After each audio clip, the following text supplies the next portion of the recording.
Alright, good day everybody, welcome to the stream. Been a bit later than usual. We're doing some reconstruction at my parents. And I am effing wasted, man. I am so tired. It is so hot. It's not the right weather to do a lot of outside work. But we don't do that siesta stuff here. Even though the temperatures are probably calling for it. So we'll see how it goes. I've decided today we're not actually going to make much progress in the base itself. Instead we're just going to theorycraft and design a purple sign setup for Vulcanus as well. What you see now is the Vulcan sign setup, and this is not a test world. This is the actual save. We've set it up last Sunday, and it does run at 1800 SPM, which will be over 2k SPM once it goes through the labs. Let's see if it's still working. Yeah, there we go. That is 1800 SPM, so a red belt of signs, just like the other ones on Novice. For now we're just collecting it in a chest. We're mining a couple of compressed belts of tungsten. Tungsten has a very long mining time, so we threw in some beacons. Because if you don't throw in beacons, it looks more like this.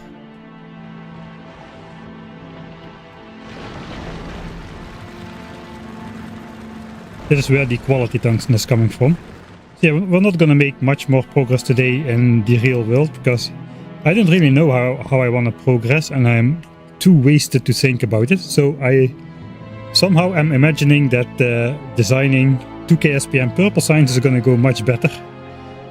Also, I haven't been able to this is a dumb thing to say, I haven't been able to find my second screen yet. I have no idea where I left it on this location, and I just thought about it before the stream, so not really sure where to look for it. So that means I will have I won't be able to interact with the chat as much, because I will literally need to alt tab out of the game to see it. So I'm not going to be doing that too much for this stream. I will have it on the main stream on Sunday. I'll browse over the chat now a little bit. I'll do it from time to time, but that means no gameplay at all. Yeah, that machine is making molten copper for science. Science needs a lot of molten copper. Like really a lot. These things eat up 800 molten copper a second. And that's what all of these things are doing. And we put some scenic landmarks there before actually building this. So these are 3 small demolisher corpses. And I've learned after the stream that normal people just recycle the stone away into nothing. Well, I decided to just toss it in the lava apparently. So that is what we're doing. I switched on science now, because that will actually put some stone on the belt. Alt tab note. Yeah, we'll see how it goes today. After I finally beat this playthrough in 2027, you should do a super easy playthrough where you use linked chests instead of belts. Basically teleporting inventories all over the place. That sounds too easy. Hyperbolic TimeChamber of sidetracks. Yeah, this is going to be a sidetrack. This stream could entirely be counted as a sidetrack. So if I sidetrack during my sidetracking, that already counts for the bingo chart, I suppose. Let's actually see if this is going well. It does appear to go well. All the stone gets deleted out of there in time. And the copper is not empty, which means this copper should be full. Yeah, I put these monitoring tanks on there. That's 24Ks, that's full. Iron is full, sulfuric acid is kind of full. So the fluids are okay. I'm not sure if it will be like that for extended amount of time. We didn't test it yet. Alright. Let's check out how Norvis is doing. We did finish Research of Power Armor Mark II with the last little bit of yellow signs at the intro. I'm gonna reload that anyway, but that is all of the yellow signs which we had left. Now we're just building up from scratch again. 1k signs in the chests. How is it going with these things? Alright. Not too far on the way to clogging up just yet, actually. These have plenty of space still. This has plenty of space still. Ooh, these are... Well, there's some empty chests still there, but I think these might be the first ones to clog up.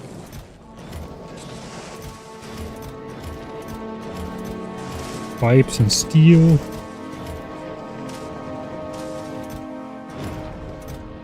One chest of electric engines.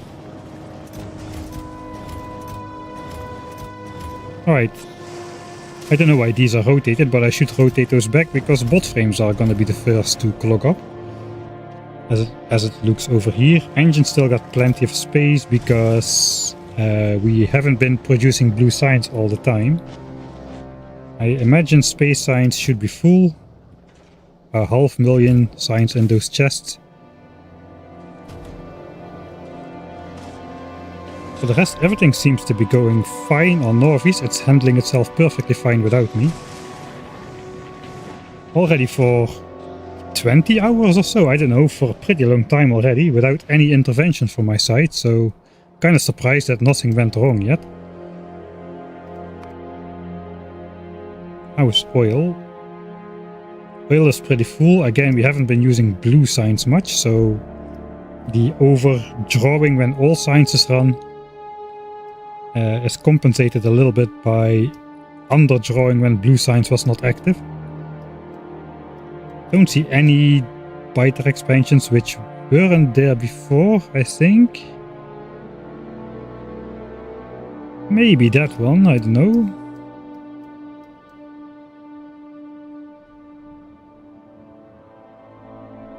I think everything looks normal still. Those were there already. Those were there already. Those were there already as well, right next to my blocked off base. And the only problem we have on Norvis is actually over here. With next to the fake expansion chunks on the water, these expansion groups do form. And they sometimes beat up. They join a different nest, and if they think a wall is in the way, they'll break that, and then this nest becomes free. And now these nests have biters, and that could cascade into my base at some point. As soon as they get in reach.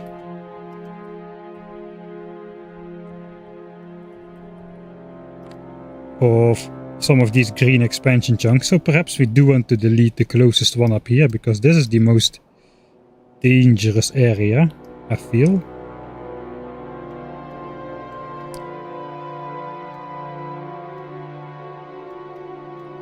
But for now, it doesn't look like we need to go back to Norvis just yet.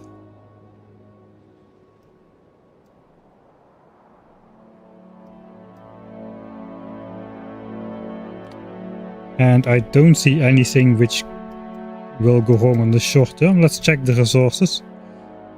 Well, there's only 1.1 million copper left over here. All of the, I know, these two main drills have run out, but we have these side drills to keep it compressed for a while. Alright, so that copper is gone. This copper is at 1 million as well. Right, that's all the copper we've got.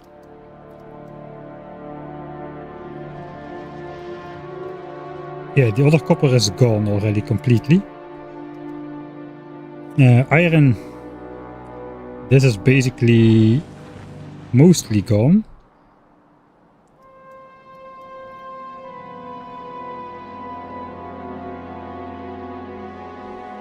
Missed the power line there. Apparently I saw some dot on the map. The other iron patch we are drawing from is over here. That's down to 900k as well. And the reliable iron source we're drawing from is over here. That one should still be pretty decent. 3.5 million left. But it's only 2 red belts coming from there. Alright, so that's probably going to be the bottleneck then. Once those resources start slowing down, then science will start slowing down as well. But not sure what will happen first. Science starts slowing down because of the resources, or some of the quality chests will block up, especially this one.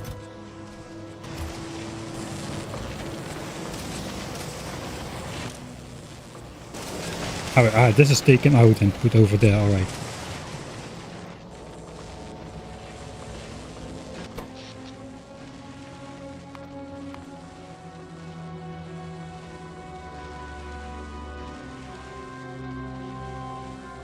About 700 and... Not sure how to read this. 630 megawatts.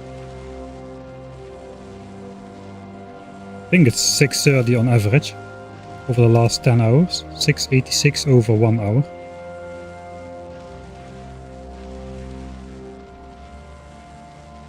Alright. So it looks like everything is going well.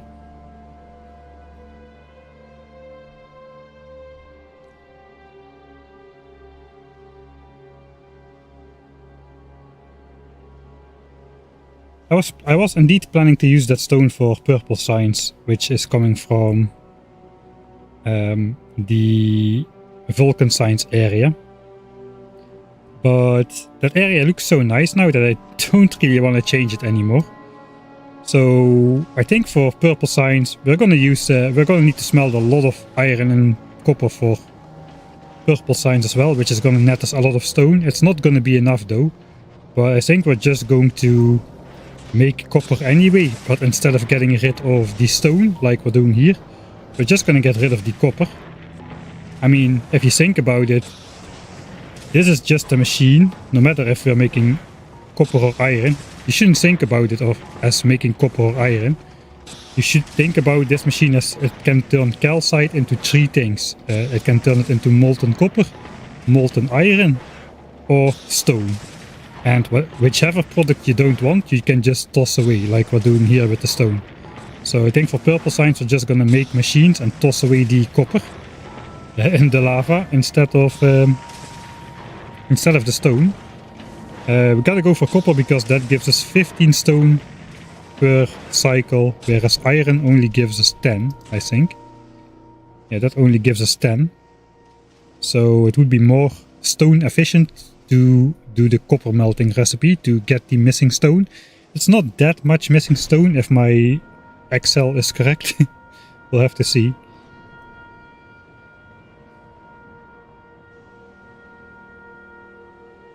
I can make landfill out of the stone. The belts are just there for decorative purposes. Of course I could combine this. It's like 5 belts of stone or so, I think. But this just looks cooler. It's a scenic part of the base. Just like the power plant is unnecessarily scenic. It looks like I should expand my radar coverage a little bit there, because at night it's a little bit less scenic. This didn't need to be here. We got plenty of space. We're not even done with fighting demolishers. So I think space is going to be plentiful. Especially after today, because then we'll know where purple science will be placed, probably. That's what we're going to work on today. Alright. So the first purple science we are going to be going after is probably gonna be the assembler Mark III. So I think that's what I should design my purple science setup around. I should just pretend I have assembly machines Mark III with the accompanying speed and extra module slots, and just build it to specification of productivity moduled assembly machine Mark III's. And then just for now we'll build it with Mark II assembly machines, disregard any ratio changes which that implies, and just let it run with whatever kind of science it can manage to squeeze out until we research automation 3. And then we can just upgrade the assemblers and we'll have a functioning 1800 SPM purple sign set up. That's probably the way I'm gonna go about it.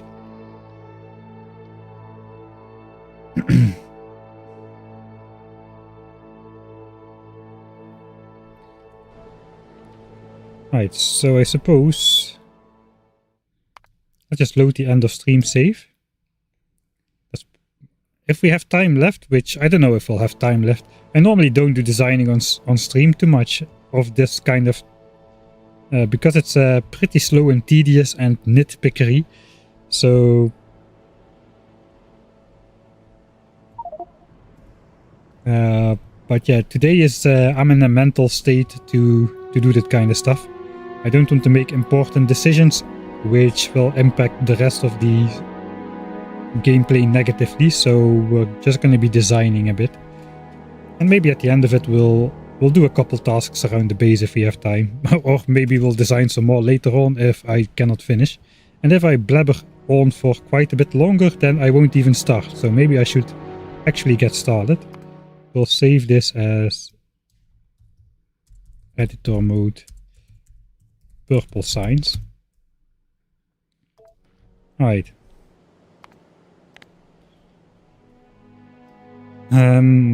So we're gonna make it easy for ourselves. This is editor mode after all. We're gonna change the demolisher situation first of all to how it will be, and that means this guy is gonna be gone. Plop. And now we have this guy's territory. This guy is gonna be gone. It's not that we really want the resources here. We just want to give a small Jimmy over here, which defends the starting tungsten. Its own isolated territory. We gotta find out where this guy is hanging out. He's over here. That's your last greeting, sir. Oop. And that guy's gone as well. Alright. That is the minimum we're still gonna do. Those two small ones. There's one more small one here, but he's actually defending absolutely nothing. So we might leave that guy alone as well. I'm not sure yet. There's another medium one which guards some coal next to this coal, so that could be useful. But there's also here this medium one which defends 15 million coal. We might actually need that for purple signs. I think I'll leave those medium worms in place now. We don't need more tungsten either. We don't need anything else, really. Except building ground. So...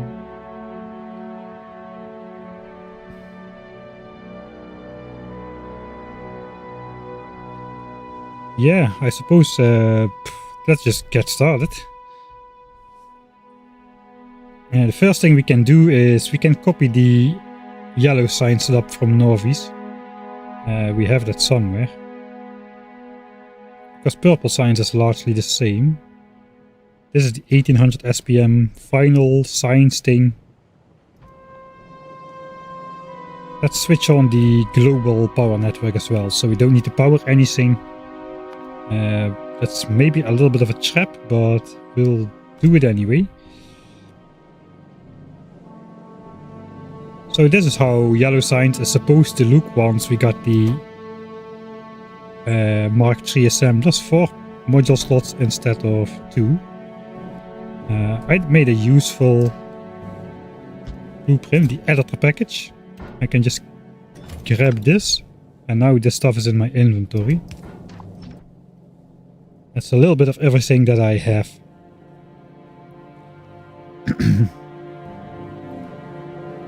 Alright, so this is actually not gonna work because purple signs, unlike yellow signs, requires a lot of rails. Did I not already? I think I already did something like that.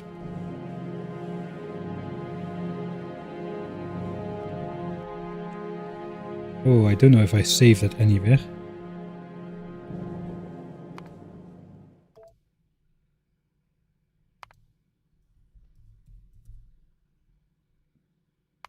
temporary purple signs area, editor purple signs, restart purple sign. I don't think I saved anything related to that, so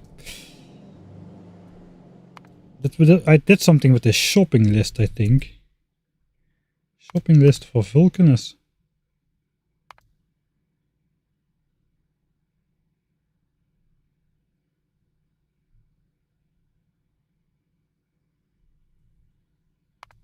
$12.36.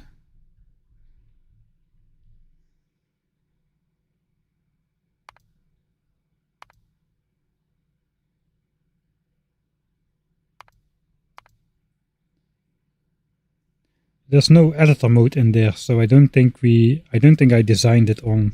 I don't think I saved anything. So we didn't have a definitive design anyway, so we might as well start that right now.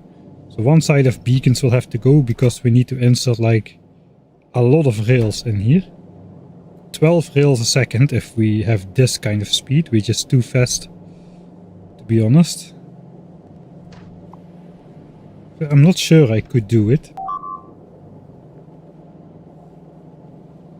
He's live. Alright. Yeah, sorry, I'm not keeping up with chat a lot because I don't have my second screen handy today. I will have it on Sunday again, but today it's gonna be pretty tough to keep up with chat enough, unfortunately. Alright, so let's say we have rails coming in. Can like six inserters is basically the maximum we can put out there.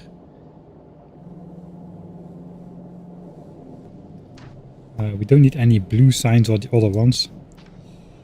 We don't need to go this speed necessarily, but the more the better. I'm not going to. I could like min-max a system where these inserters don't make a full 180-degree rotation, so they can pick up more than slightly less than 2 items a second. But I think that's going to be a bit janky, and that might change if I rotate it or something. So I think we're just going to pretend these inserters are as slow as on the mouse over, 691 degrees a second, which means each inserter should be able to complete 1.92 transactions per second. So 6 of them. We'll pretend they can insert 11.5 rails maximum instead of 12.1.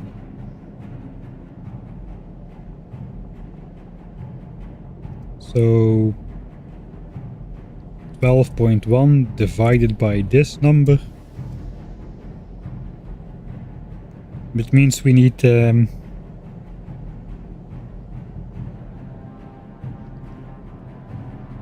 let's do it at the back. That means these assemblers are running at 95% capacity. So if for every 20 we need one more. I don't think we have 20. We have 14. So basically 15 and we should be there.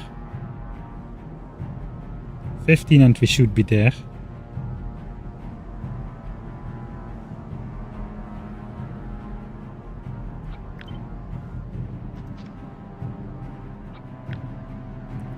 So we could try to align it differently. Let's see. Now we need 10.7 rails a second because the beacons are aligned in a dumb way.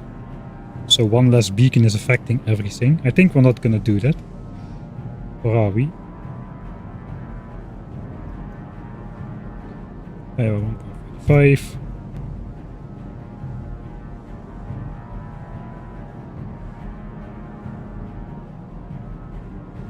Alright, this is not enough assemblers. Wait a minute. This is the double beacon row number of assemblers. It is 30 sign specs a second. Let's keep it at per second. That means we need 21 assemblers if we do this speed. With 1.64, it would be 18 assemblers. So let's just do 20 assemblers or something. maybe that's 20 assemblers sound like good. I don't mind overbuilding it a little. We can technically build 10 on this side and 10 on the other side. Does not really matter too much. But we'll go with this then.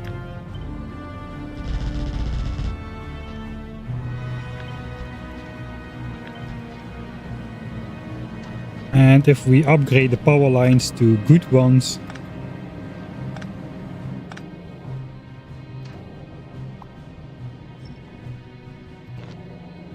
we can power all the inserters on the far side as well. So I think that's nice. How does this end up anyway?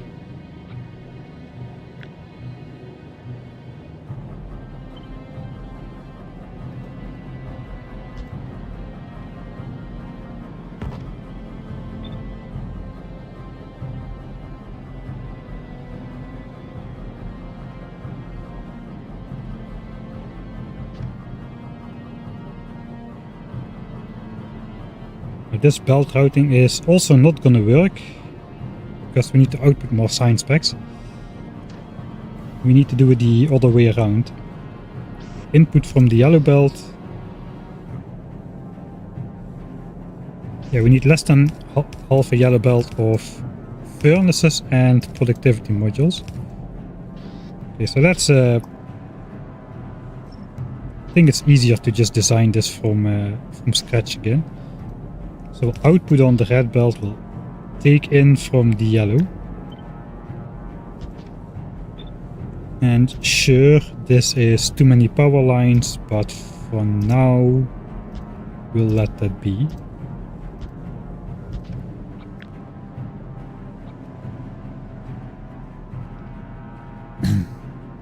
Alright, so technically we could do direct insertion from rails instead of putting it on a belt.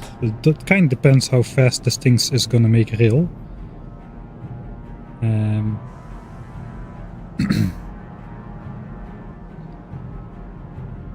Alright, that is not great.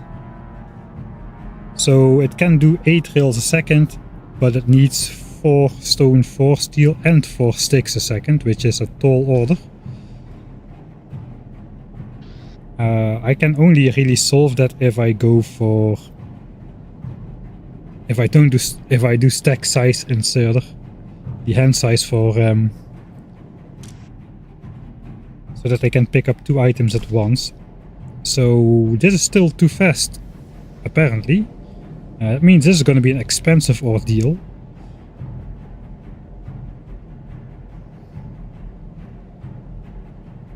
Yeah, it's going to be a pretty expensive ordeal then, isn't it?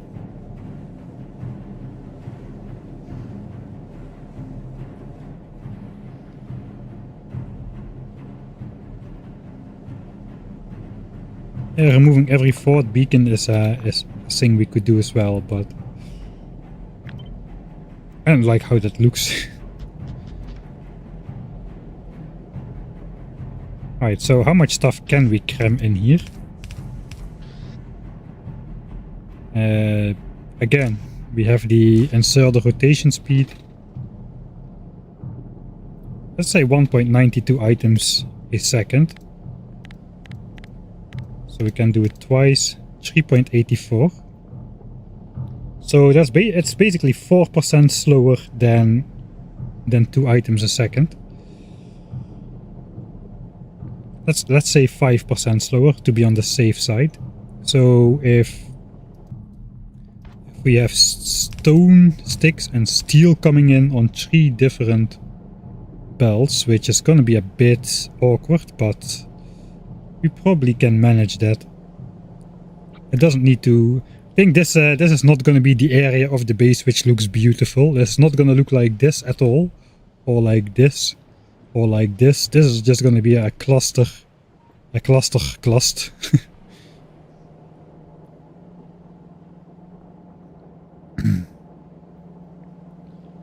Alright, so that means if we multiply this by 2, we drop down to 7.68 rails a second.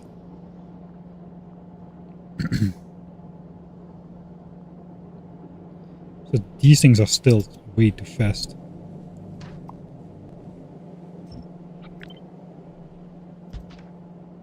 That's already 7 rails a second with 1 beacon. So that is 2 beacons is already more than enough. So maybe we will do something like that then, maybe, I don't know. That is already way faster. Divide by 1.23 gives us at least 24 assemblers, but that's if we can do 9 rails a second, but we can't. Wait, am I on the wrong network? Oh, I hope I'm not on the wrong network. No, I'm on the right network, alright.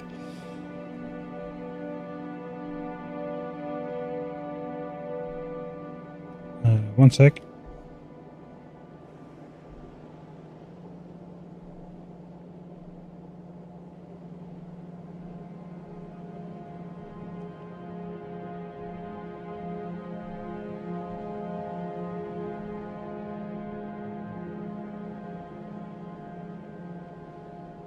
Put efficiency models in the beacons. Yeah, we could do that actually. That would also slow down these assemblers a little bit further. I'm gonna just pretend to have the good ones in there. 7.71. We can do 7.68, so that is pretty good. So then we're back to the stupid setup.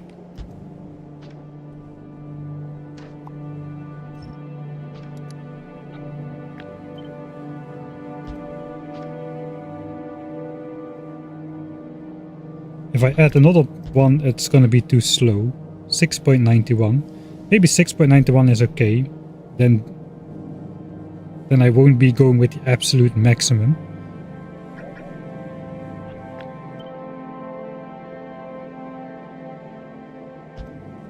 Then we can just alternate speed and efficiency. Alright, let's go with this. This is 0.94 a second. So 30 divided by 0.94 means we need 32 assemblers. So we could do 16 on either side. This starts to be quite a lot. I would like to make it a line if I can.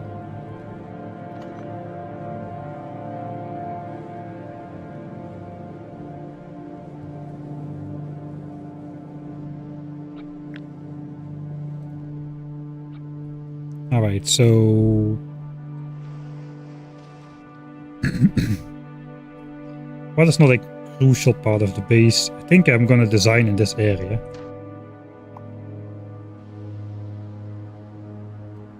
We gotta keep the flaming trees around.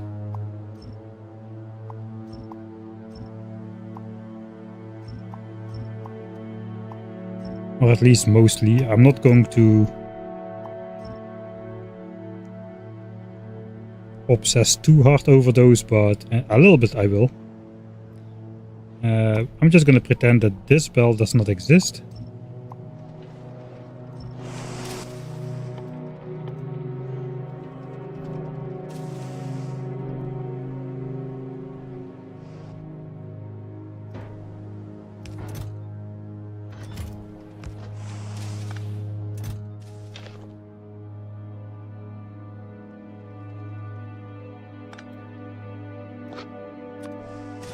We're just gonna throw that on the line there.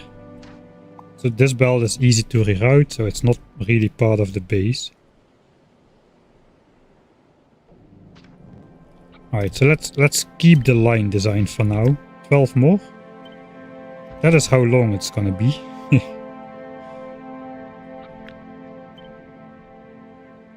If it goes in a line.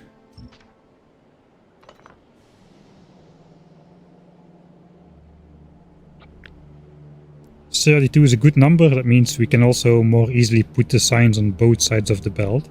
Alternatively, we could do half-half, I suppose.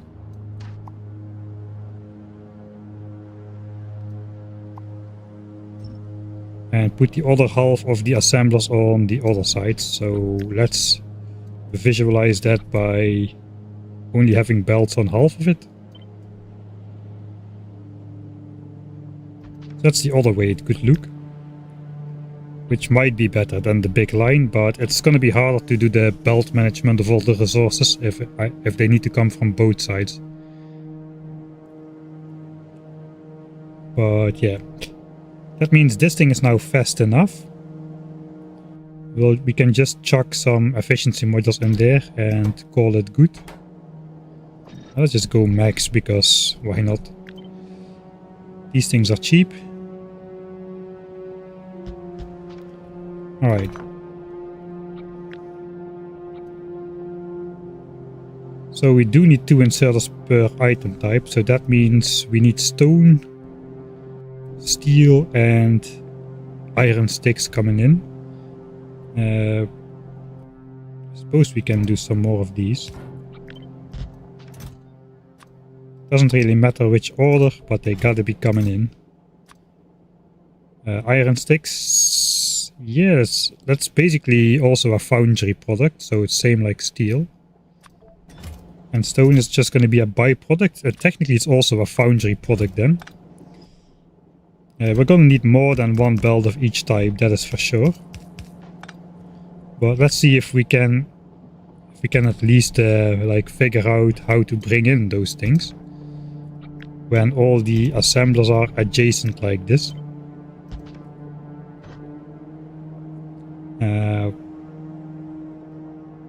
I'm not sure.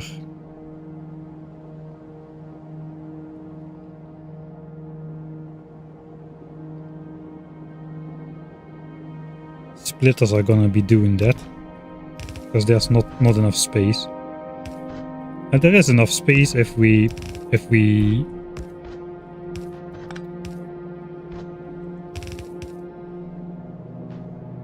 keep them apart a bit, but not really, because the next one, yeah, that's not going to be great.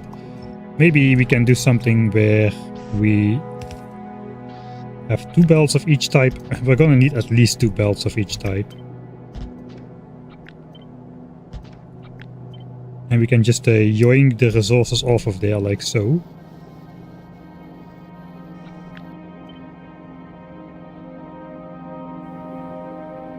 Then it's easier to underground it properly, I think.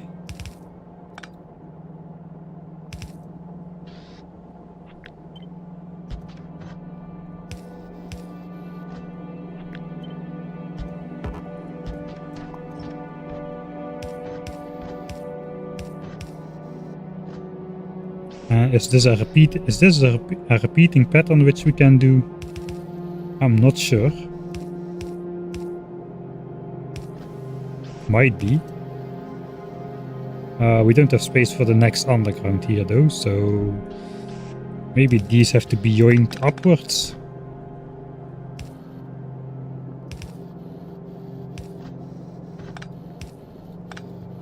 Like I said, this area is not going to have the beauty price. That means these can just keep going.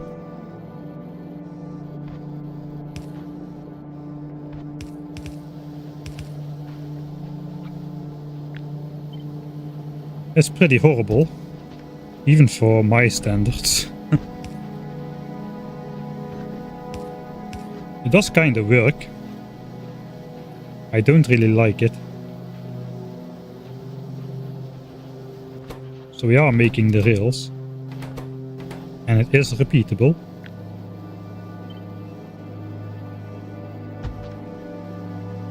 Now these are making the rails. I don't even know if we need 2 belts of resources, so I'm not sure how reliable it is.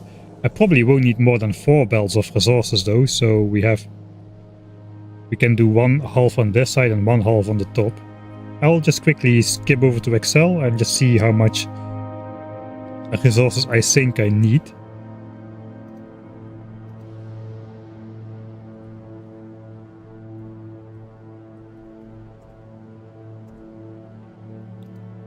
Alright. As it looks like for rails, I can... No, I won't switch over to Excel. It's going to be a big face flash again. 1800 SPM with 4 rare productivity modules, which gives us 36% productivity bonus. Means we need less rails than without productivity. And I can do that in... I just can do that in the game here.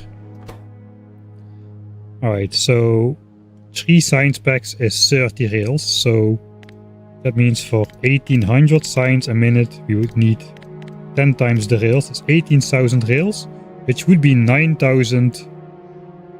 That would be 9,000 ingredients, 9,000 steel, 9,000 stone, 9,000 sticks per minute. Let's go second per second. 150 a second. That would be 5 bells, but we have 36% productivity bonus in here, so we divide it by 1.36 and we'll come to 110 items a second of each type, which is less than 4 bells. It is 3.67 bells of things, so of each of these items we need 3.67 bells, which kinda screams I want to do this then, if we're going with this design at least. I'll have a look at the chat. Something going on. Power, power. Yeah, that might be an issue in here, wouldn't it?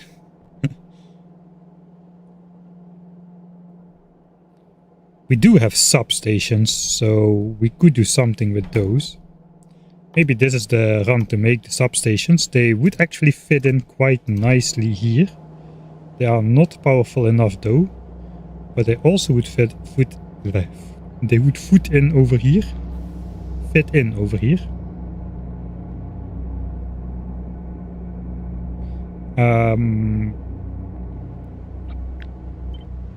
Alright. Do we actually need this? And this? Can I do this? No. No, because then I cannot insert the stakes. Or the stone.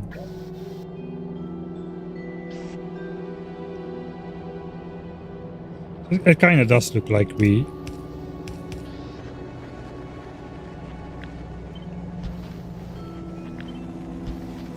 need it. We could bring steel... No, we can't. We need the underground gap. I don't think we can make that any more compact. Rare substation. Like so. That exactly does not power the assemblers themselves though, which is problematic. This does not lend itself very well for substations, this setup over here.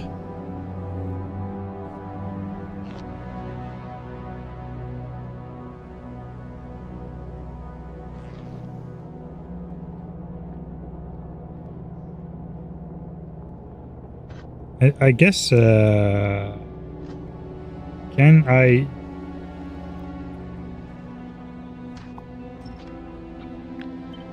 Can I draw this apart a bit further?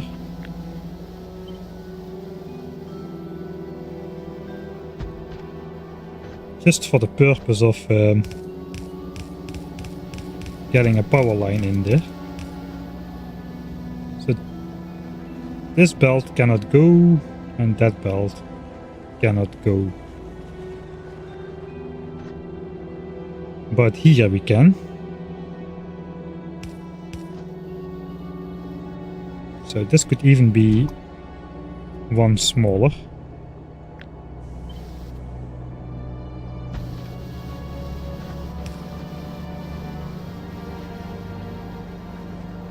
Doesn't look great, but I guess that's the theme of it already.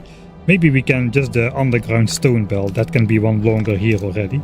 We can flop some power lines in there for sure.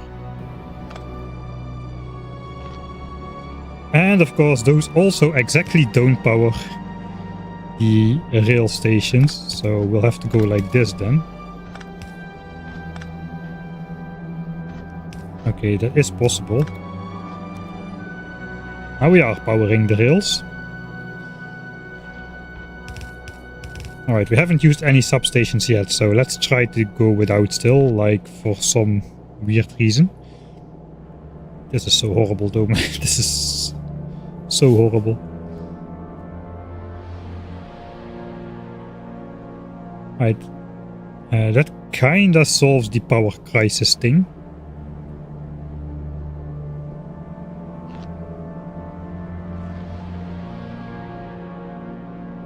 This is kinda modular as well, so the least we can do is maybe align the power lines with over here. It means it needs to go one tile to the left, like such.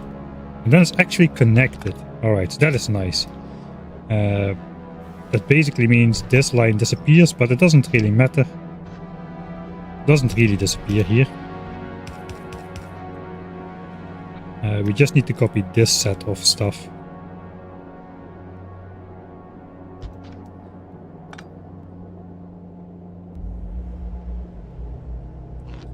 I'm not sure how many power lines we're gonna put in. Probably all of them, knowing myself. But it's a bit expensive though, so maybe not. We'll see how many. We'll see how that goes. But that powers everything except these inserters over here, which we cannot power in the same way. So maybe we will be using some substations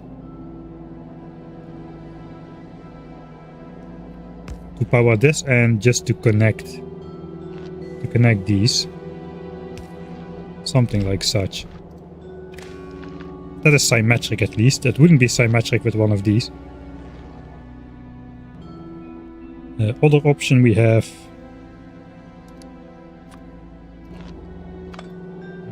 two of these. That would do the trick as well. No, it wouldn't, but this would. That's acceptable as well.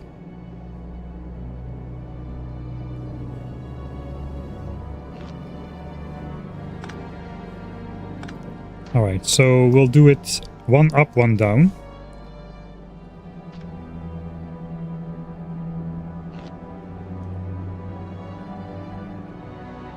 We need at least every third assembler needs to be having a power line, so it's going to be a bit annoying because the belts are in groups of 2 assemblers and the power lines in groups of 3 assemblers. The next one will be 1, 2, 3 over here.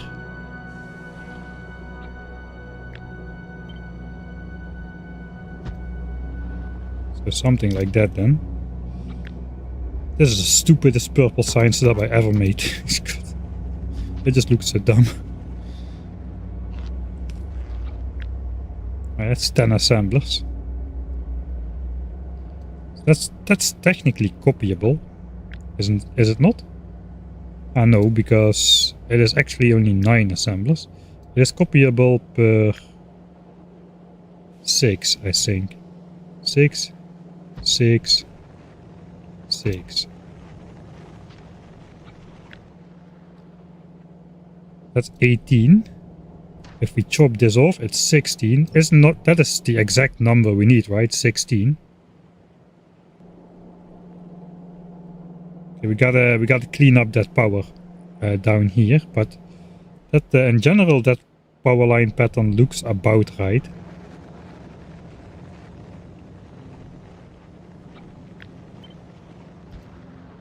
Alright, so I think we're gonna power it like this then. 2 belts come from over here. That is rails. I guess we could be simulating purple signs already as well if I just bring it out and plop it into a chest for now.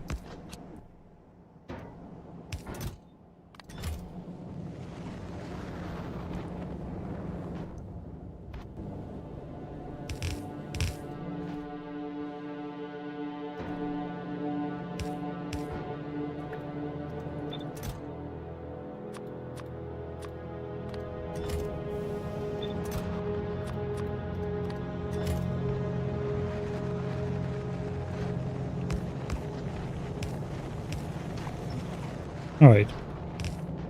So that should be enough of those coming in. We need, again, 441 per minute. It's 1800 SPM. Divided by 3 because we get 3 science packs for every electric furnace and productivity module. And then again divided by 1.36, which puts it under 450. 450 is the magic threshold for half a yellow belt. So this should be plenty with like 8 per minute left to spare. Alright, something is not working. Okay, I messed this up.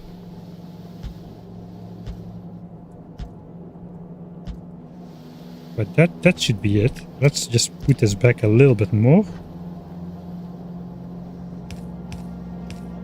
So the pattern continues.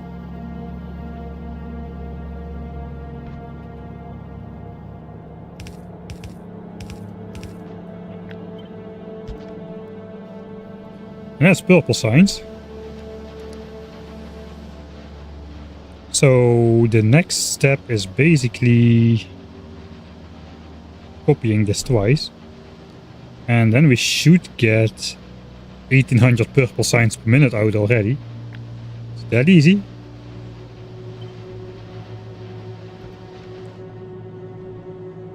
Alright, this part as well, I suppose. Alright, in this way we're not even limited to half a yellow belt. Why do I keep cutting instead of copying? Alright. Let's do a reset.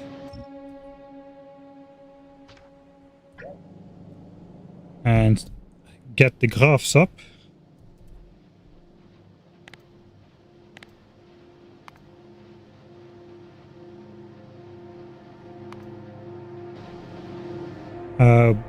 While we're doing that, let's also just keep making metallurgic signs at full rate and see if any problems arise there.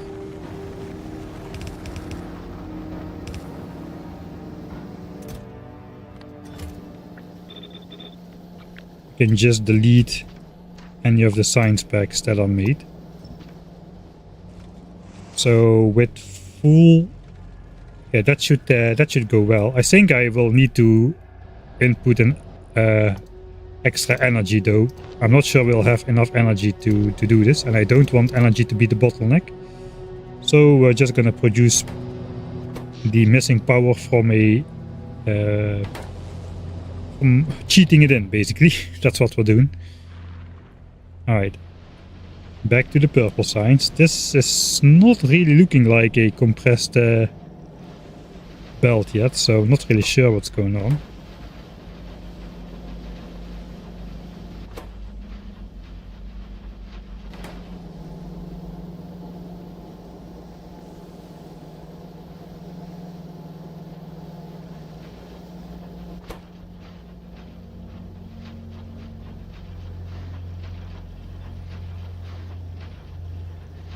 And technically these should be backing up because this should be consuming less rails. What the heck is going on here?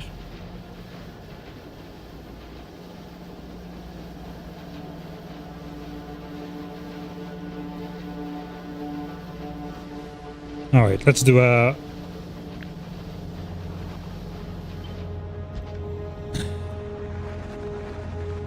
see if it's something belt related.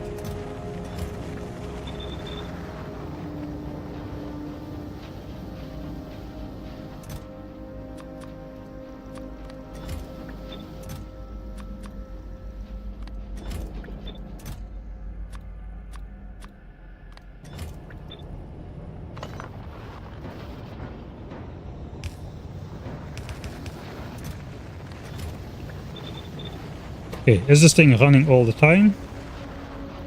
It shouldn't be running all the time.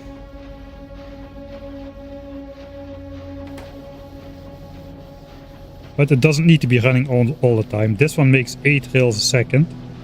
This would be making way less, but something is wrong with this steel delivery system. Maybe I should do this.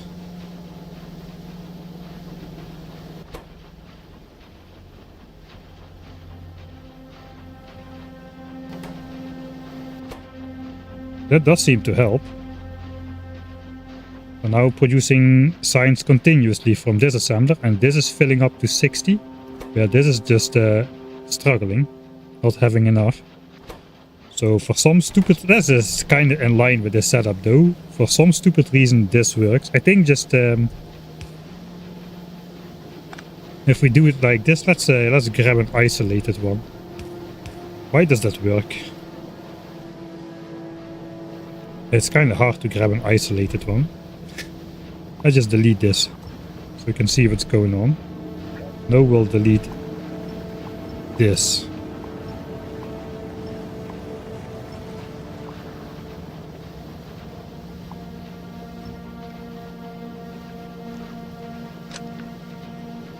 Alright, so what's going on? Basically this guy cannot swing all the time, because there's no space on the belt to output it. I think that's where it's going wrong. I think I messed something up severely. Right. Yeah, I'm really that dumb. So that's the problem. It's this guy. This guy cannot output its steel unless there's space on the belt. And these don't have that problem because they output it before these guys grab it. But these... Basically this inserter needs to only feed this inserter. So... yeah, this one needs to feed only the front inserter. And the back inserter needs to feed only the back inserter. I guess that's why this works. Because now the back inserter puts it on here and the back inserter cannot feed the front inserter directly. Looks like we're gonna need to make that change. I was kind of wondering...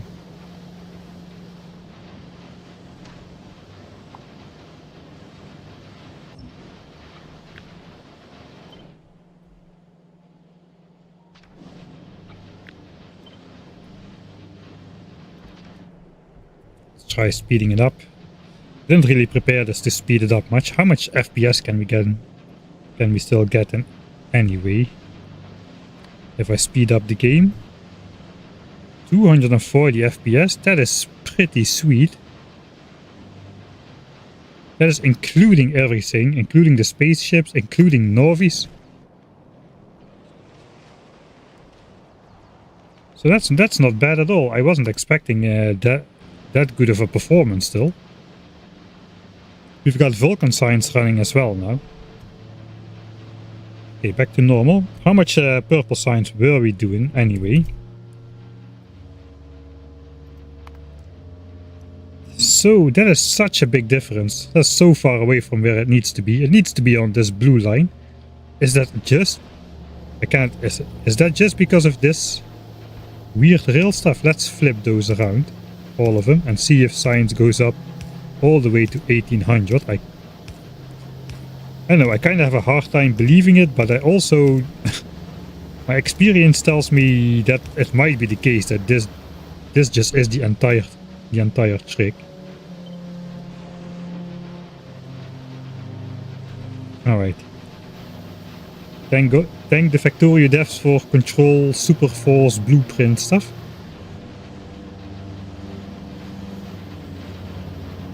Alright, I think we still might not have 1800 SPM. We probably need to do some side loading of the signs.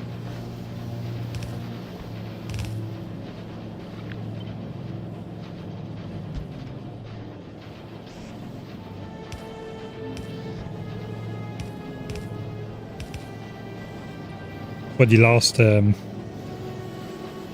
one.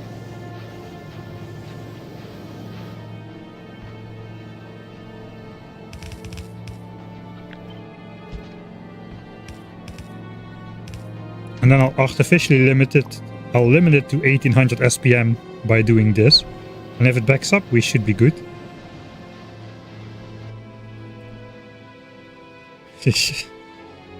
That is such a big jump right there. Alright, let's see. Let's speed it up again and see where the graph goes to. That's insane. I can just maybe try reading chat in the meantime a little bit. Alt up out. Hopefully it doesn't crash. Hydrate. Yeah, we gotta do some of that. I have some coffee. Stupidest so far. I still remember when I made that comment. Thank you, I guess. Stupidest so far. People have faith in me. So for those of you who just tuned in, I have a hard time keeping up with chat today because my second screen is out of commission. It will be back again on Sunday. Probably that's especially bad, or maybe it's good. Maybe it's good that it's during a design episode. Because, well, chat also... I'm not saying you don't have good ideas. You have great ideas usually. The thing is though, you have a lot of ideas altogether as well. As a community. It's a lot of ideas, so probably would lead to me getting sidetracked over and over again. Why am I almost making the spaghetti? In this specific case... Okay, there is something wrong with the metallurgic science. We'll check that out in a bit. 1740 SPM, so we're not quite there. In this case we're doing it because we have only red belts and no fast inserters and only hand size 1. That's kinda where it's at.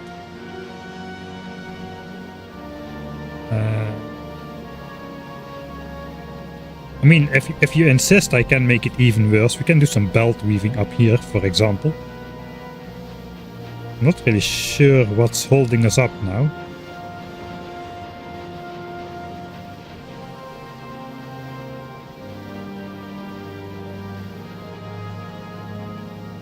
There's something wrong with this belt. There are no sticks on there at the end.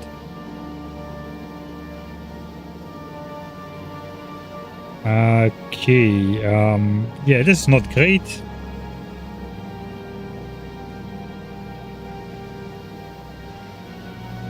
We are preferring to draw off the front belt, and that means at the end we don't have enough sticks available.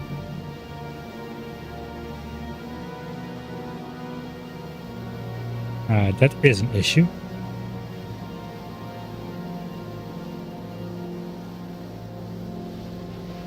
So yeah, maybe I'm forced to do belt weaving. It's not my free choice. I just have to do it. That probably is going to lead to stone not keeping up. Let's copy this one more time. Somewhere else, like over here. So what's happening now is these guys both can put all the sticks up there, but we're still preferring the back belt.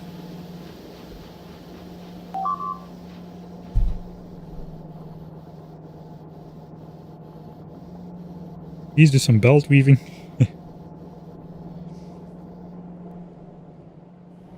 I forgot to copy this part again. Oh, I didn't. It just takes a little bit of time to start up, I guess. I should probably make this one idle if I want to measure the new one.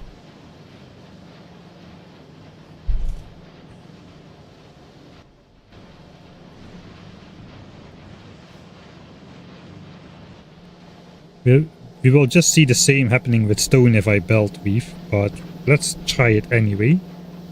So the back one is preferred now. We gotta do again, the front one feeds the front one, so that would mean doing this.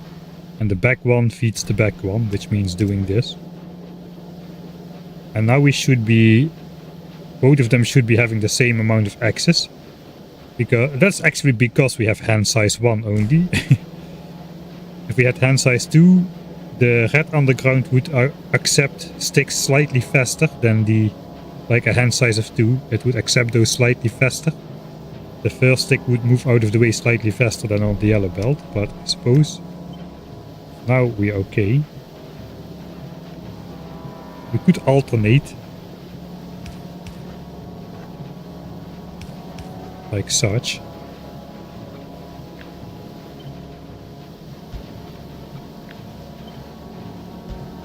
To keep the balance.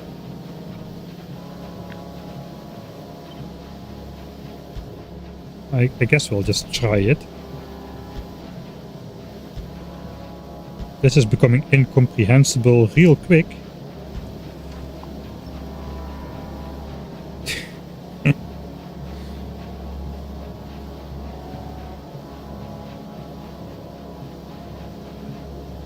So my guess is that now this is going to happen to stone. Let's just fast forward again. Okay, so if we should be overproducing slightly, so eventually this should back up if the problems are solved now. It doesn't look like problems are solved now because all the science packs still shoot in and we see obvious gaps on the belt every now and then. So yeah, now we're getting the same issue with stone. You can see this stone belt is empty and this one is full. Here we cannot belt weave our way out of it though, so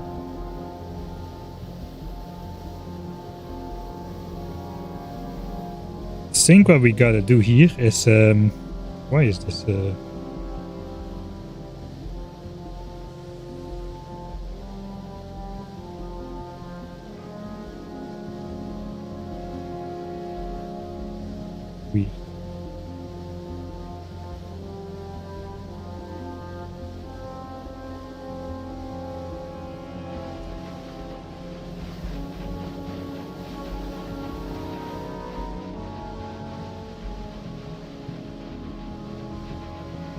Side loading on the bottom should be possible.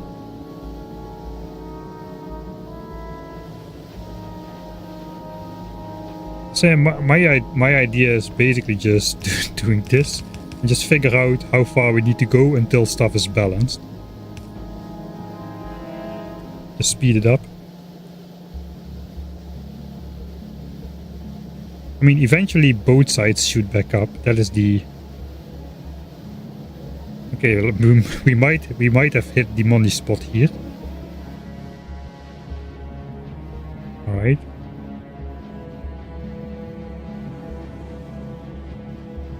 This is promising.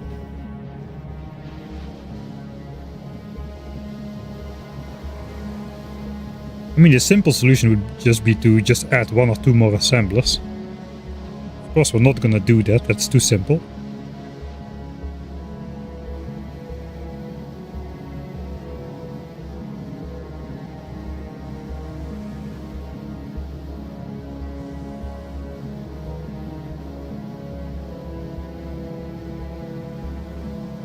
Alright, both sides of the belts are now backed up, so where are we going wrong?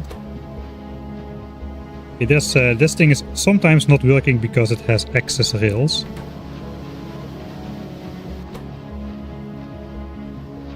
Okay, it's full of rails all the time. So that is good. But this guy is probably not full of rails all the time. It is full of rails all the time. This one is, this one is. This one is. They're all full of rails all the time. Alright, so that means I am missing something else. Let's just do a complete reset.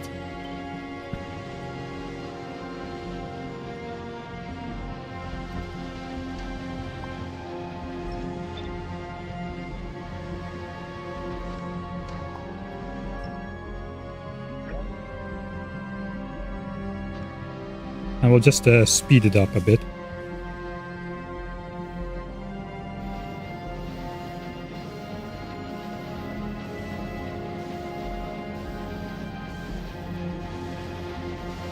So what is not fast enough then? Do we have an output problem? Is this assembler shutting off because it's full? How many science packs are we? We're making 0.94 science packs a second. Okay, but we have the rare quality inserter here, so that should be alright. Maybe, I mean, this guy loses all its signs, but this guy constantly has some signs in there, so that might sometimes not be accepting new products or something.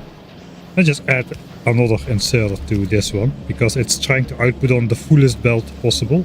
This guy has the extra side loading option.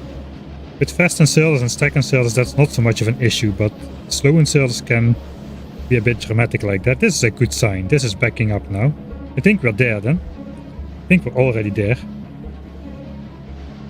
That is 1800 SPM with rails already developed. And this is just all gonna come from Foundry, so it's gonna be a different step, but it's not gonna be difficult or something, I don't think. I mean, we can see it's 1800 SPM because we're side loading. We don't even need to open the production screen. Screen is exactly 1800. Over a longer period of time it will be. We cannot really see that yet. I cannot speed it up enough. But the belt is just compressed and this chest is being emptied. And this will just fill up the gap. So there is no doubt about it that this is 1800 SPM. So we can delete this one. This is going to be our setup. So yeah, that can be the first save of the session. That's purple signs designed. Now we just gotta find a nice place for it. Speaking of nice places for stuff, where are the rocket silos gonna be? That's gonna be important compared to relative to the science specs producers. I should have some rocket silos here. I don't know. They're here. Here they are.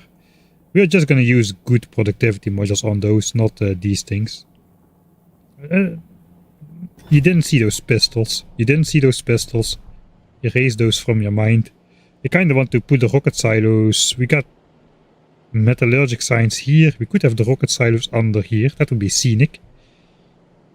And also, that is a pretty good access point for purple signs, which is probably going to be built in this general area over here.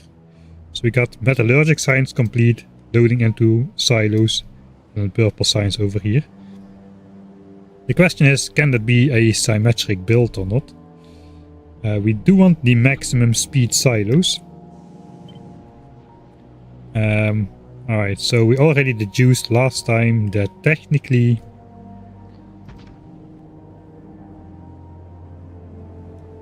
I need only one silo per science pack, but it's only if it's going to be launching rockets continuously, which it's not going to do. Because sometimes there won't be a ship to launch the science packs to, so it's probably prudent to go with 2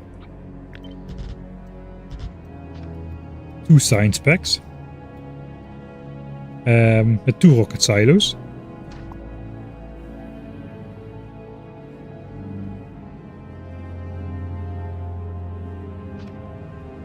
Not really sure how to set it up just yet. We probably want to buffer some signs somewhere, but so yeah, we need, if I remember correct, we need 1.85 rocket parts a second. This does 1.87. I think I'm just gonna go for 1.87 at minimum because that works. Let me just check what's going on. Special Vulcanus spaghetti, yeah, thanks.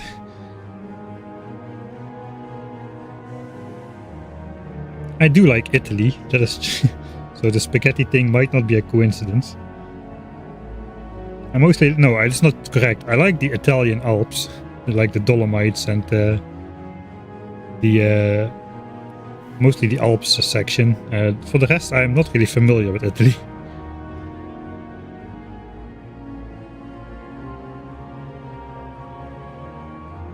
How is Editor Mike doing? Editor Mike is actually doing fine. Just completed the episode successfully despite a week of travel, so I'm quite happy I got that done in time. I recorded the new episode, the script at least. It already was written. I recorded the script this morning, so now the editing process for the next episode can already begin. I'm well on track, so that's nice. Alright. It should be easy. I mean, the act of doing this is going to slow down the silo, probably. it's gonna speed up the silo, because apparently the extra productivity matters much more than the little bit of speed penalty against all the speed bonuses we have. So this is already fast enough. But now we have good speed modules and good beacons. So we might need way less. Let's see what we can get away with. We could do some efficiency beacons around here as well. Yeah, this is already fast enough at 1.92 a second. But now that's not going to be the case anymore. We can maybe hold the same beacon configuration and just add in efficiency modules. Maybe...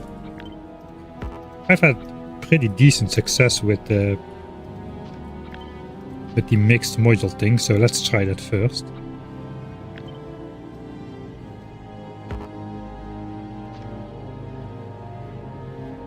Okay, this is not fast enough. 1.7 rocket parts per second.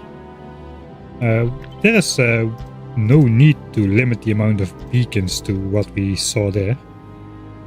This is 1.92 rocket parts a second. And 12 megawatts of power usage compared to this guy, which is doing 35 megawatts of power usage. It's a pretty big dent in the power. Although we have a gigawatt now. See, purple signs. Okay, purple signs is properly backed up now. So this guy is still, at the moment, still able to output. But every time there's a gap in here, we just sideload this. This guy now is empty with the extra inserter. So that is nice. I think it's working quite well then. Alright, back to here. We can probably afford more.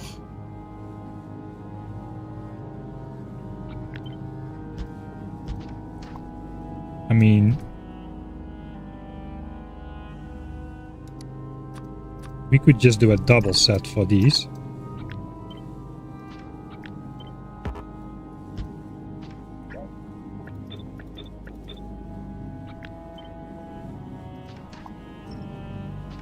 And have the belts come in from the bottom. Why am I in map view again?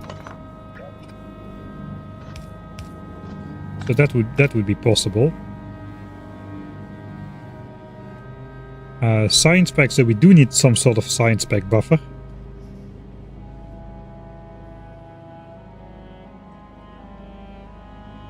Don't have a belt long enough to cross here. Is a blue belt long enough? I think we need a green belt to pass a rocket silo. Yeah, we do need a green belt if we want to do that. So having these go through here does not seem attainable.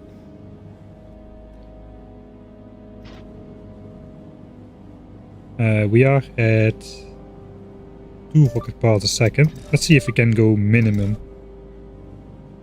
1.82. That's already too slow, isn't it? 1.87. Alright.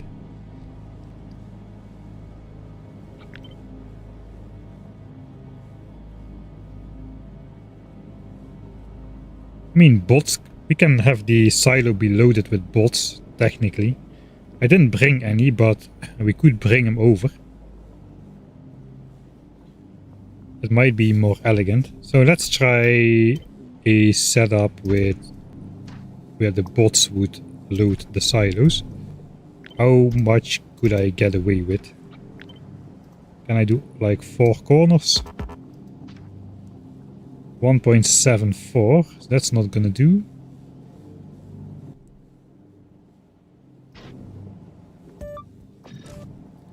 $1.84, 6 megawatts. It is close, but it's not perfect.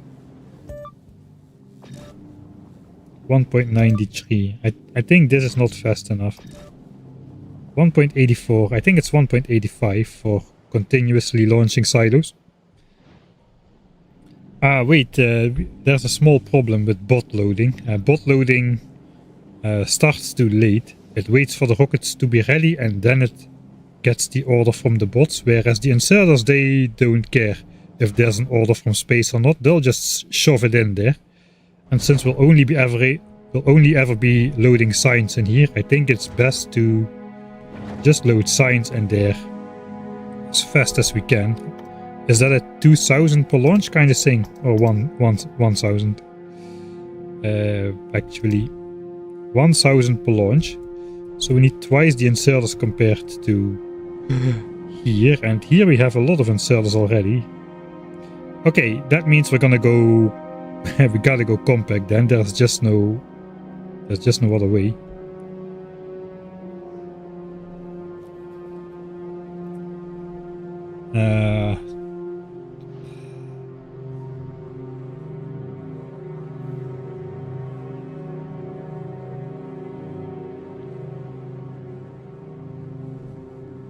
Alright.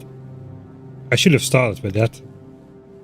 We need to launch 2000. Let's say 2 launches per minute. They would be launching half of the time. Yeah, that probably would be okay. Half of the time the ship would be waiting above Vulcanus for the signs. And then the other half of the time it has to fly back, drop the signs on Norvis and come back to Vulcanus. Sounds reasonable. And you can basically tell the ship to wait for more signs at a time if to get that ratio right. So if we're going for 2 launches per minute, we need to launch 2000 science packs per minute on a rocket. With our inserters, which can do 1.92, let's say 1.91 items a second. So we gotta divide it by 60 as well. Means we need 18 inserters to put signs in. It's actually not too bad. How is that possible?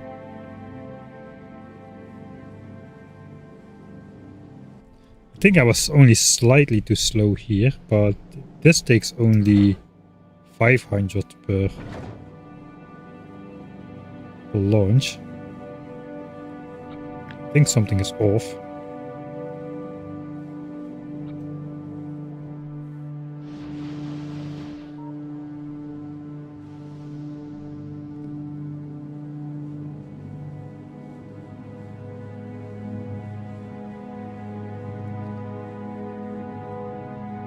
Alright, let's do different. We have 30 seconds to load 1000 science packs on there. So we need to load how many science packs a second on there? 33.33. We divide that by 1.91 because that's how many items a minute an inserter can do, and that gives me the same number, so that's probably correct then. Yeah, it's basically the same sum. I'm gonna trust it then. 18 inserters. How many of these would we need? We could do like some weird kind of science snake.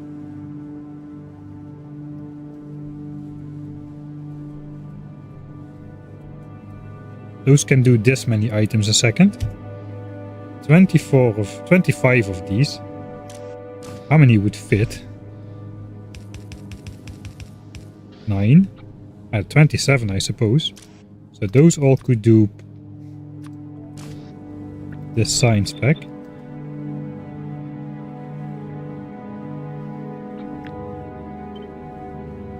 And then we don't need any chests or anything. That is risky though.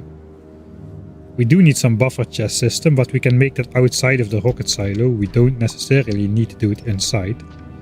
So we can just have probably 2 belts come in.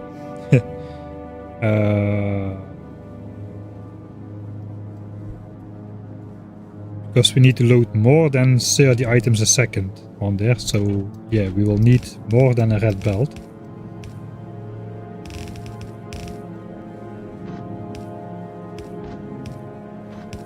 So science could be coming in like this.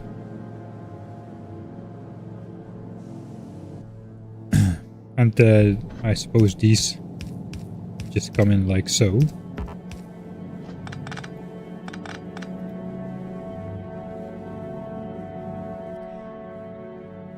Or there's no power there. And we can upgrade the power line.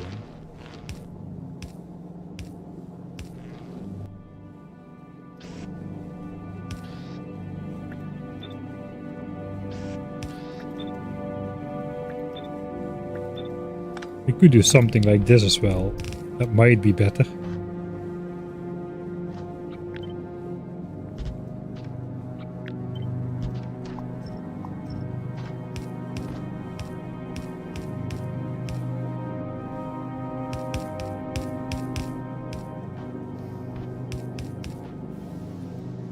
I'm not sure that's better.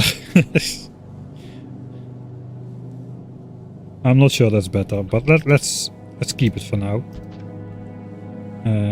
So that basically means we want this beacon configuration for now to start with.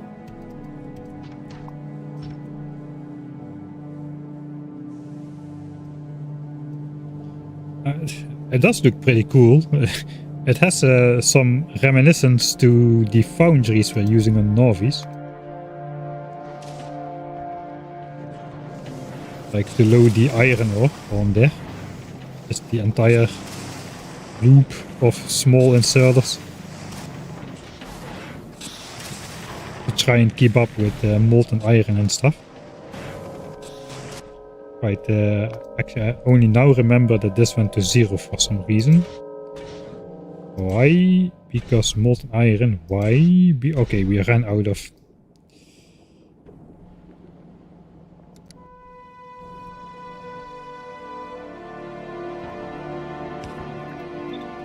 We ran out of calcite. So that should start it up again. That's still going well. Still backed up. 1.84 a second. I guess we have to do this. It uses 8 megawatts, so 4 of these silos will use less power than one of those, so that's pretty sweet.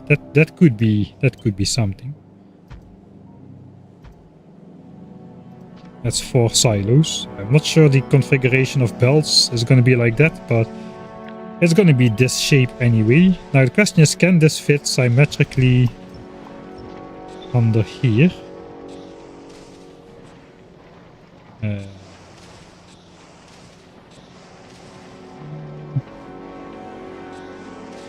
Three. I think this is it. We got to not affect the foundries with the beacons though, because then they'll just use way too much power for no reason. So we'll place them 1 tile away. And then we can have our rockets launching over this area. That's going to be pretty sweet. We can dedicate these 2 to orange signs and then these 2 to purple signs. So we won't be... We'll be loading both types of signs on the rocket anyway.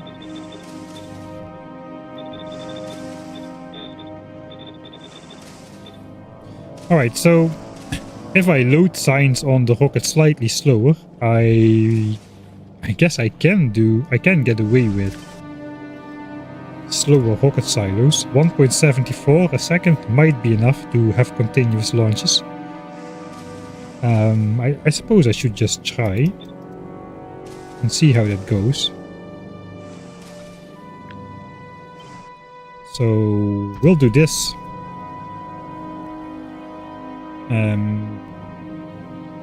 More than a belt of purple signs we need to load simultaneously.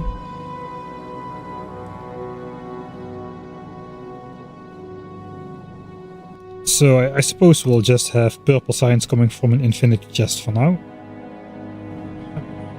Yeah, we need like 2 red belts of purple signs and a bit of throughput. So that's going to be a big buffer chest system collecting purple signs. Just so we can get the necessary throughput, I suppose.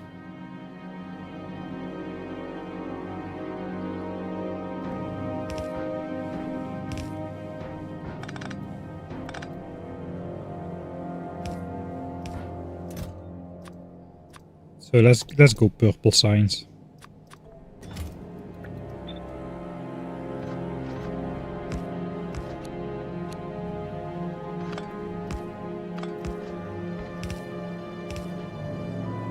Alright, and we also need the rocket parts.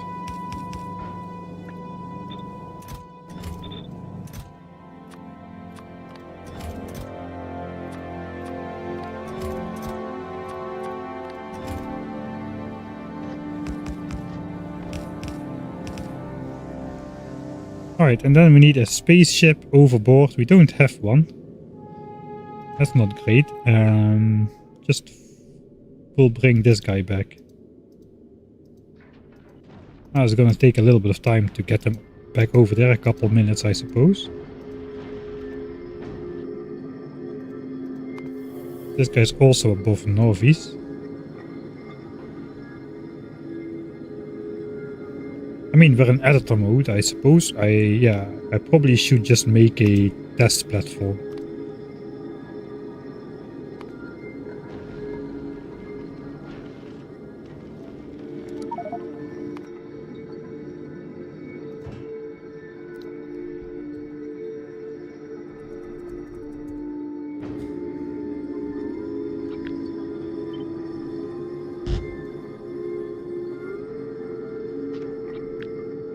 I can just paste another one of those ships, can I not? Yeah, I don't know why I'm doing this so difficultly. There we go. Oh wait, no, it's not complete. Forgot about that part.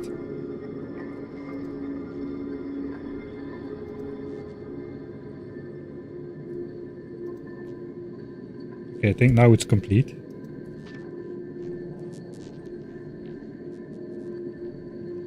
That means it's defended, it's got all of this there. I don't want any of this. Just want to request purple signs from Vulcanus. A lot. Okay, looks like we have an underflow. 2 million, sure.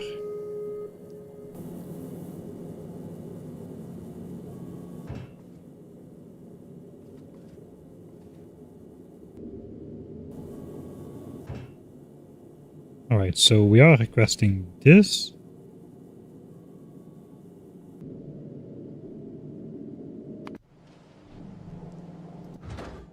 It's available in here. We don't have a rocket because... Oh, right. Yeah, okay. Again, because I am me. No. No. No. No. I like the blue chips in the middle.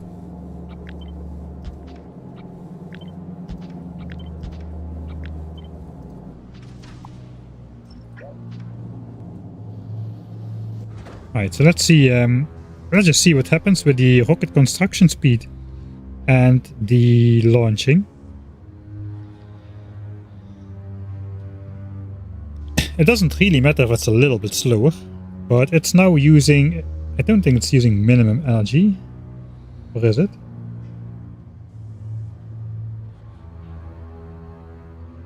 What was the, it was a shift. Minus 2% energy cost, so 4 megawatts, alright. So the question is, will the cargo doors close? I think they will close.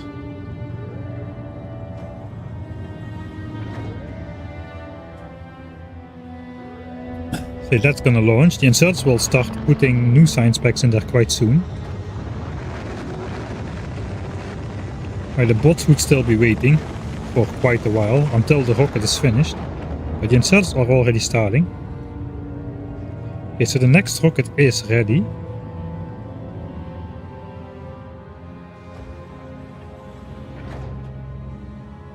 It's not launching because science is not inserted yet. Okay, that was what I was going for. So that means we don't actually need that 1.85 rocket parts a second. Yeah, now it's launching.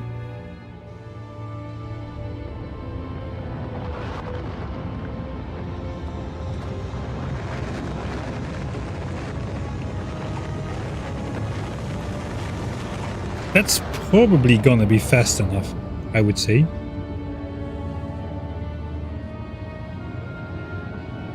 So maybe we should figure out exactly how much time it takes.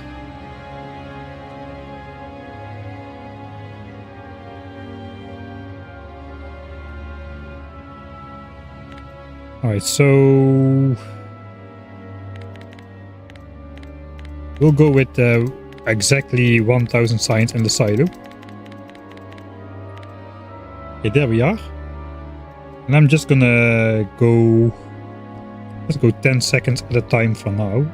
It should be slightly more than 30 seconds, so we should be able to run this 3 times and a bit.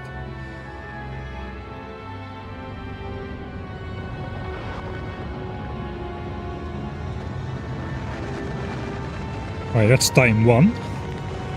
Time 2.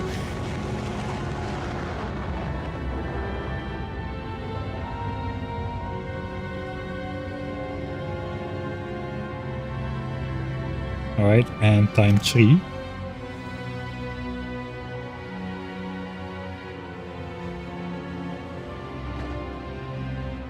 Alright, so that is 30 seconds once it freezes.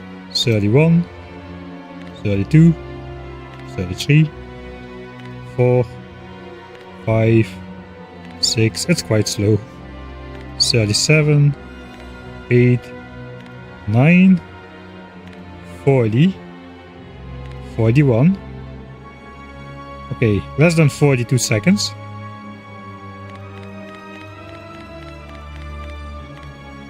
Alright, it was 10 ticks. It was 10 ticks. So 41 seconds and 10 ticks. Is that fast enough? That is quite a bit slower than the maximum launch rate. We'll be launching from 2 silos though, but that means the time the spaceship can spend flying to Norvis is going to be even shorter. Of course, all my problems will be just solved if I just build 2 copies of the ship. One can be above Vulcanus and receive signs, and the other can be making the flight to Norvis, and then basically there's always a spaceship available here. So I think if worst comes to worst, we can change the design, but for now I think I like it.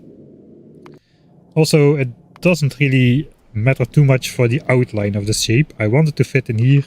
It's gonna fit in here somehow. We can just not go energy efficient on the rocket silos if we don't want to. But this means the rocket silo is still a lot faster than the inserters. The rocket is already is ready way before it needs to be. We have a look.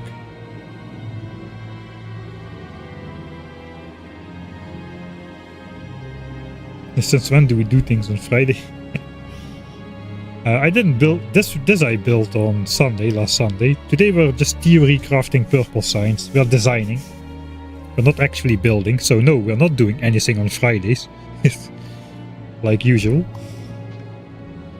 I think we can go for a minimum energy rocket silo then.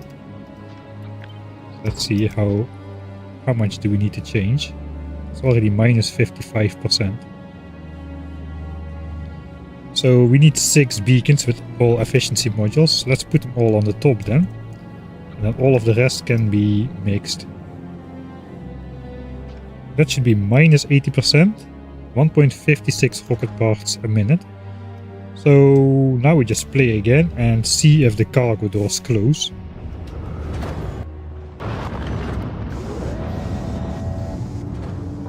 After a couple ones.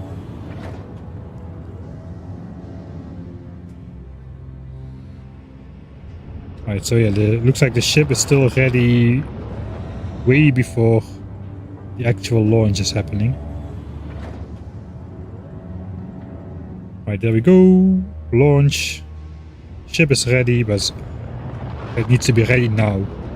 So we still have quite a bit of time. So I think this is the preliminary, the design for now. It's not called preliminary. It's called something else, but sure, good enough.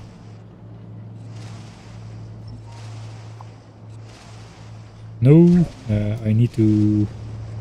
Okay, we'll just copy paste that on there.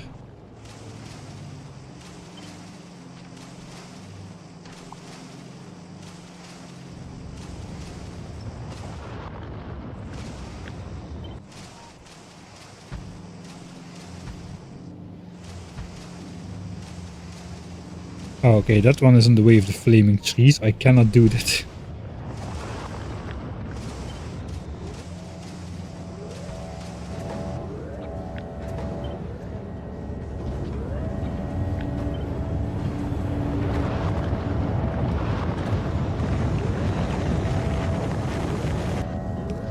Sure. Except these need to be orange signs.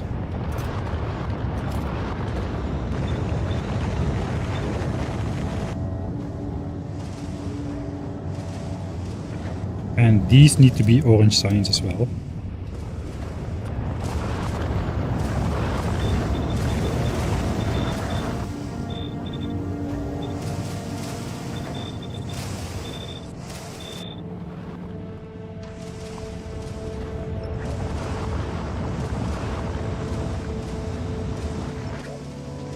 Now that should reset everything.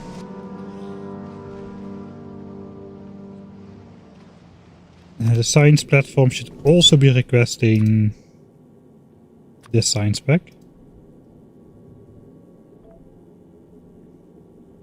Alright, so I think that is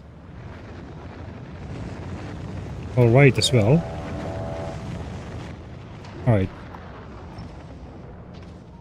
So that's how science is gonna look like eventually. Then we just need a buffer chest system in here that can output the amount of signs for loading. We're actually no longer loading more than 30 signs.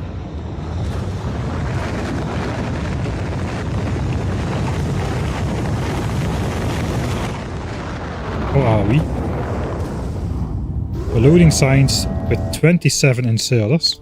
Yeah, that's more.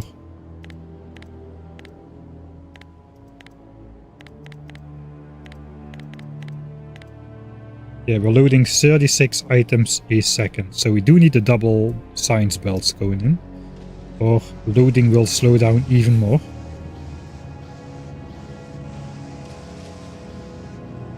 Alright, I like this, it looks nice.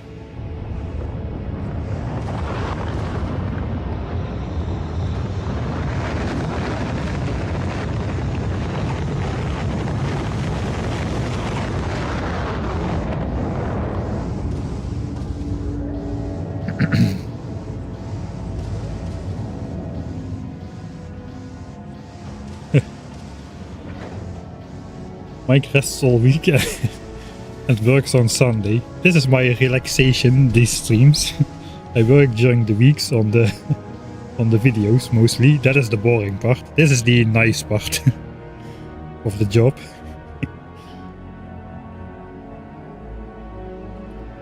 Alright, so pretty good progress. We got a working rail assembler into purple signs. We just need to okay, rails is the easy part. It's just bulk, simple goods. Now we need electric furnaces and productivity modules. We know how to load it on the rockets. We know where the rockets are gonna be. Do we know where purple science is gonna be already? I don't think we already know where purple science is gonna be. But we somehow have to align that nicely as well. I think we first have to design electronic furnaces. There's a nice patch here, but there's some coal on there. So if I want to place it here, kind of would make sense because the M signs is on the other side, so it wouldn't be bad to have purple signs on this side.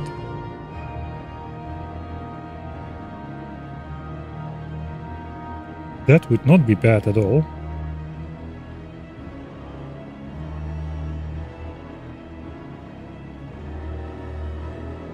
Not really sure. Oh no, what am I doing? It's editor mode, but that cannot be. No, we need to research something dumb.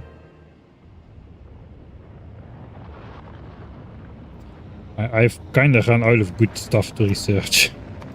I'm not even researching fast inserter in editor mode, no way. Alright, I think for now we can put it in here. We should probably flip the middle part then. We can like... Can we like... I don't think we can put it in between the lava here. This is not a very flexible design, so these lava arms are gonna be too much in the way.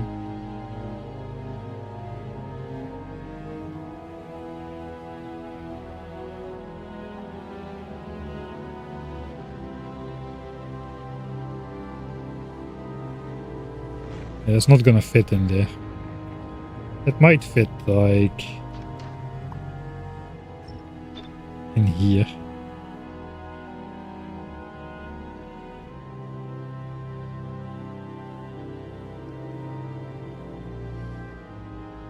Oh, that's the max. Yeah, that's the maximum. If we go right up against the lava, it's gonna be here. Still on the cold patch. I don't know if I want to place it in this corner. That's not really a thematic corner.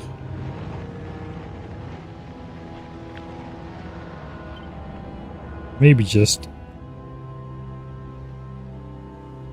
let's in this area, in this general area, that's alright for science. It doesn't look like tungsten is gonna flow through here. Or is it? How the hell are we getting this tungsten out?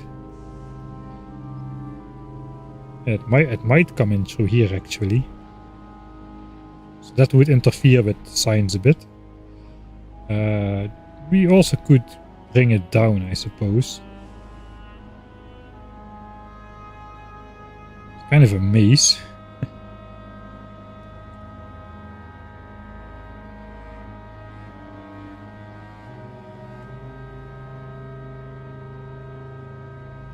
Yeah, it's not really clear how this is going to come out. If not just going straight to the right.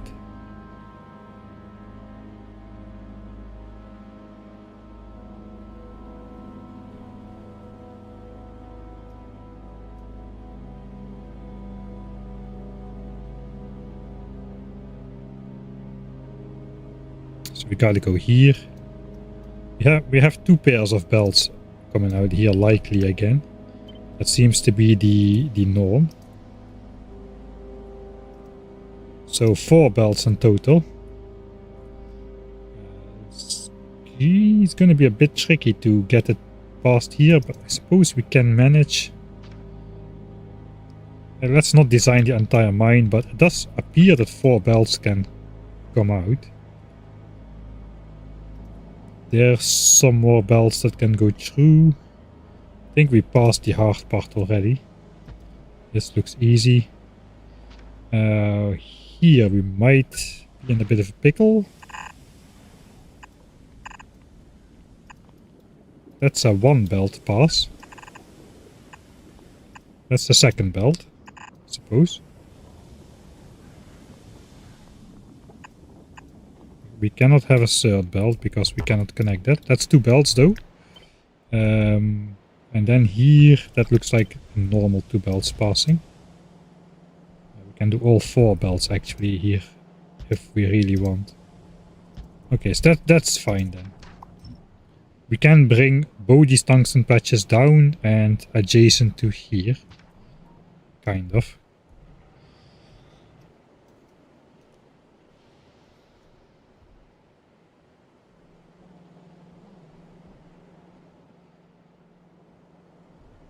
So yeah, we'll figure that out. Purple signs could be here if we really want to. I have 2 purple sciences again. I think I'll blueprint this.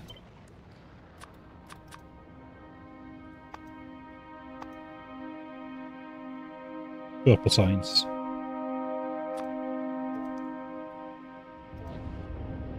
Let's put it in here. Alright, we'll also blueprint this. Together with these.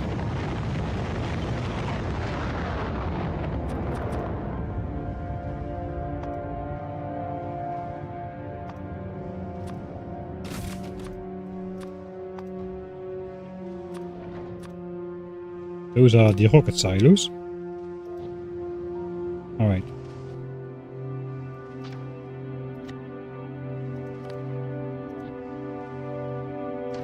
Snap it to a grid.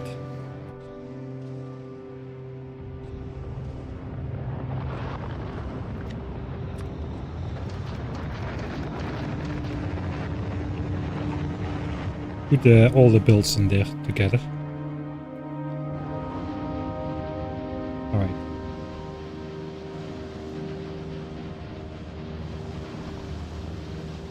Maybe I should clean up the power lines before making the blueprint, and I don't need to do it in the actual playthrough. I'm just gonna read through chat a little bit and drink some coffee. So if you just tuned in, I cannot really read chat a lot because I have to alt tab out of the game. I don't have my second screen today. I will have it back on Sunday.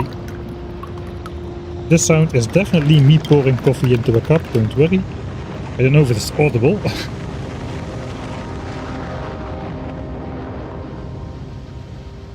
Right hand silo not working. Alright, calcite box ran out. That was earlier as well too. Yeah, I'm a bit behind.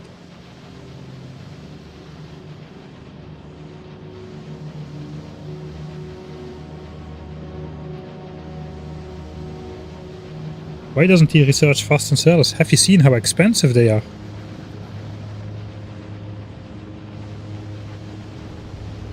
That coffee sounds cold. Does the sound change?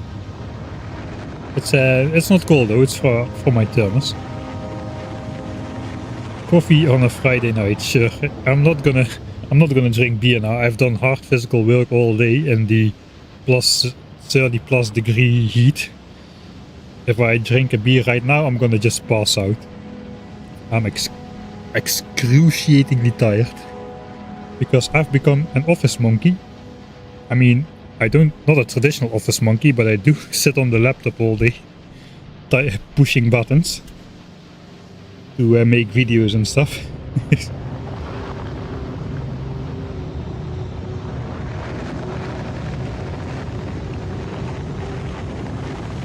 Kind of like the setup. I don't know why. No, it does look dumb, but I mean, it's kind of the theme. Let's clean up the power lines. It looks like it's a little bit more work than I thought.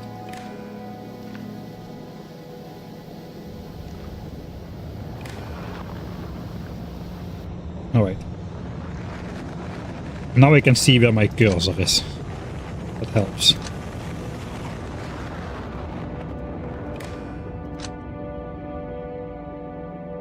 When that was connected, this needs to disconnect. I think we're there. Disconnection still. Yes, now it looks okay in the map as well. There are no more double connections. This is symmetric. I love symmetric builds, even if it's just because you can do this kind of stuff all the time. Alright, so now we have a good power network on there, so we need to update the blueprint.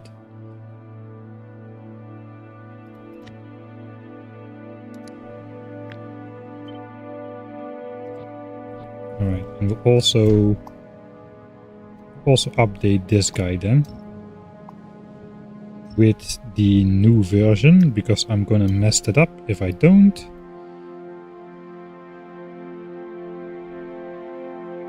This one is flipped. If we put it here, we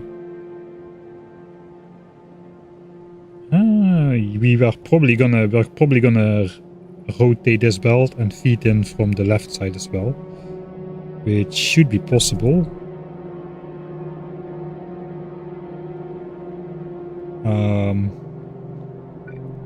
That means we need to do this.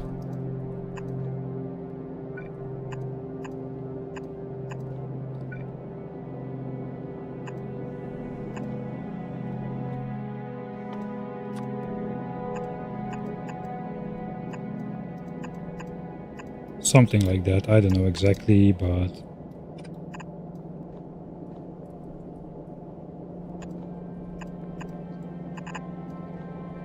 that's gonna be the two things that are coming in.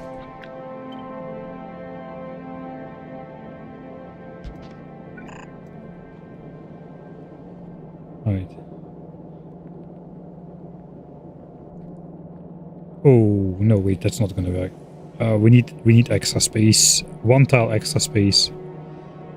Oh, I messed this up a bit.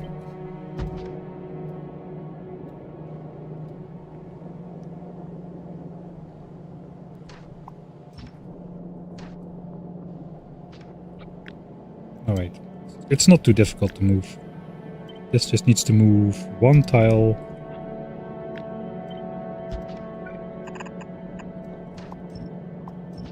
And then this comes forward one tile.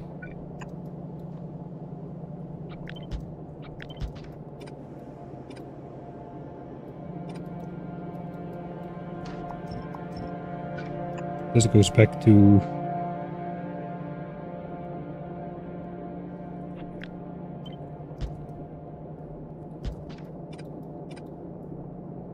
just side loading straight on.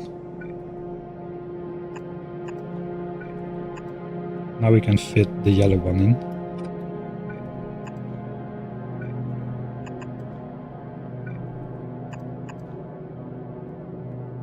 That'll work. It outputs on the far side of the belt, so it can exactly go in the gap. Right? And then just these, all those yellow ones need to rotate.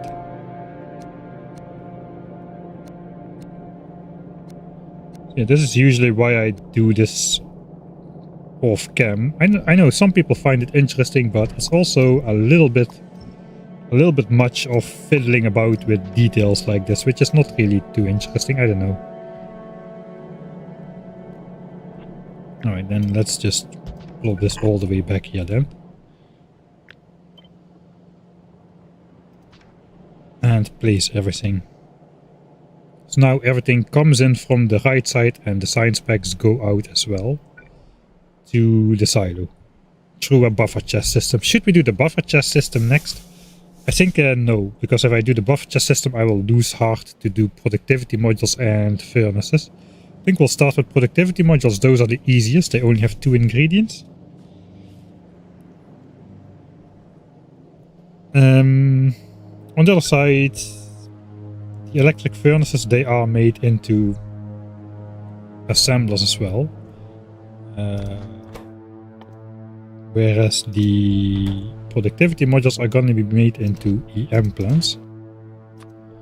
We can use regular quality ones or good quality ones. Kind of depends how many resources need to go in there. We're gonna design this all around productivity, which means no, there are no productivity modules in this step yet, but in the process of making red and green chips, there's gonna be productivity. So that's gonna be interesting. That's the next step though. I think this step is still pretty easy. We just need to figure out how many of these things we need.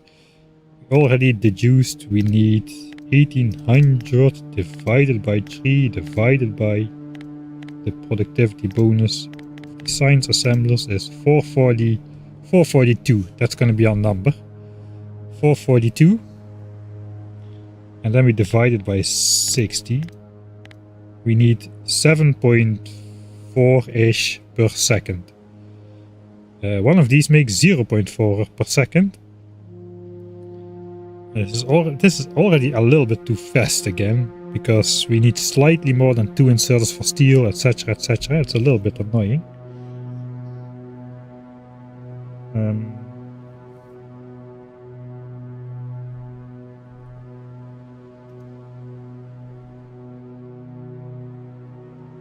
So these should be 4% slower, at least. We're gonna have the same kind of problems as we are gonna have with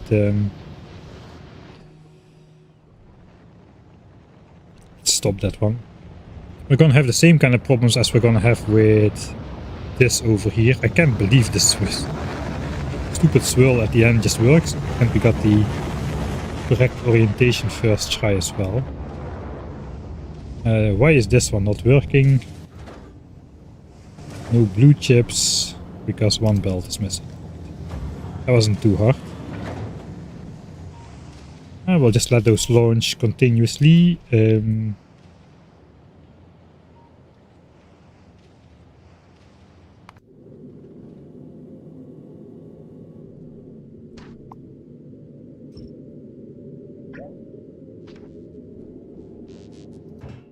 I was kind of hoping to delete everything from this ship, but looks like no.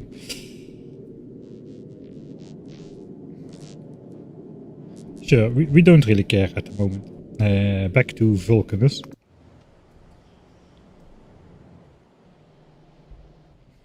Alright. So 7.4-ish.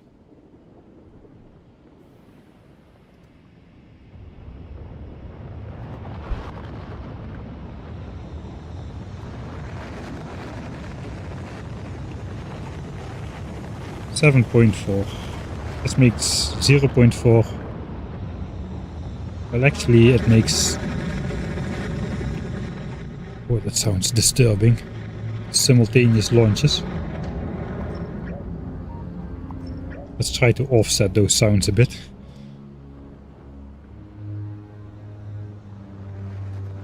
Someday I will type this sum into this calculator.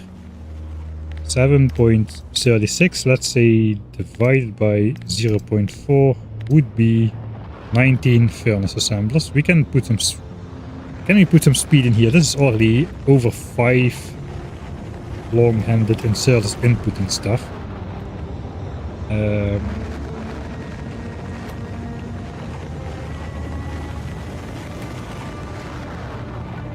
Okay, let's... We'll switch off the rocket silos. They're kind of too loud. We see it working now, so let's get rid of that.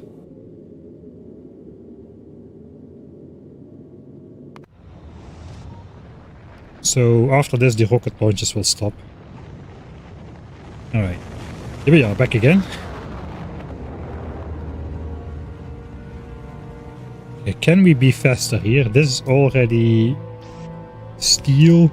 Stone bricks, red chips. Doesn't seem a need for beacons around here. There's no productivity which goes in here, so we don't need to speed it back up either. There's no space for... I mean, it's a waste. It's a waste of modules, really, just to save some assemblers. Not really sure it's going to be worth it. Oh, that is pretty sweet though.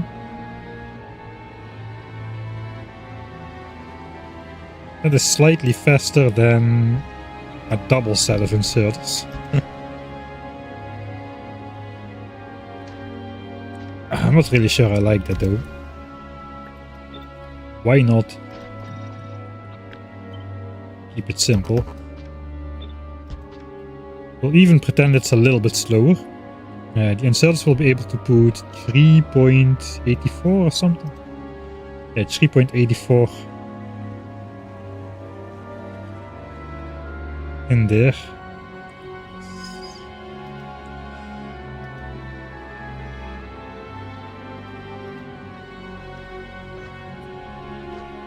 This does not stretch, does it? Nope.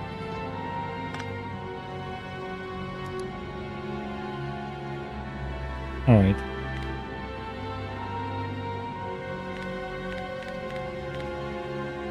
.4, but if really it's going to be 0.384 at max, if every inserter can grab something as it needs to. So that's 20 assemblers. Or in other words, the inserters can have the slightest downtime because they swing 0.384.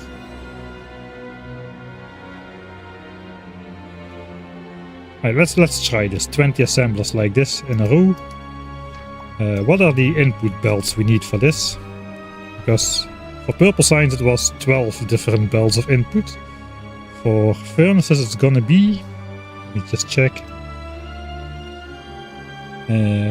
4,400 stone bricks, That's more than 2 belts. 2.5 belts basically. And half of that for red chips. So it's probably easiest to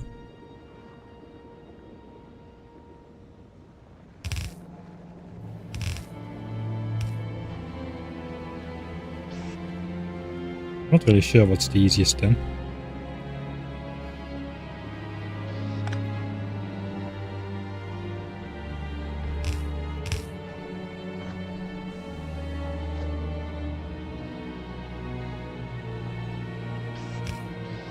I mean, if we do this again, we need to do again something like this. Is this going to be the new meta? Is this going to be my new standard design? Not sure about that.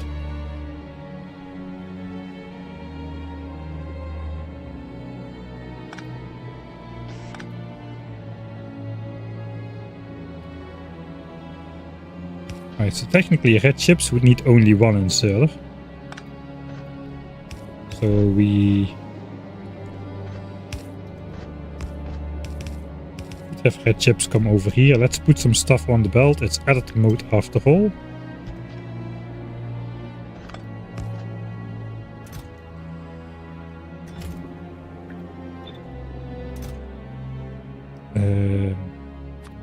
Steel first.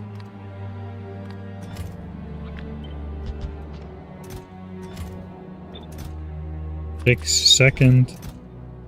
And red chips last.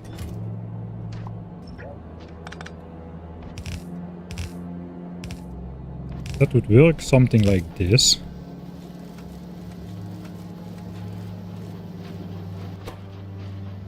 And then we need to output 0.4 furnaces a second, so even the slowest of slow inserters can do that.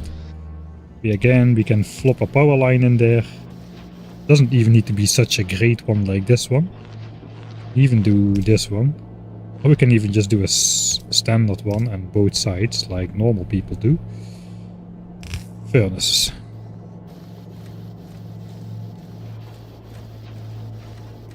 So there's no good way to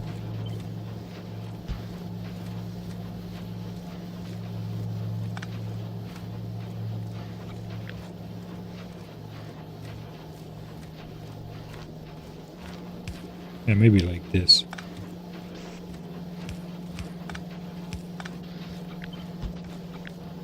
That could be a set.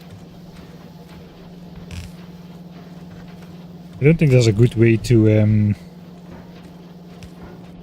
test if this actually meets demands.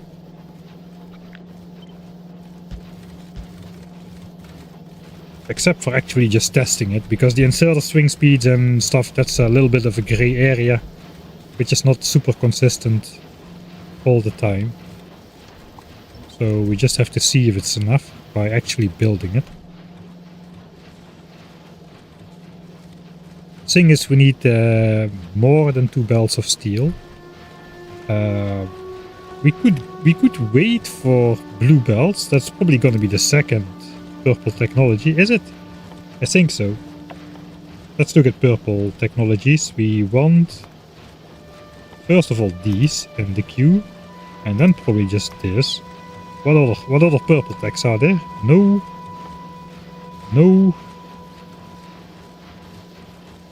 That's it. What? Yes, but not as a priority. Let's put it in. No, that's 500k, man. That's going to be far off once we actually have yellow signs as well. That's way too expensive. I already indulged 200. Did I indulge myself? 250, 400k yellow signs for 2 robot speed levels. That's already a big indulgement. The next purple signs is... What is purple science anyway? Mining productivity. We'd consider mining productivity 3. That's a big research project once we have purple science going. And it will be useful.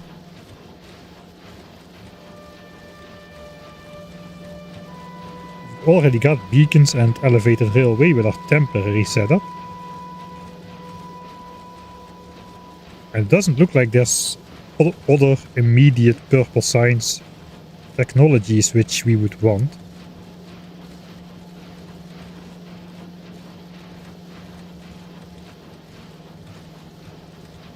Yeah, no, I don't think there are. Oh, sorry. Bumped the microphone. Hope you're not wearing earphones. So this is good. We could build 21 instead of 20 to counter that. And before we have these assemblers, we'll have blue assemblers. The thing is, if I just upgrade this to blue bells. Okay, that was a little bit unintended. Then we can do with 2 lines of inputs. That's the idea. So maybe I'm just going to design it like this because it looks better. If we can have just 2 bells of steel of input.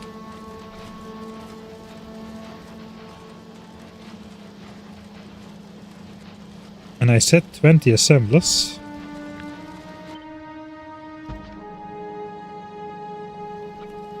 So I think we're almost there then. That's 9, that's 12. We'll just chop off the last one and the first one to have symmetric power lines.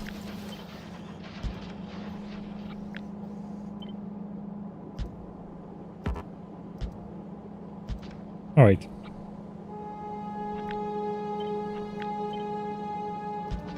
So like that, and then we just need another one. Suppose we could do this. That's one option.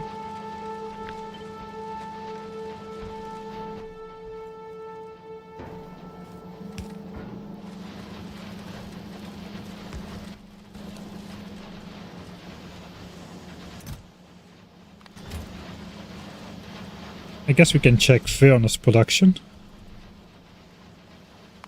So the number we are aiming for is higher than this, which we are not at. We are aiming for 441. We don't have 441.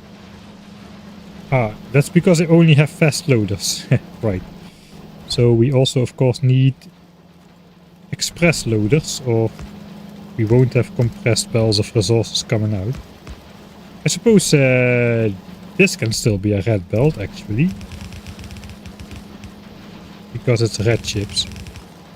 And it has the splitters, which is the most expensive part. So, sure.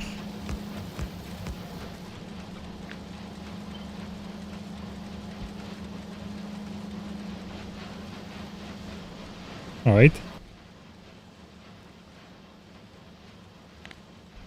Okay, there we go.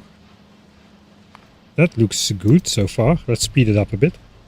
At a 1 minute view, 441 is the goal. Yeah, we are exceeding 441 by a fair margin. By a pretty decent margin. 480 furnaces a second. So that's more than plenty. Looks like we've got a furnace set up then. Not bad. Not bad at all. Alright. Furnaces.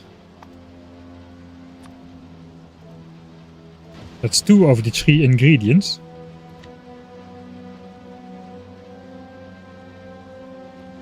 I suppose this is... let's do this. Furnaces. I suppose this is rails as well already. I don't want to put rails on there. Yeah, let's just keep it like this. Bricks. Steel comes from foundries directly. Bricks will need to be smelted in the very same furnaces. No, not those. We can smelt the bricks in these furnaces. 2 stone a second becomes 1 brick a second. I'm not sure if it makes sense to put productivity in here, since... I mean, yeah, I can put productivity in here, so we need less stone to make more bricks. But to get more stone, I just need to do this more. It's probably cheaper to just do this more than to try to save like 10% on foundries. If I need to make like 50 foundries to make the stone, okay, I would need to make 45 or 40 foundries if I use productivity in here, but that's again, I don't know if that's gonna be worth it. Probably just best to shove some efficiencies in there and call it a day.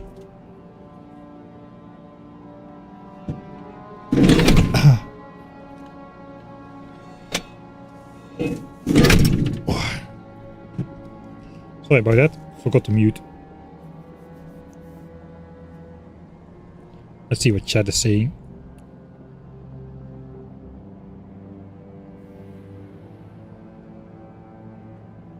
Well, those are already out, right? We got that. How much further along is the streams than the video series?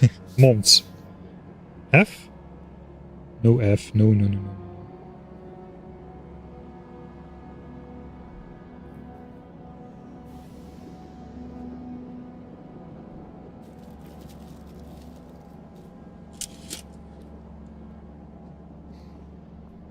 Alright, no F. I think it was F for me personally. Alright, I didn't miss a lot. Yeah, we're gonna go with efficiencies, I think. I need to put stone in there so I can see what the heck is going on. It was these are again slightly too fast, which is a bit annoying. So maybe I do want productivity. I can put cheap Mark 1s in there perhaps. Then they need less stone inputs.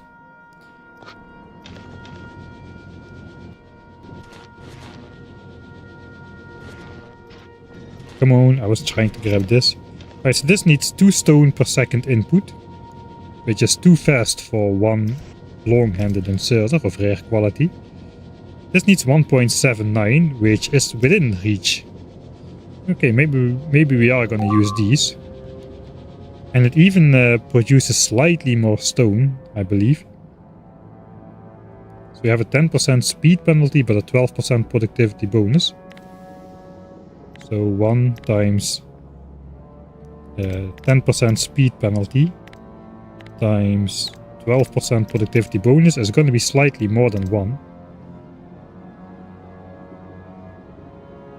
So this furnace is actually faster than this furnace despite the speed penalty. We are using a bit more power, like 10 times more power I suppose. But at least the inserters keep up.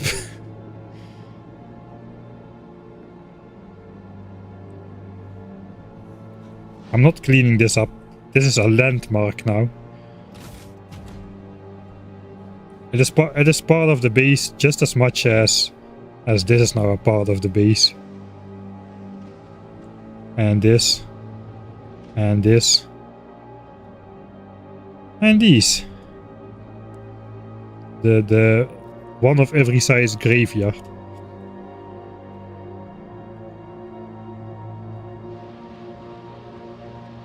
We could try out the big demolisher kill thing as an intermission. Maybe we'll do that. Let's not get sidetracked immediately though.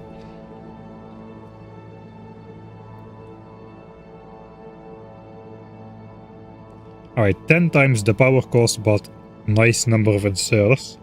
That's kinda stupid. That's kinda stupid. Does save 10% on stone inputs. Is it going to be significant? It might be significant. Well, if I don't want to use the good modules on this, man. That's just such a waste. Okay, for now, let's go with. I mean, I made the silos minimum consumption. How many stone smelteries do I really need? I'm gonna quick. Okay, I know how much I need. 2.5 bells. Yeah, 4,412.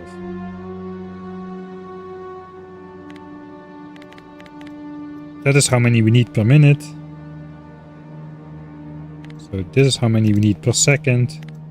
And since we're making 1 per second, that's also how many furnaces we need. 74 furnaces, basically. no matter which type we use, it's going to be 74. Here I just need, I can use 2 inserters here and then output the 1 stone with, doesn't even need to be on the same side, does it?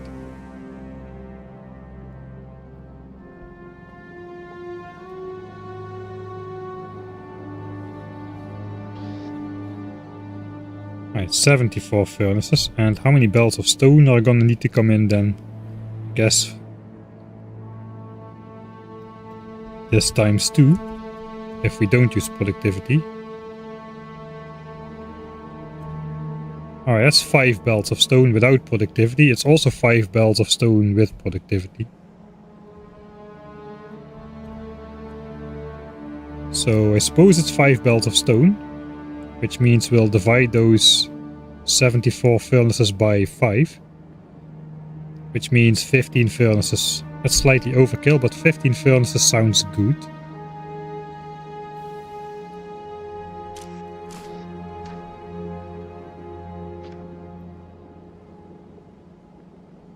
Might be fast enough then.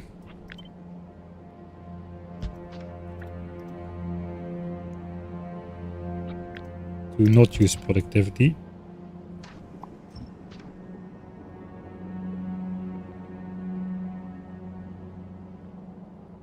Alright, 5 belts of furnaces, 15 furnaces per row times 5. Eating up 30 stone a second.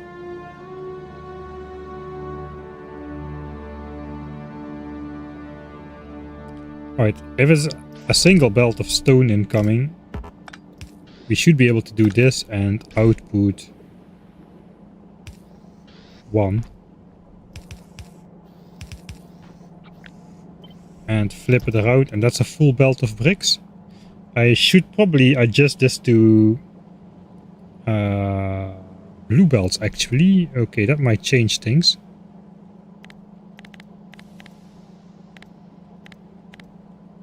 Then we need to divide by 2700. Okay, that's 3.2 belts. Then productivity will make a difference. So that's 3 belts, 3 compressed belts of stone if we use productivity. Alright, I'm sold. Productivity it is.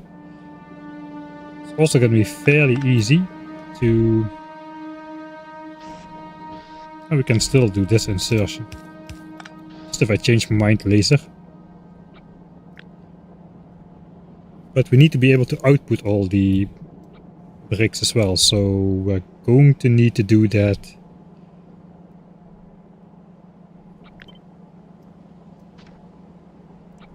better. I think I'm just gonna overbuild 1 furnace. So we're gonna do 8 and 8.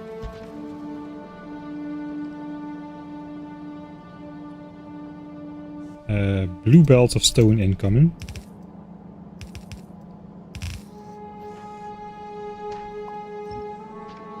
But since this produces more than a blue belt of output... Wait, how can that produce more than a blue belt of output? It can't. It does produce more than half a blue belt of output. That is what I really wanted to say. So... that just goes in the middle.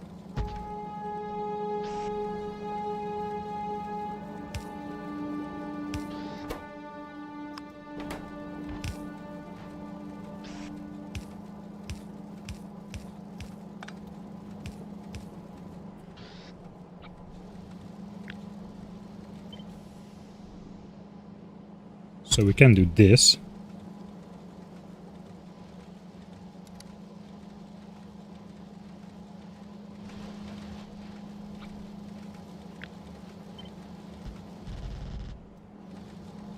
Alright, sure.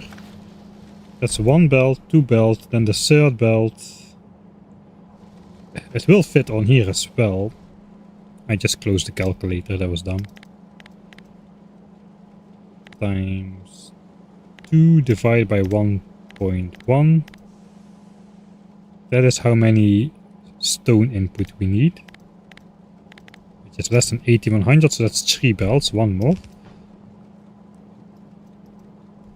And then the amount of bricks that's gonna come out is 1.63 belts.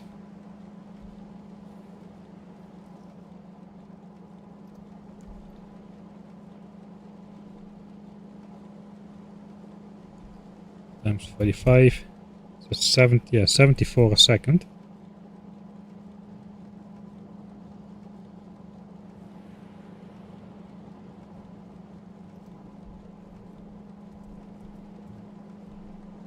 Yeah, that's correct. That's correct, I think. 73.5-ish.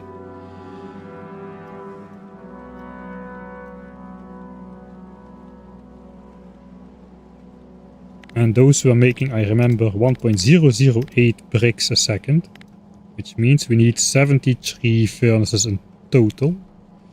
So let's go with 70. What's divisible by 4? 76 is the nearest divisible by 4 thing.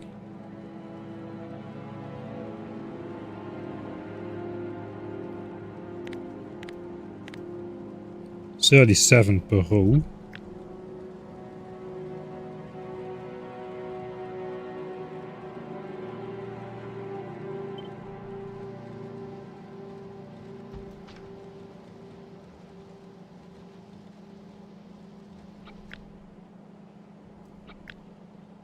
Something's off.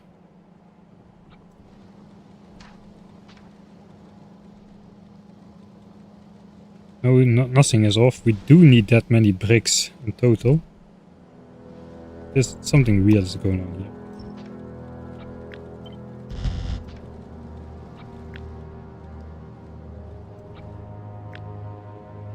Okay, not sure. This feels off.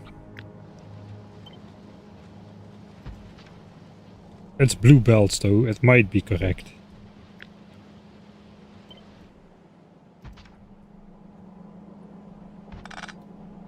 Right.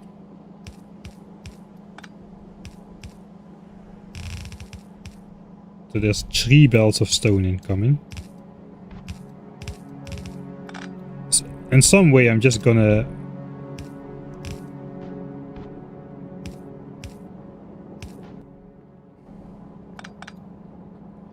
I'm gonna split that up so that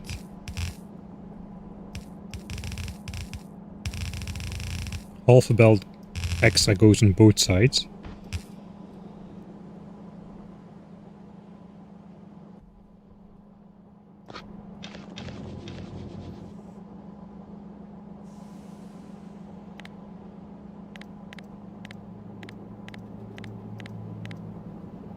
$26 furnaces. I think we're gonna go with 76 in total. Maybe 80, I don't know. Just to catch any irregularities which come from insertion related stuff.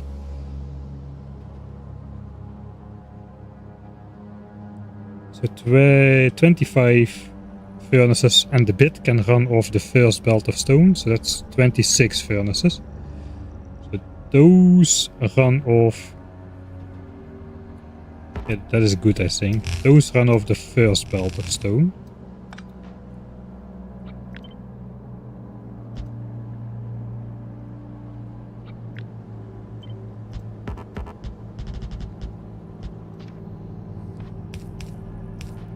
Right. And then the second half, probably we have 13 left, 12 left.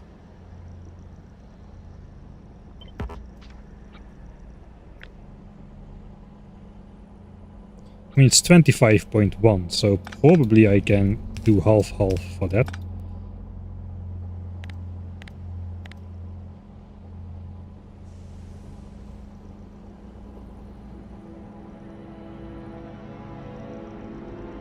I'm just gonna put the extra furnace at the end. It's been a long day. So 26 for a full belt and 13 for a half belt, and some are gonna be idle some of the time, and I'm fine with that.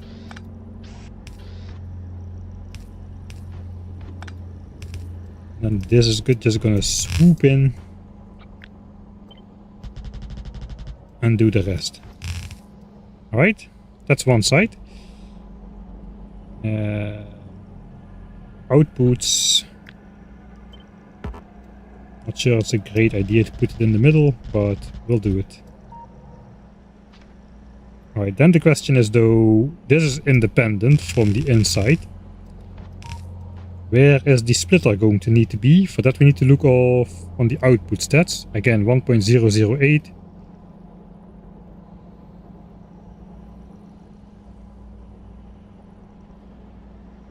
So basically 45 items a second. So we don't have to put the entire, or we don't have to put like half and half on each side. It does not really matter that much then. But we cannot do more than 22.5 stone on one side of the belt. So it's got to be almost in the middle. I guess 20 and 19 is what it's going to be then.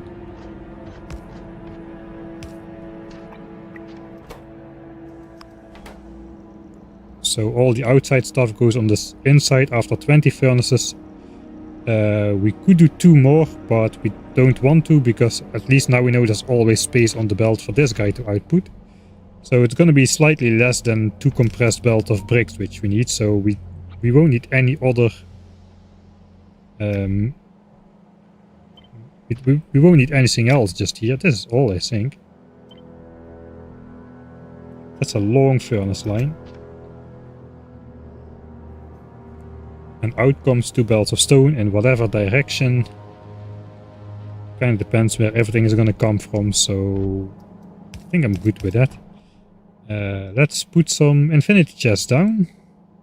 I would like to have a couple more in my inventory. I keep not being able to find them.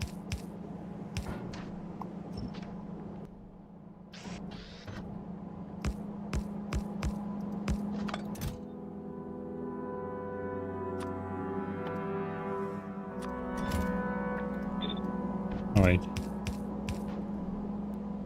Probably I should load the inside of the belt for a half belt.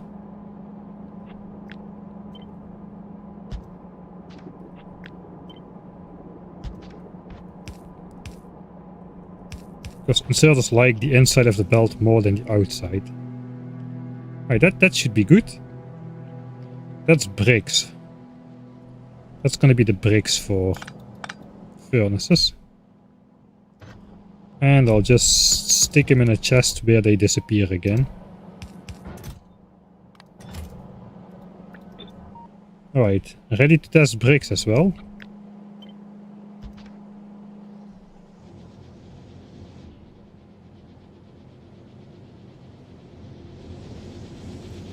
So we kind of want to look at... This stone belt should get consumed completely.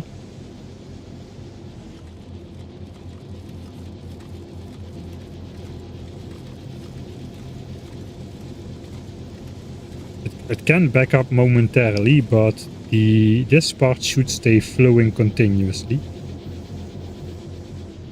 And we will be producing more bricks than we need. Alright, bricks. How many bricks are we looking for? We are looking for 4,412 bricks. A second. Sorry, a minute. So we gotta wait for the minute. Let's speed it up again. We are at 4.5k, so that's we're bumping between 4.5 and 4.6k on the graph here, so that's promising. So 4412 needed, 45 something we have. So that's probably just the maximum we can make out of 3 belts of stone, and we just reasoned we need slightly less than 3 belts of stone. So that is enough overkill. Slight overkill. We just need to feed in 3 compressed belts of stone. And that is bricks. So another blueprint done. Later we just need to somehow attach all of those things together. That's gonna be bricks.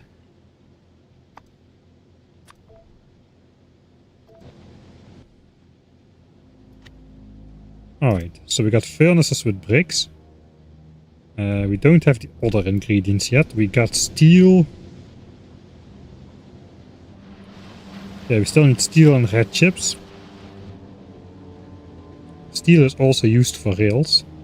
And red chips are also used for productivity models, so we'll wait on those. That's gonna be another step down. Alright.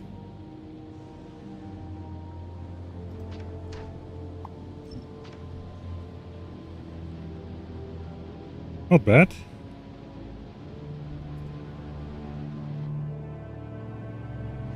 Oh yeah, our sign setup is now over here.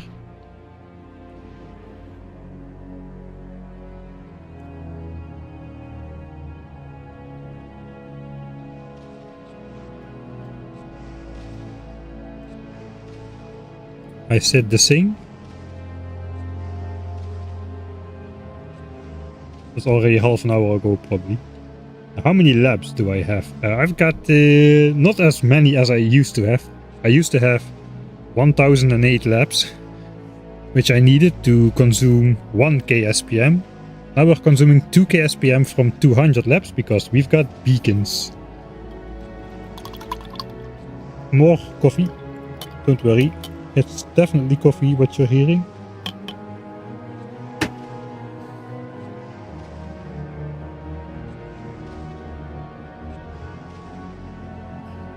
If I overbuild the furnaces, I can use efficiency modules again.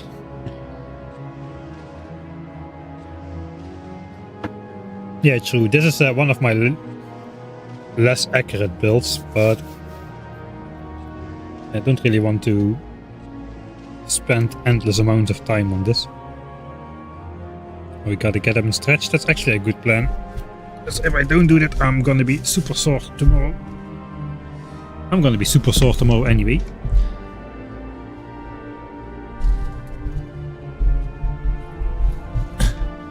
Alright, you make me get up and stretch, and then you go here.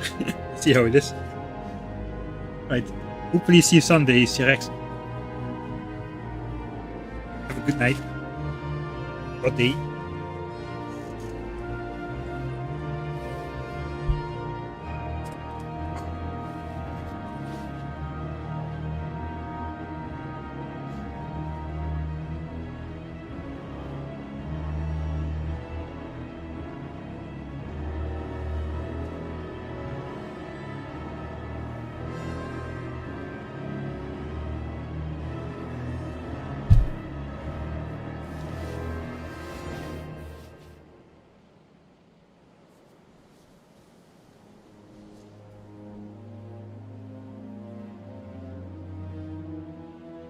Yeah, Fulgora is there's just some module production facilities there, which now are idle, but which did get us along with all the modules we have now.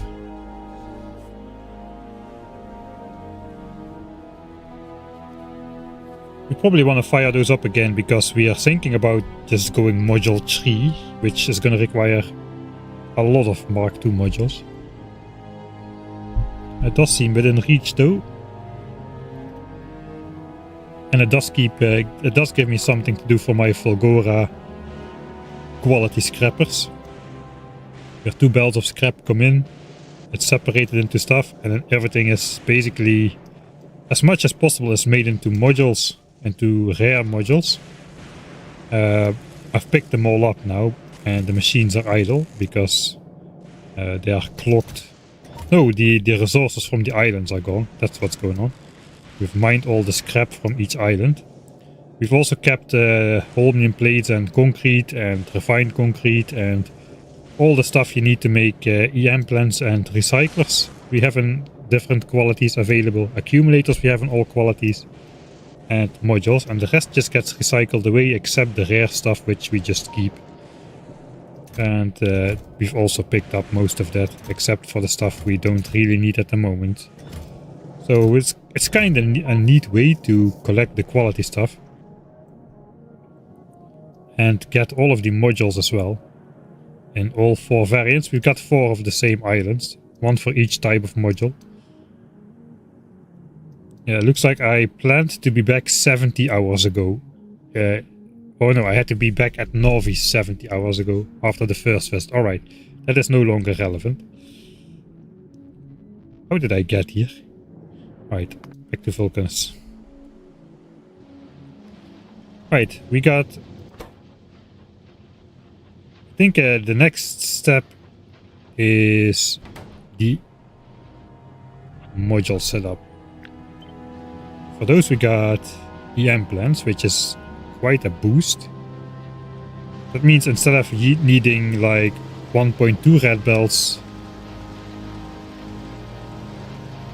of red chips, we need 2/3 of that, so less than 1 red belt, 0.8 or something. Let me actually check my Excel here. Yeah, 1471 red chips to make the same 441 productivity modules. That's the power of the EM plans. I don't think, didn't check that, but these can only be made in assemblers. So no productivity bonus building for making furnaces. But of course these can not only be made in assemblers, but also in the EM plans, which does give us the 50% productivity bonus even on stuff like modules. Almost like Warptorio again. Alright. So, since we are not using productivity modules to boost this further, is there really a benefit to using the rare EM plans? I don't think there is. I think that is just how it's gonna look. Making 0.2 modules a second. Could put quality. No, we're not gonna. No, don't even think about it. No quality. We're done with that. We have quality on Fulgora for modules. We're currently making Norwegian supplies for extra modules as well. We're gonna have more than enough. No more quality. No. Not gonna happen.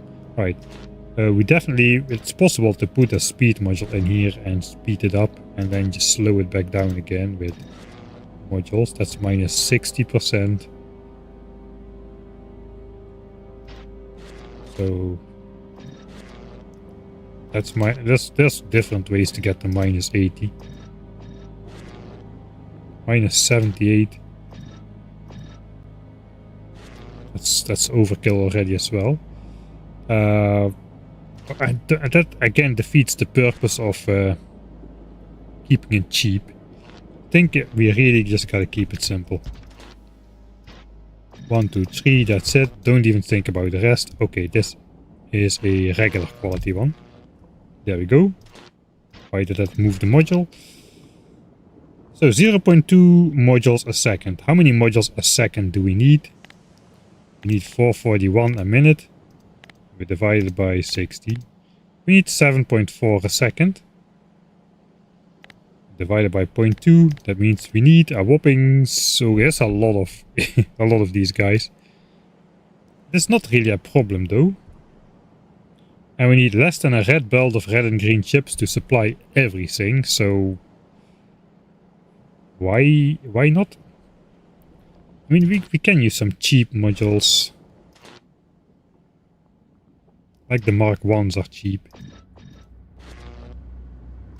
Minus 40. It's minus 70.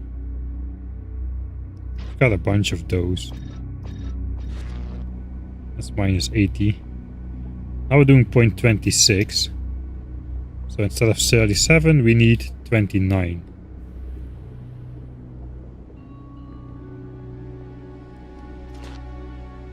Alright, what if we use these?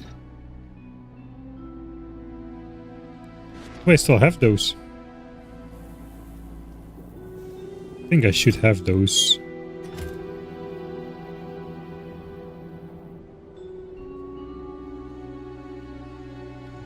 $12 and $50 it looks like, so not too many.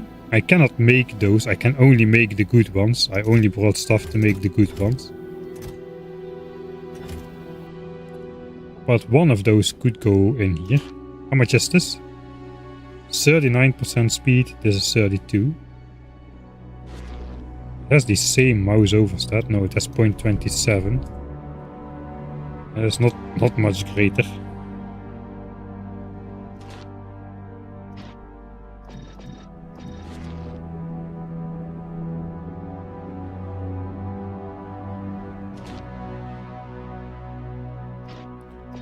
Okay, this is what we potentially have. It's a 1 megawatt each. 0.32, that's significant speed boost. That puts us to 24. 24 is a good number, right? Either 24 or just go 37. We'll make both setups and just see how it looks. We do need to reorganize those modules though, that is obligatory. 24. Basically 12 and 12, I suppose.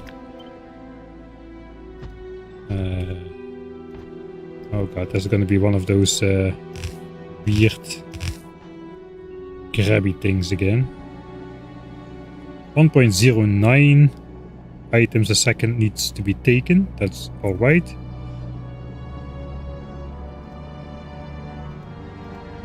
We can take 1.34 with a rare inserters. That's plenty fast enough.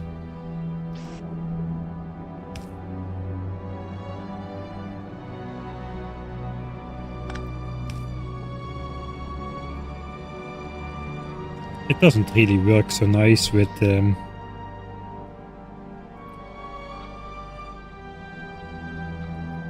can make the Norwegian setup.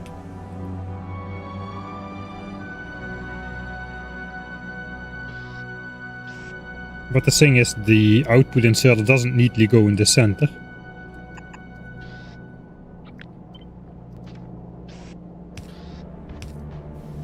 I could go here over the belt that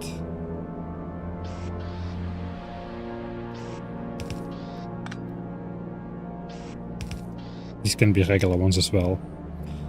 It could go like this. You can just move this close by as well. Maybe that makes sense from a design perspective or something. I don't know.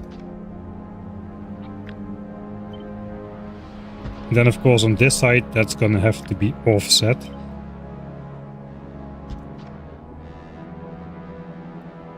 That doesn't look so bad. That does not look so bad. So it's basically one with red chips, one with green chips. Doesn't matter which one is which. And then the modules come out. Sure, we'll have them come out on the other end for thematic reasons.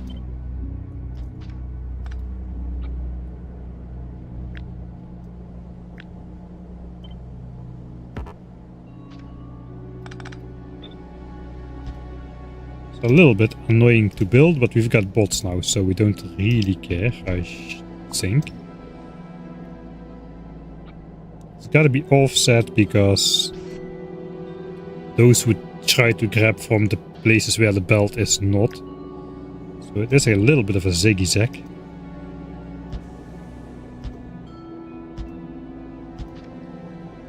Nothing we haven't seen before in terms of weirdness. The fun thing is you can do a zigzag power line here as well to power everything, I suppose. We can go. Let's keep the good power lines. Oh, we get the horrible pattern.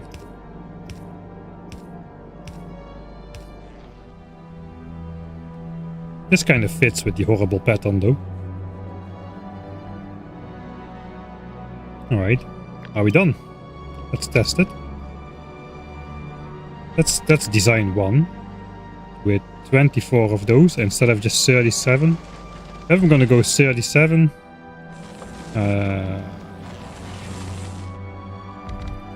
we're just gonna make him in a line.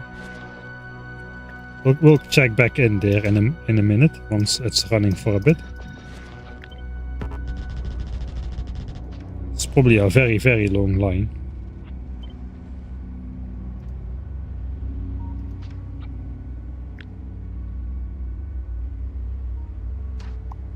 That is how many.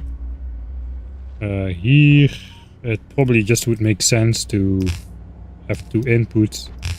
Just boring, 2 inputs, 1 output. You know the drill. Don't need any special inserters. Just simplicity.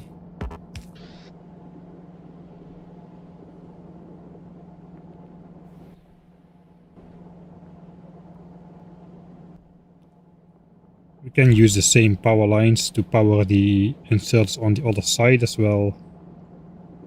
Something like that then, maybe.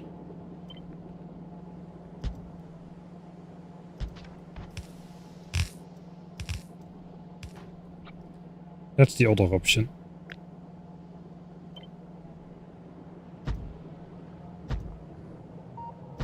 Annoyingly though, this is an odd number.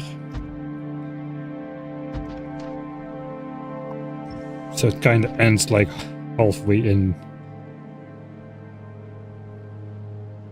It is fine, but I don't know. That could go alongside the furnaces. That's also a long line of stuff.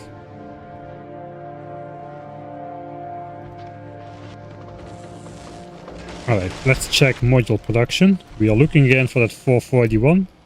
Yeah, we got more than that. Alright, 10 minutes we don't have, but that's clearly more than 441, so that means we're good.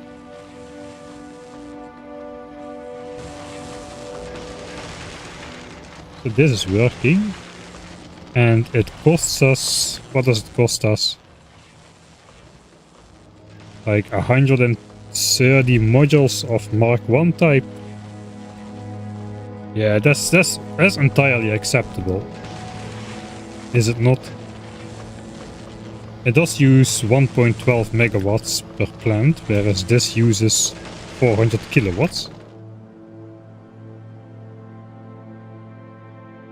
It's not even that big of a difference, is it? 37 times 0.4, 15 megawatts, or 24 times 1.12.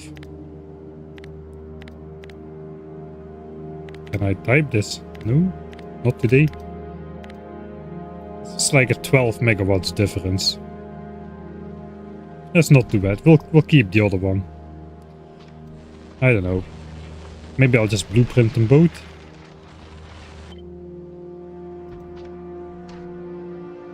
I have to test the other one as well then.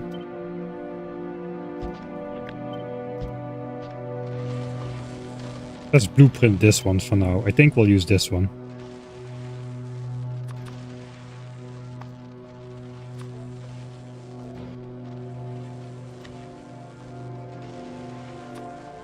Productivity modules.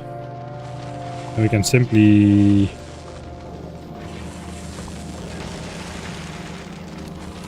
stop that.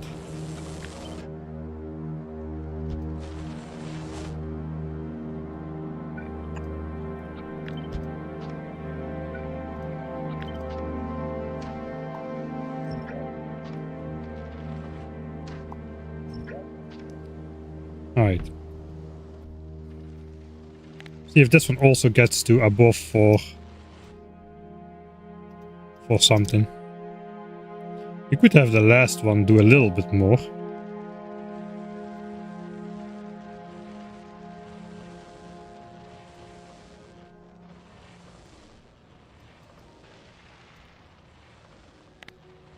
$441 divided by 60 divided by 0.2 a second for this group. Alright, why is this different now?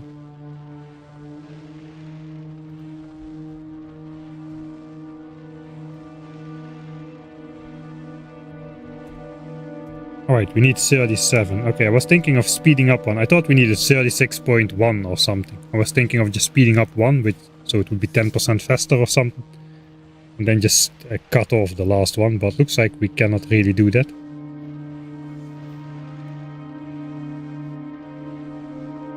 We are at 444. This is This is more tight. Of course, this produces 441, but we have 37 producing instead of 36.75, so it's really only slightly over specification. So that's another reason to go for the other one, I suppose. I think we'll go for the other one.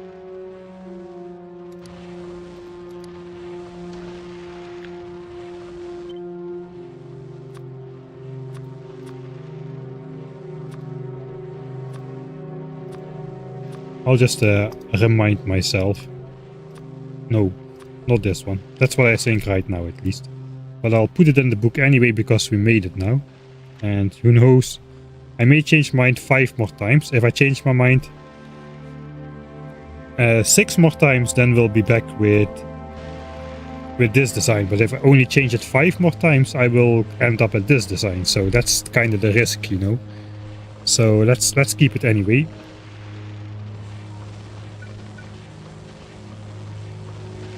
For now, though, I'm just gonna delete it.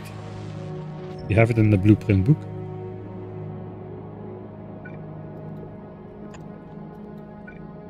It's the wrong loader, but I guess it doesn't matter because loaders don't exist anyway. Alright, neat.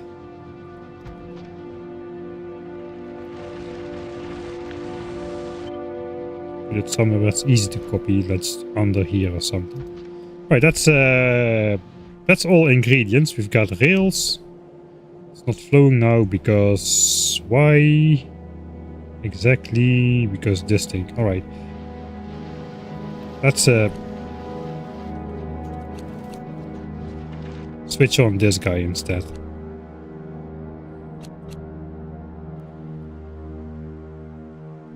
How is this science doing?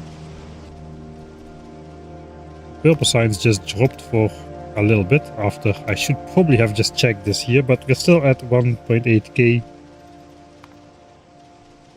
Does look alright. Alright, we have 1.8k from metallurgic science. 1814 is actually exactly the design. I'm probably gonna manually throttle that to 1800 signs a minute by just forcing it all through one red belt, and then it's gonna back up a bit. But good to see it's still going. That's the first real test of the Vulcan signs we designed last Sunday.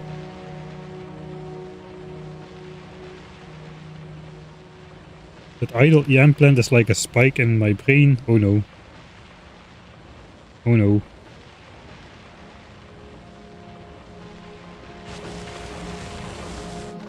Ah. Wait. How am I producing enough then?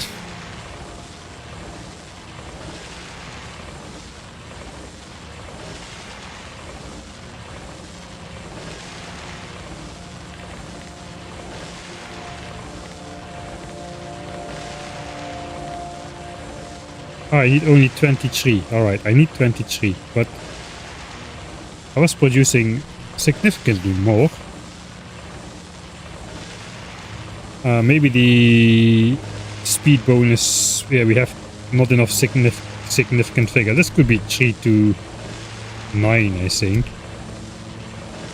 We don't really know.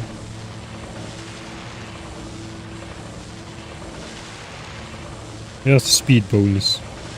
64% faster. So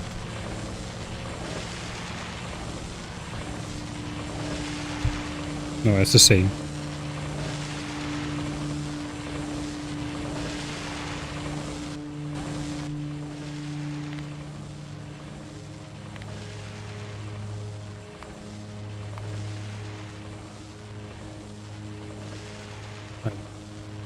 Maybe it's just too shaky or something, I don't know.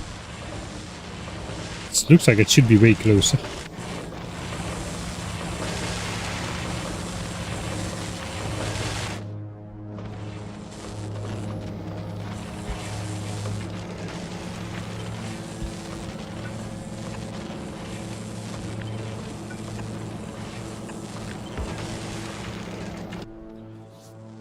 Ah, map view.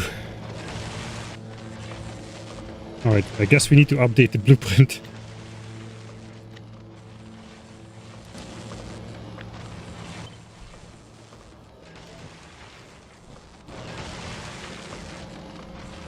Alright, what else am I not seeing? Can I see your space platforms? Alright, yeah, we can take a look. Yeah, I really like the in-game calculator. You still need to do all the stuff yourself, unlike with the rate calculator. Rate calculator is great for mods like Pianodons or something, but when stuff is still like simple, kinda like just doing it myself. Just to keep a grasp of what I'm doing instead of just blindly following some numbers. Space platforms. Alright, I don't have many. We have 2 platforms above Norvis which are making... one of them is making science packs, or at least some of the time. But we are just sending down the extra iron as well. So this is the center of it. You cannot have holes in your platform, except you can if you bridge 1-tile gaps with long inserters. Or you nuke a hole in that, but I can't because that's 5 million yellow and purple and whatever signs. So this is the processing of that. We only need a little bit of iron, the rest just gets sent to Norvis. Before we were smelting the iron and sending the iron plates down to Norvis, but now it's just iron ore since we got foundries. Then we gotta zoom out a bit, because this thing is quite a bit bigger than it seems at first glance. And this entire perimeter is so that we can spawn enough asteroids to make 1k SPM of space science. This is the minimum. This is about the exact size we need to spawn enough ice asteroids, the oxidic asteroids, to make 1000 space science a minute. I got another platform which currently is not making space science. It's the same thing basically. This is out old information. It's the same thing except it's missing the space science part. We're just sending down iron to Norvis, except not really, because this guy is deprioritized. You cannot really prioritize space platforms except when you... I have 2 platforms and I'm just forcing down the iron from here by having this over here. It's a bit dangerous because if Norvis at any point is not requiring at least half of the iron I'm sending down, then this will fill up and explode just like the Vulcan landing pad has. I mean, this was a conscious decision, but on Norvis it would be pretty bad if this would fill up. It also would block all the science packs later on. But that way we can actually use this one to stock up some asteroids, so we got more iron available than we need later on. It's still backed up pretty far. Where are we? Okay, it's going around the corner now. Okay, it's going to about here. Okay, so you can still back up all the way to here. Of course, these are just going to be full at some point. Alright, so that's the 2 platforms above Norvis. Then we got the McZipTide Deluxe, which was supposed to be my personal transporter ship. Everything goes through the hub in this one. Just ammo, iron, ore, everything except asteroids. We got a tiny fuel making system which we stole for our next ship as well. And then they're just gun turrets fed directly from the hub to cover the entire ship. So that was the original one. We never took a flight in this. It did take flights by itself, but we never traveled in this because somebody said you couldn't do laser turrets at a low tech level. So we made this thing, which is basically a giant like mass of laser turrets at the front, powered by an ungodly amount of solar panels for an early stage of the game. And then the same fuel system in the back. It's very important in space that you keep your water tank cooled with ice cubes. So that really helps the efficiency of the thrusters. I'm bound to get this fake information into the world. This is going to be my my personal variant of you need Covarex enrichment to do nuclear power or any of those kind of fake wisdoms. Let's introduce this as my fake wisdom, which I'm trying to push into the world. Keep your water tank cool in space, and your thruster efficiency will get a hidden 20% efficiency bonus. You didn't know that, huh? You didn't know that, but I did. I just told you. So now you can echo me and place it on the forums and on other people's questions. And did you know if you put ice cubes in your water? Okay, I'm gonna stop now. Yeah, that's all. This thing is basically also my calcite transport to Norvis, and we bring rocket parts in from Norvis because I was lazy the first time we went to Vulcanus and decided to just ship this in from Norvis instead of making it on Vulcanus, which would make more sense.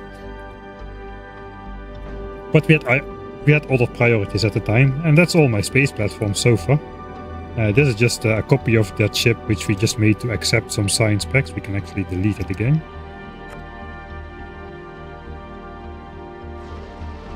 Right, that was a nice intermission. Now comes the annoying part.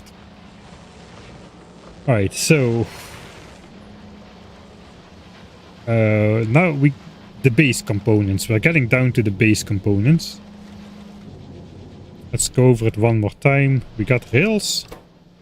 We have stone. I mean, we're gonna make sure... No, we don't have stone yet. We need to make sure we have enough stone. Steel and sticks. Steel is also required for furnaces.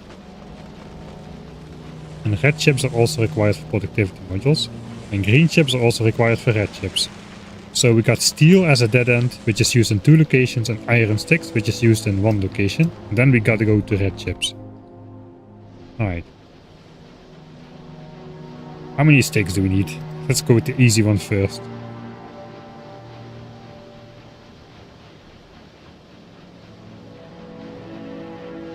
Oh yeah, right. Like 4 belts. Not quite 4 belts. It was something less. 3.7 or something. We'll make 4 belts of sticks. 4 red belts of sticks. How hard can it be? Not very hard. I think sticks is the same as copper cable. So we probably can just sneak this design.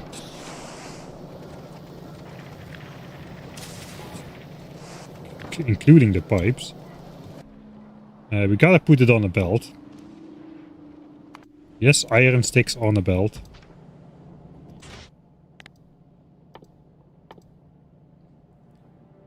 Iron stick casting.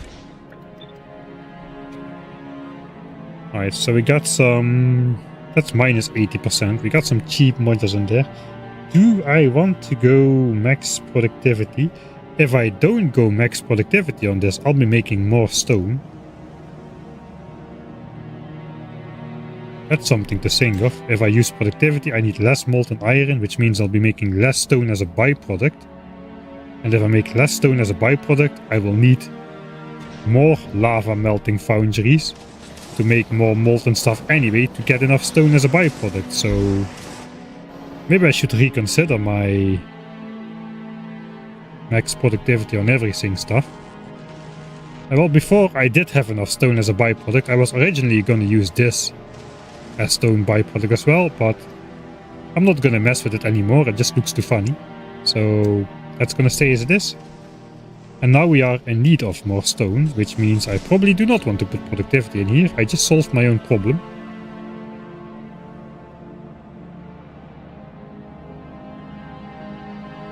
This makes... why does it make so many? Is it twice as fast? Oh, iron sticks is twice as fast as copper cable. Holy moly. 31.6, so that's a red belt by itself if I can output it. I would be able to output that if I had hand size too, but of course I don't. That means we just don't need speed modules in here. 24 sticks a second. Well, that's just going to be 15 sticks a second.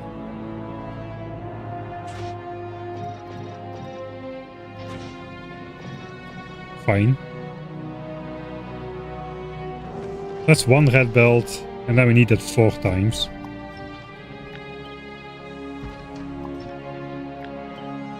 1, 2, 3, 4. Iron sticks for rails done. Easy.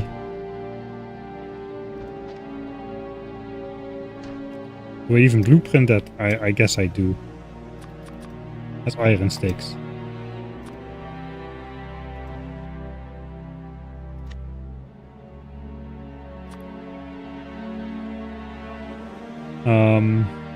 Sure, that can stay as its own thing.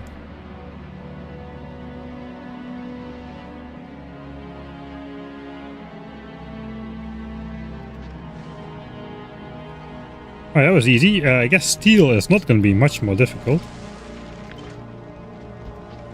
You even can use regular foundries for this then. That's nice.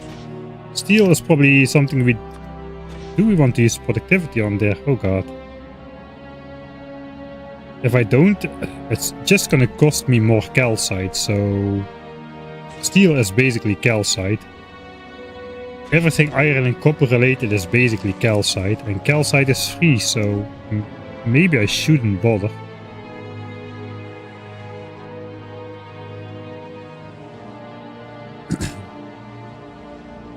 Alright. So if I use max productivity on everything, according to my Excel file, I will be short on stone for about how much? Where is that number? I put it somewhere. Alright, so we need... Oh wait, this is gonna like be interconnected, right? I need to use productivity on stone related stuff, but not use productivity on stuff which does not require any stone, and steel does not require any stone. For the moment I need 14,500 stone a minute, and I will be making 9,600 stone a minute, so I'm like 5,000 stone a minute short. If I use productivity and everything, so...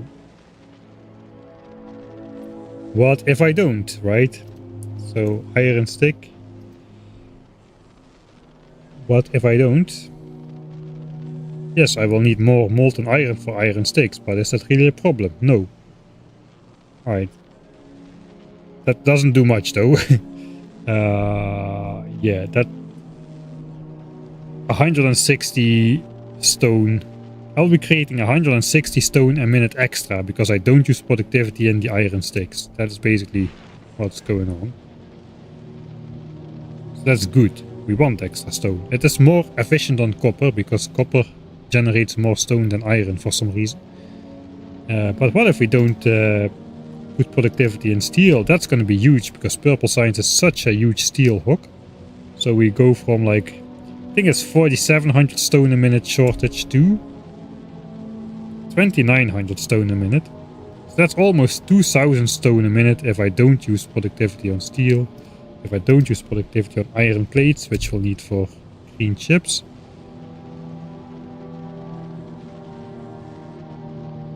Oh, that is bad. Alright, so that is bad because...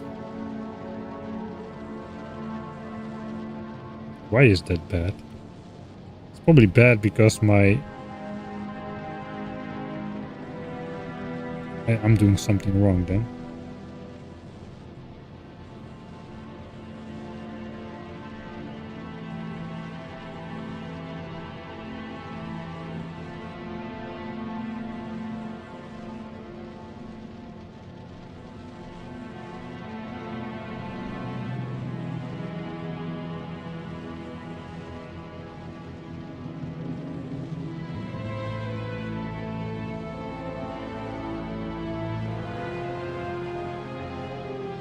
I don't understand what I'm doing wrong here.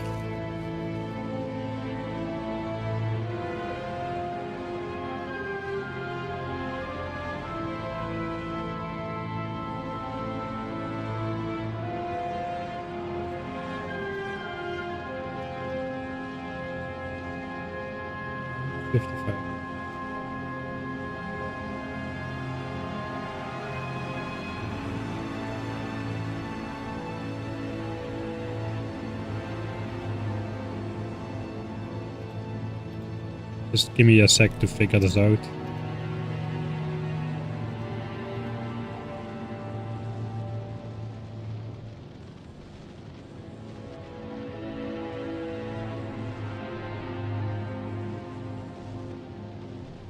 Ah, no.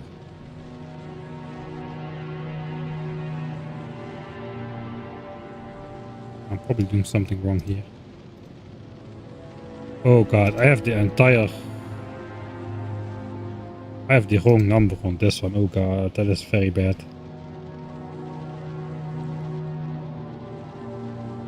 Oh, this is very bad.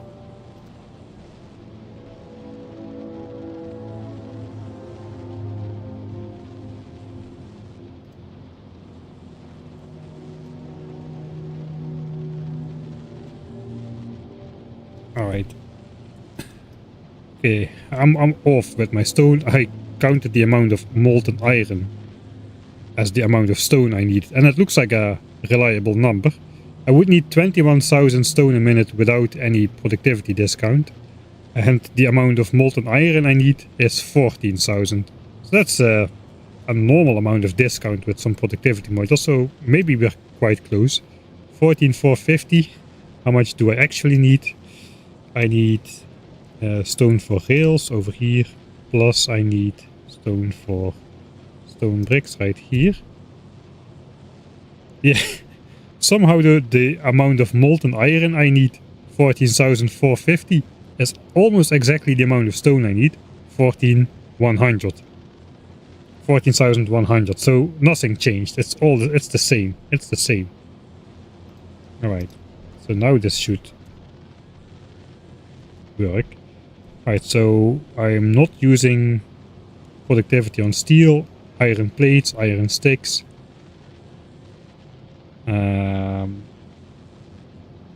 I can use productivity on molten iron itself. That shouldn't matter, that also produces more stone. It doesn't really matter if I use productivity there or not. I don't really need to because it only saves calcite. That doesn't have influence on stone. Copper cable though, I probably do not want to use productivity on copper cable either. And copper is more effective, it produces more stone. If I don't do that, I'm already down to almost a red belt of stone deficit instead of several. I just don't want any discounts on anything really, except for science packs, because those use the stone related products. I do want discounts on the red chips though, because of the plastics. We're gonna need to import all the plastics, that's how we're gonna roll. So using productivity on red chips will have the side effect of needing less plastics as well. That's the only thing then, only red chips is getting productivity. And then I need one red belt of stone. Let's say I don't use productivity on red chips. Let me just quickly check how that would look like.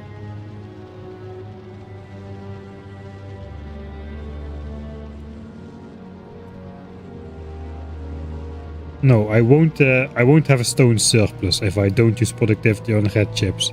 So that was the trade-off. I do save a lot of plastics though. I'll need 3,700 plastics instead of 4,900, so that's a difference.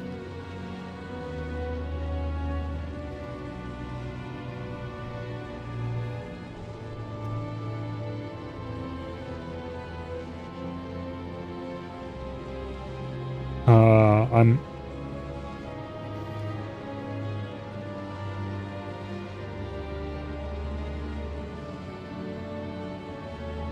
slightly more than a red belt because I don't have the good productivity modules in my stone brick furnaces. If I had those, I would need less than a red belt of extra stone. Do I care? I might.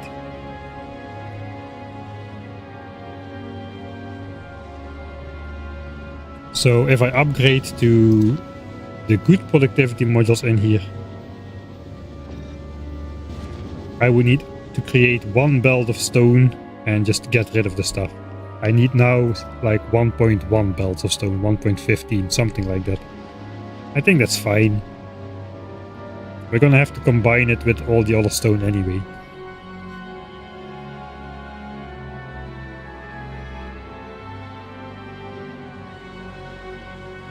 Alright, so we don't want productivity on any of that, which means we can just use the simple, cheap foundries, as this is just calcite, and calcite is infinite.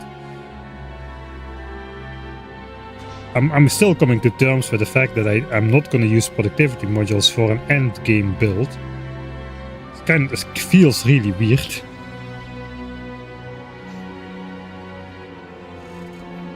Doesn't make sense to use productivity on everything else that uses red chips. I can't, because what uses red chips is productivity modules themselves, which don't accept productivity modules. And the same is true for furnaces, they don't accept productivity modules either. Like, it's not in the mouse over. If it does accept productivity modules, it will be in the mouse over, like here. So yeah, we are using productivity modules on everything that uses red chips, and like in the science assemblies, and that's about it.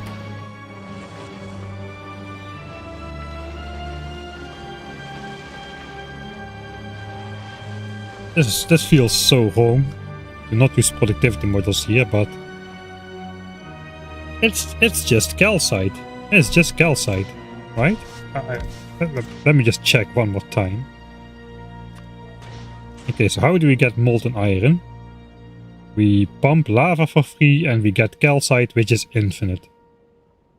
And then we get stone, and we want as much stone as we can get as a byproduct, which dictates I don't want to use productivity modules on anything molten iron related. It's just that weird.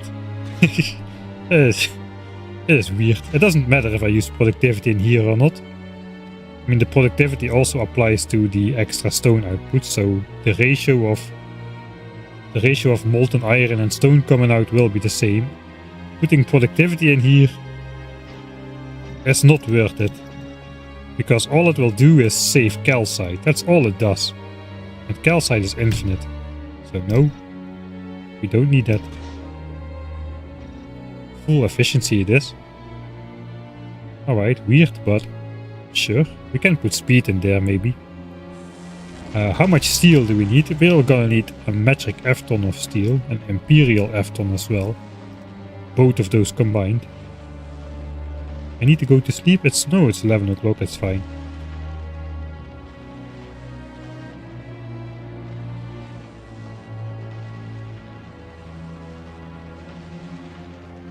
Landmines. Can landmines make holes in spaceships?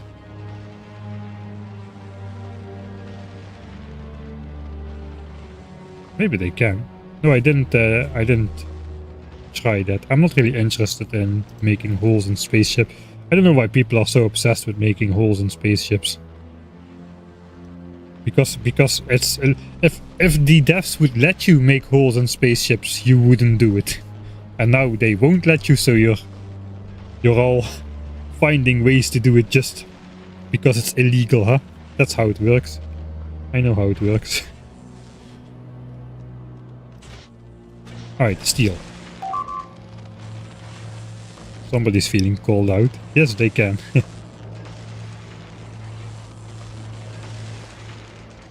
Alright, at the landmines they can. Alright.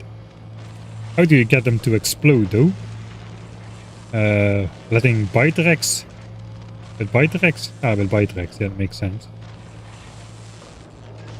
I guess you have pretty good fine control over where the hole is actually gonna be.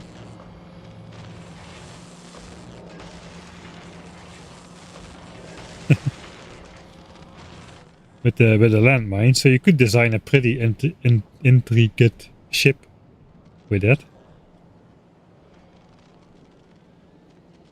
Alright, steel. I'm not getting distracted. You are getting distracted. I'm alt-tabbing as a maniac anyway, so I can stop by chat a little bit as well. Steel. Alright, we have 2 posts for steel. Furnaces needs over 4,000 steel a minute, 2.5 belts. And rails needs... rails needs even more. Almost 4 belts of steel.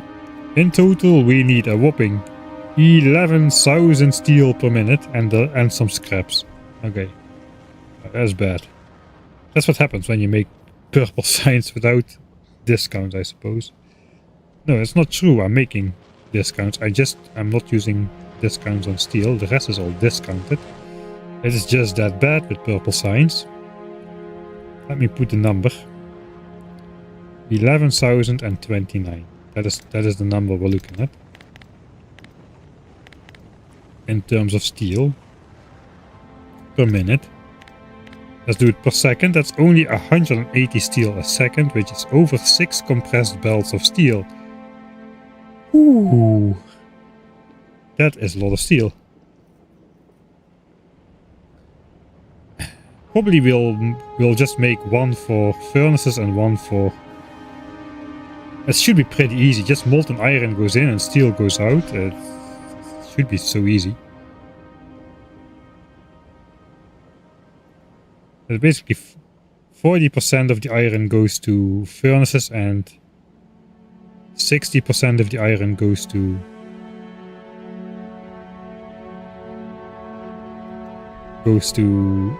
rails. I think that's the exact ratio actually.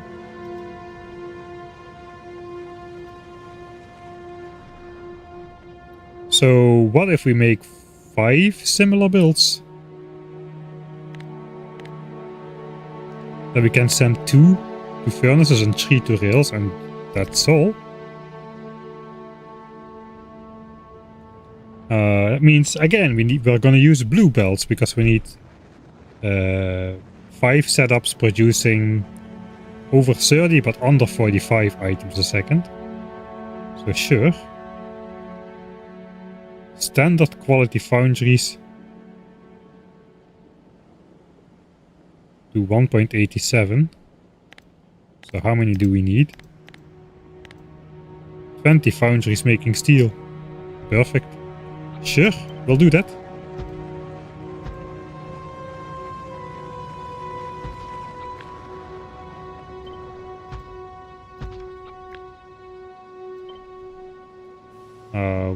We can...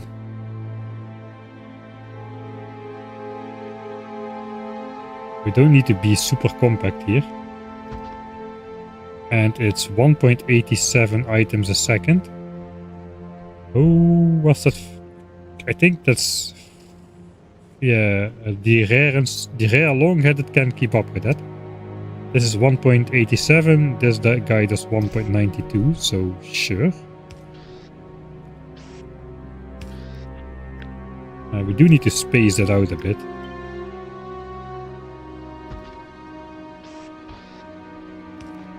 So it could be like that. We could do the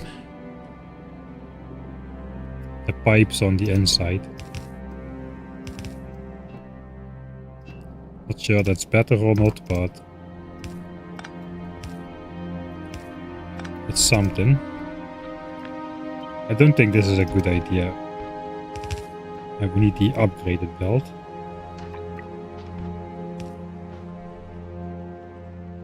That's not going to be very compact. If I just do that back to back 5 times. That's going to be a big blob.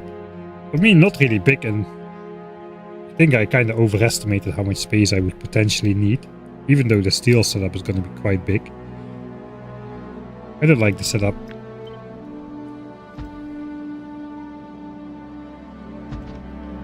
I mean...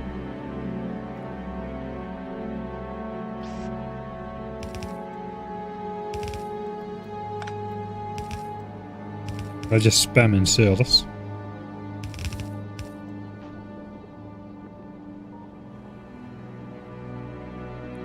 And then just pipes on the outsides. The thing with pipes is it divides the same automatically. This is going to be way more compact. Yeah, okay, let's go with that. I don't know, on the other side, this like...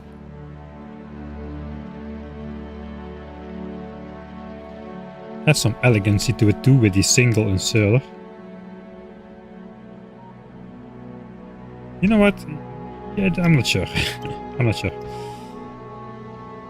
Let's build them out in full then and just see how it looks. We do need some power line shenanigans. Do we use some substations here? I don't know. Kinda... Great.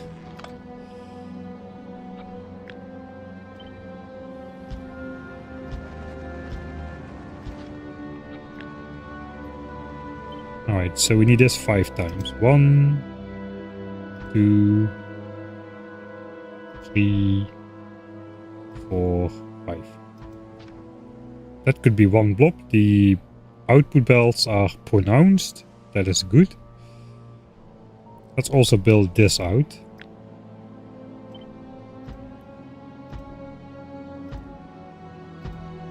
It's going to be much more compact. But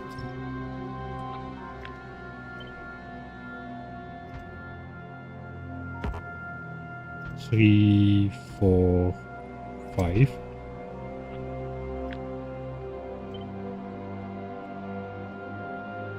Oh yeah, it's significantly more compact.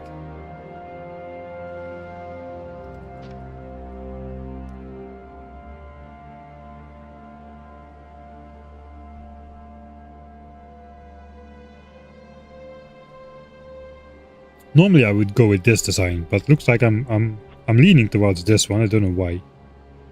It's not really great. How would the iron even connect from one side to the other? I mean, it's not great here either with the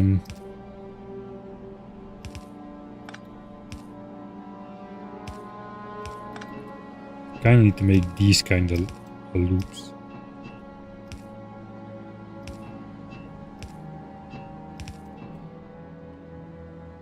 I mean, it works, I suppose.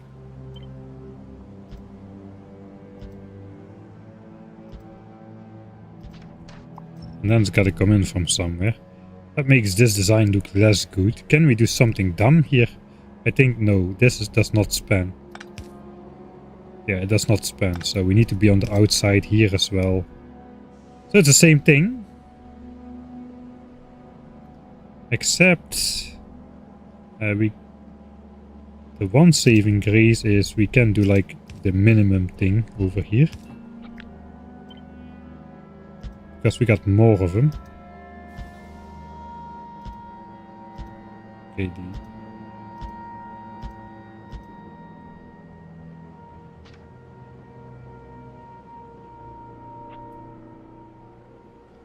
yeah, I think I like this one more. Let's go with this one.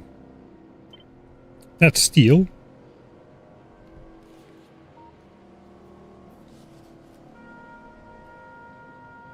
Don't think I'm gonna test that. Do I test that?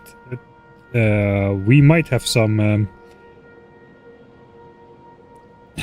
Yeah, we need to use no pumps. We need to keep the setup small for this. We're gonna need so much lava things, don't we? We're gonna need a lot of lava things.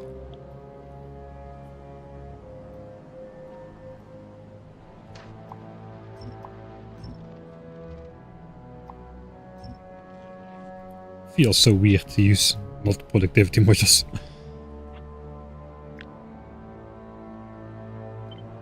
Alright, so this is a big setup, but it's very small compared to all the area we've cleared. I think it's easily gonna fit everywhere. This might be a good candidate for like close to the Starter Lake. Somewhere.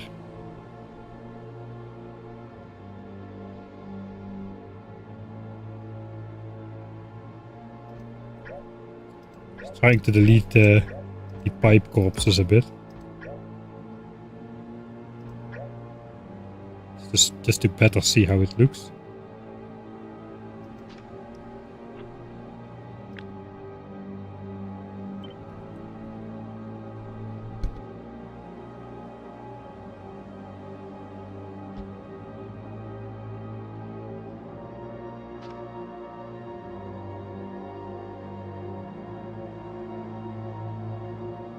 Alright, now we can have the lava melting stuff over here or something. Sorry about that, I bumped again the microphone.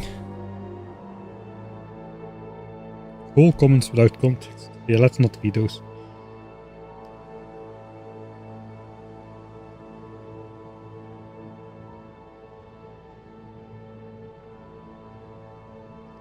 Single beacon setups. Yeah, single beacon setups are quite powerful. Maybe I should look into those more. It's purple science though, I kind of like the bulkiness of it. I'm not using expensive modules in here, so it's supposed to be okay. The thing is, I cannot speed up everything. Like, this is already 5 inserters inserting at max speed. They still cannot quite keep up with the assemblers. So we are inserter limited already.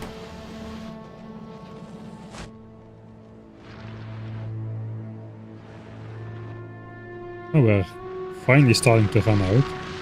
Okay, this still has like a calcite kind of color to it, even after it runs out. It's kind of confusing. I thought this was still fine. But this is already run out here as well. Looks like that will leave some remnants. It's probably the only calcite patch which ever will run out. Okay, I'm just gonna delete this. I can make 2 blueprints here as well. So this is gonna be steel.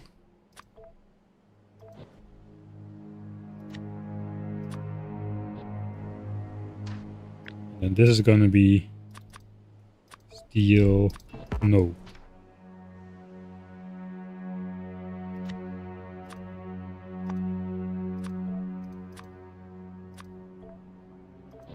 But maybe I will use it if it just fits more nicely once all the puzzle pieces are connected together.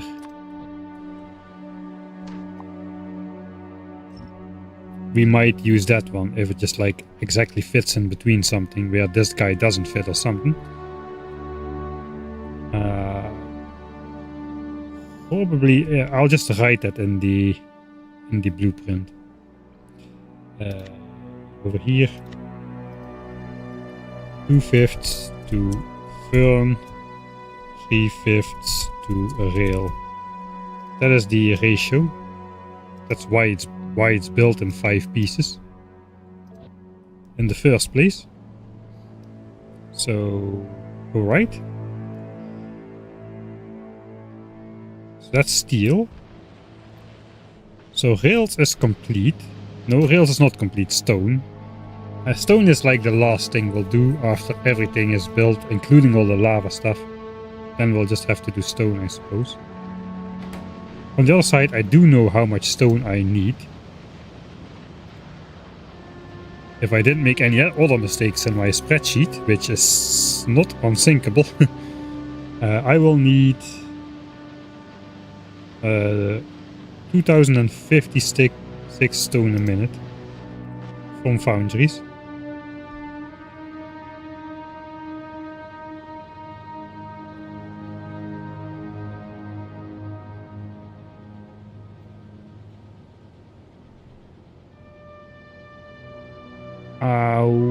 Wait a minute.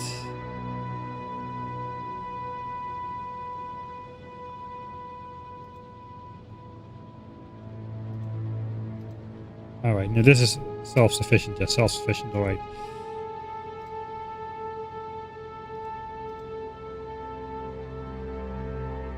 I'm gonna be making... I don't know, I need 2056 stone a minute.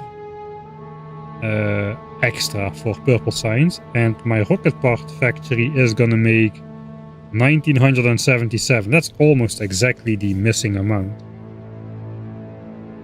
Almost exactly the missing amount. The thing, I don't know exactly how much my rocket part factory is gonna make, because I don't know exactly how much rockets we are going to need. It's a bit wobbly, that mathematic part. So let's just we'll design purple science as its own independent entity.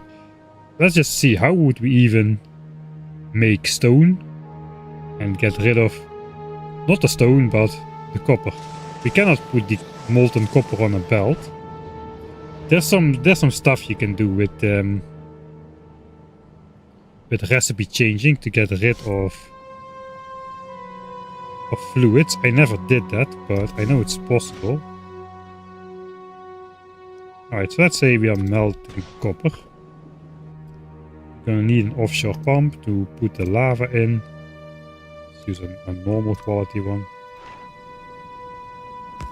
Alright. The wrong recipe, we need lava. So we need to input calcite, which is free. No matter if it comes from an infinity chest or not, calcite is just free.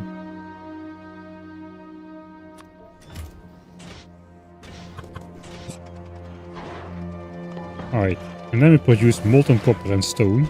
This time we are not gonna toss the stone in the lava like we would usually do.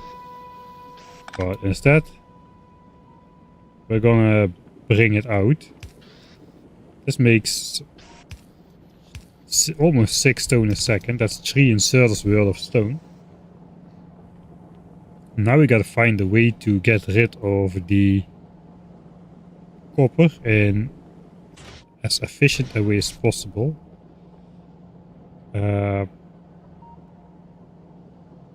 Alright, so you can automate this with a circuit network. I don't think I can.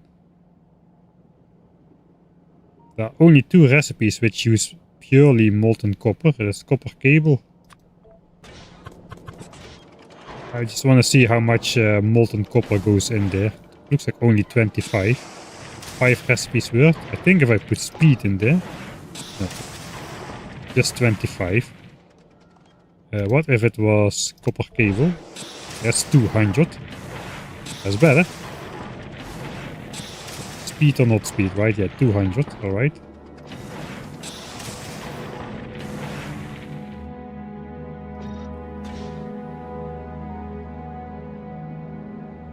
That's the fastest recipe we have, I think. Molten copper is, yeah, used to make signs.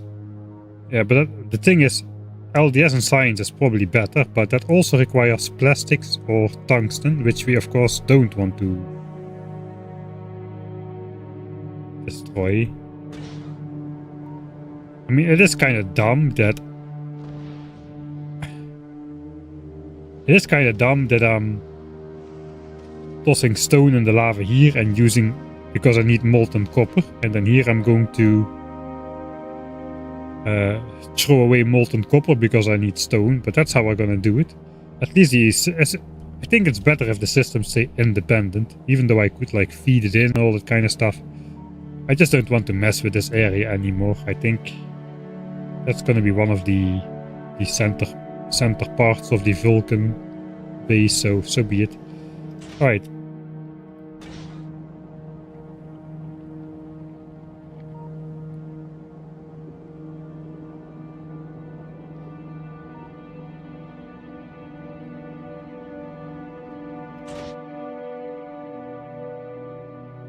So let me just find out how would it work. I guess you can make like a super fast clock which just resets the recipe every tick before anything is completed. I know you cannot change the recipe if there is something in the output slot, so we need, I don't know how to do that. I don't think I can just figure it out real quick. Feels like it shouldn't be too difficult. It's been a while since I used all of this stuff. Okay, that's something new. Selector combinator. Okay, that sounds very useful. What does that thing do?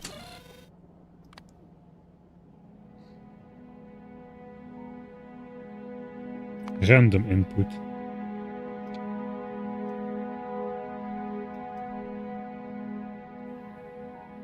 Outputs a random signal from the input every tick.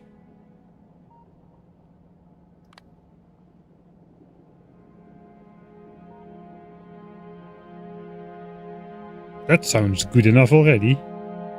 I mean, unless we get like legendary lucky, we won't select.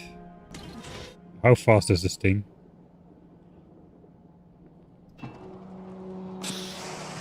That's a lot of ticks to hold the same result in a row. Alright, so we need 2 inputs then. Let's say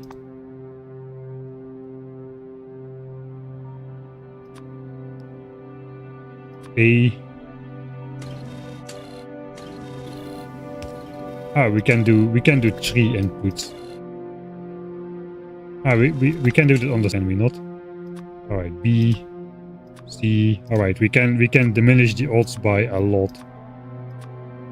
Okay, that's never gonna happen in the entire future of the universe. If we select the entire alphabet, but let's just do 10 letters for now. Alright, so the output now. Okay, you can see the output like flickering over here. No, wait. We need to set the recipe. That is the annoying part. So we want a copper plate as the copper recipe. And we just want some other recipe which is not relevant. Like iron.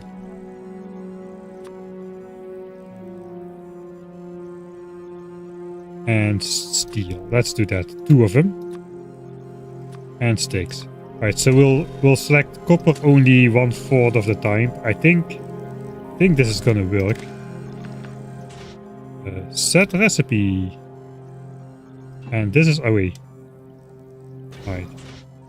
Are we losing the copper? Why did it make copper? Okay, it doesn't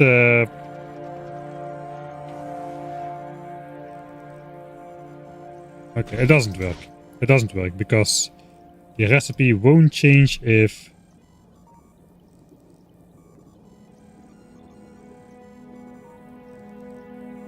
the crafting is in process. It only changes if the crafting is not in process. I think we can still delete a lot of copper though.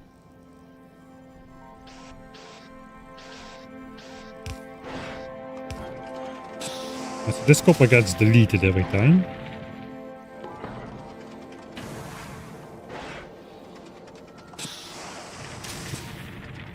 Fine. So it's not perfect.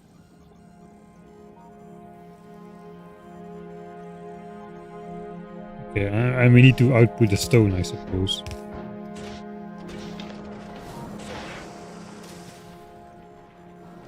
Guess we can show speed modules in here then, just for the heck of it. That should instantly load. Can this produce non-stop?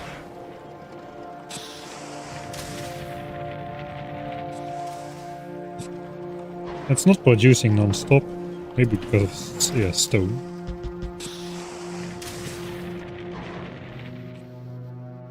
Output full. Alright, so no, it's not working as good as I thought it was going to work. There's probably ways to do it better, but I just wanted to mess with it a little bit, just to see if it was very easy or not.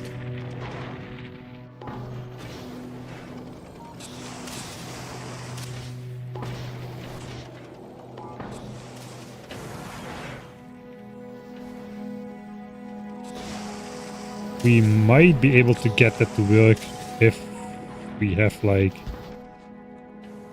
I know, if we have a reservoir in there, it just puts the copper back into the pipe. So that is not going to work. It has to actually get deleted.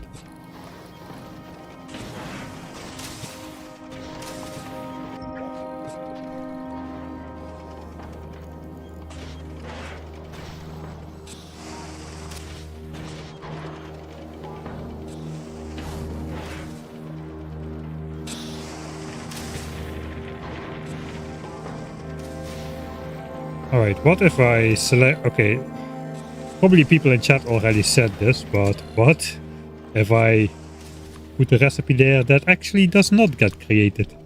Like low density structures. And now we're just sucking this thing dry, no? It's putting it back in here? What's going on? It's putting it back in there? Really? I didn't know that could happen.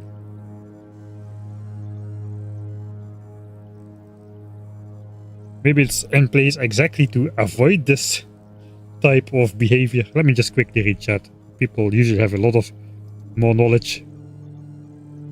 You need a pump to void. If there's no fluid pump, goes back after changing recipes. Like cables, recycling it. Hard upcycle the copper instead of destroying it. I'll just toss it in the lava then.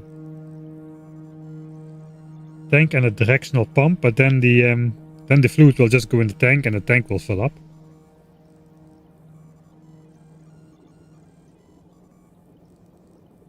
I cannot automate emptying a fluid network, can I?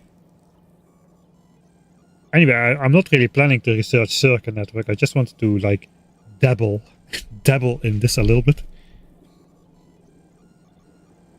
Tossing it in lava sounds more fun.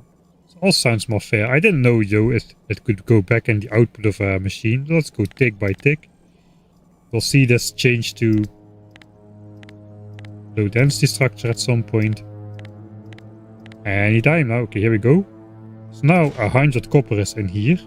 And this went down to 400.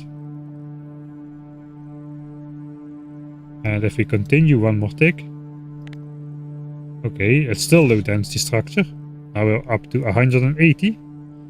And this went down to 320. One more tick. Okay, we changed the recipe. This is now empty. And this went back to 500. How does that go back into the machine? I know it goes back into the pipe, but into the output of a machine, I didn't know that behavior existed. Alright, so we'll actually have to make something out of it and then void it, I suppose. I don't even have these things anyway.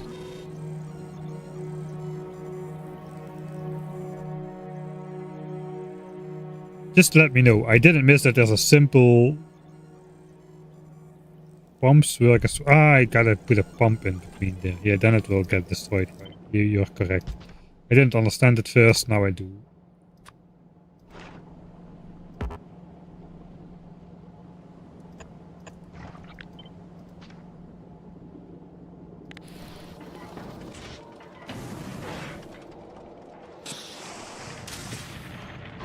Alright, there we go.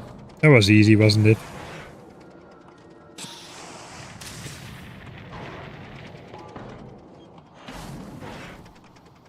Alright, so actually I wanted to reset as often as possible. I'm no longer worried about low density structures actually being made.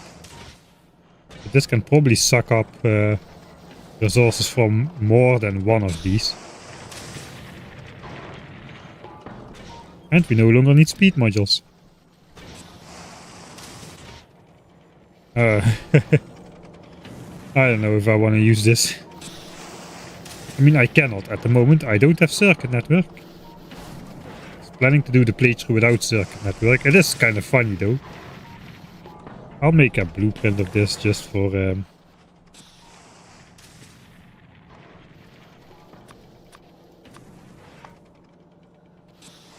fun of it. Molten copper voider.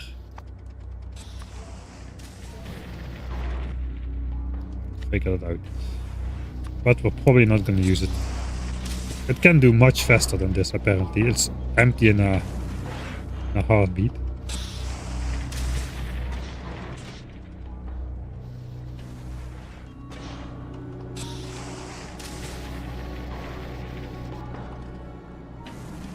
I said, so this stays full, it no longer goes back in here. Everybody was right in chat.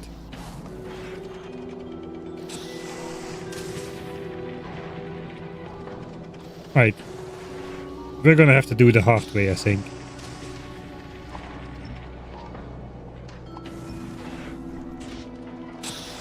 Alright, so we want the stone.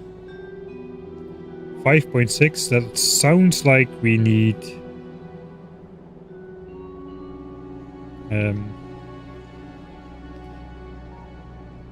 I can calculate it exactly. It looks not so bad.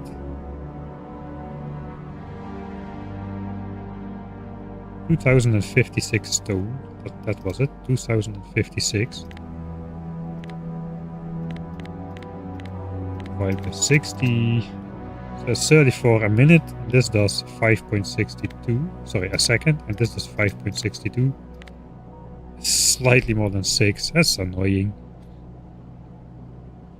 We can speed this up. But the thing is, we need to actually make stuff and void that stuff. Copper plates are going to be the easiest. Let's see the consumption rates. 20 molten copper a second. I think copper plates were faster. 25 a second. But we need to toss only 3.75 copper plates in the lava, which is 2 inserters. So that's easy. We need 4 of those though. See if we can find a good ratio with some cheap modules. That is 123. Now we need 4 inserters for outputting stone.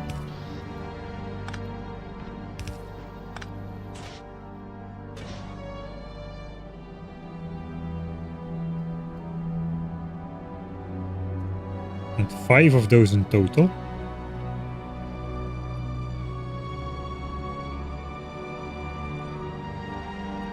And 5 of these to make copper plates. Almost exactly.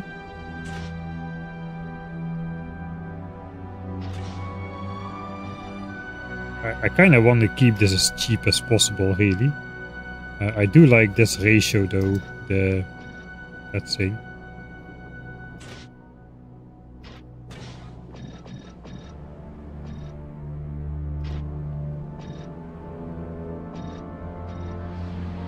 Sure. Minus 80%. And this can just use regular efficiencies then. We need 5 of those. Oh, that's gonna be... We don't need to toss it directly into the lava. We can also just recycle it away. Recycling is not really the theme of this world though. But it is gonna be a little annoying to toss that out.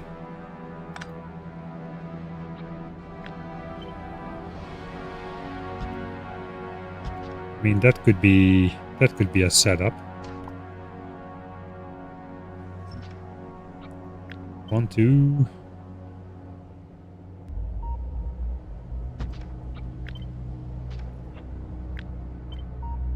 Would be nice if you could make a straight line, something like that. Probably I should output all the stone to the front, really.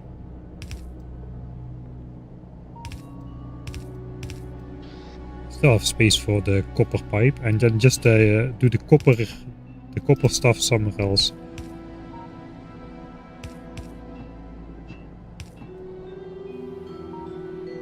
I mean, I can use this to make stuff for, you know, maybe someday I'll have a mall, God forbid. But then I can use this copper and iron to actually make something.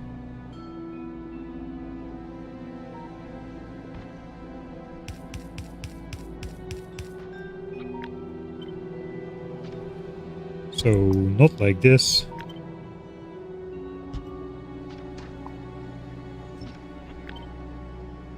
Not like this either. I think we'll have to make it a regular design. Not an, as opposed to an irregular one, I mean. Something like that. These use 164 lava a second, so that's really just one pump.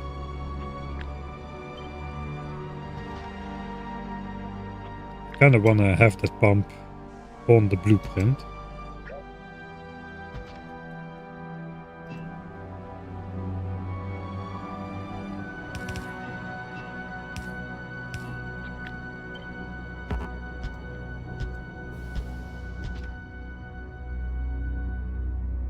Like it's about time to delete my entire inventory. Really? How does that fit like this? What's it even pumping? Why can I place that? Okay, I can place this anywhere. What? What? It's not pumping anything though. Okay, I didn't know you can place that anywhere in editor mode. Is that something new as well? Anyway. Okay, that should be it. It's more than a red belt, but it should fit on a blue belt altogether. Output on the right side of the belt, so these should point up.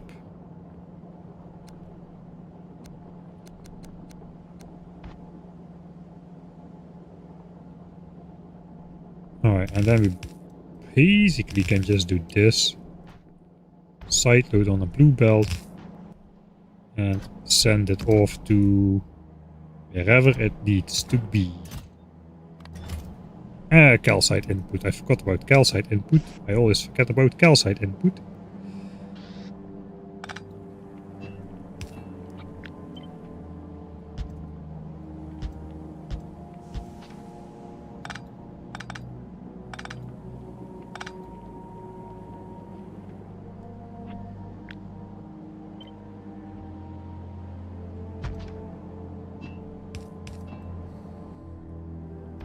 Which means we'll draw a belt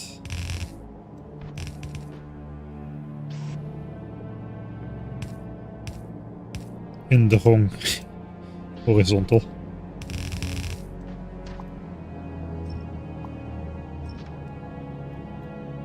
We have a calcite chest somewhere already. Over here.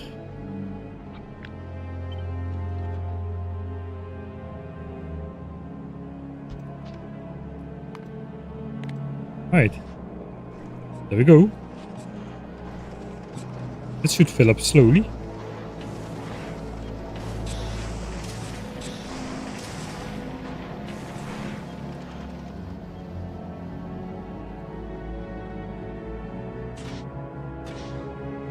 Alright, and now we just need to make stuff from it. But we can, let's say we are making stuff from it. And we just void the copper with a cheating pipe.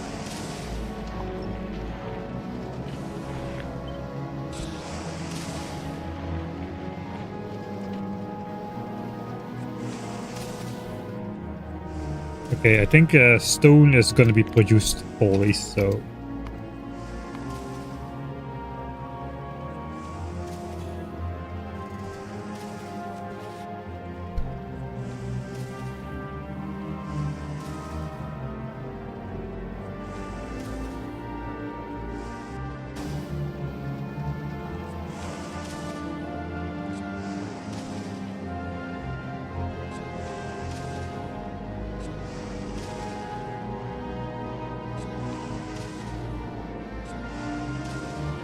Yeah, there's nothing to see there, so fine.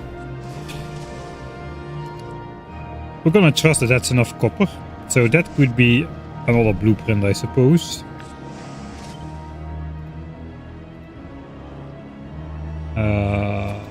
Stone. Still need void copper. Alright.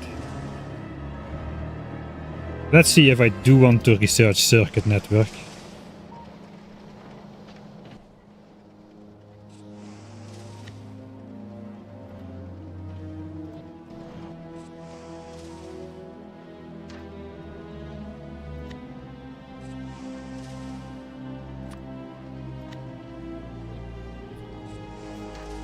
Well,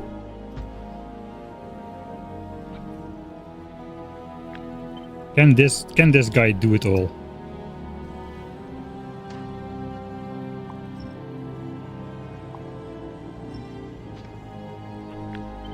Can that guy do it all?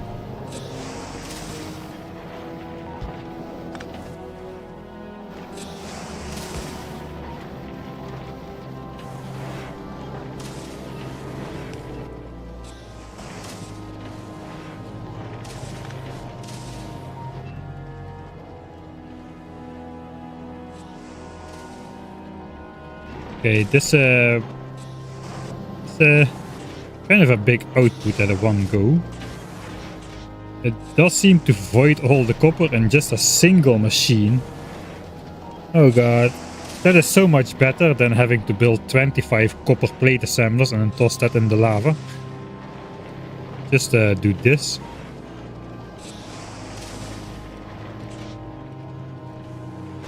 I mean, what can we do something more funny on here?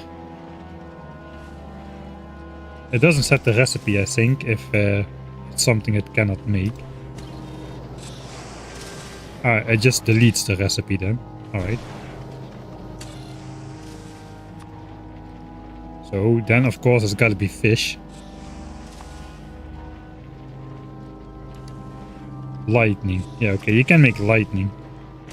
Sure, make lightning.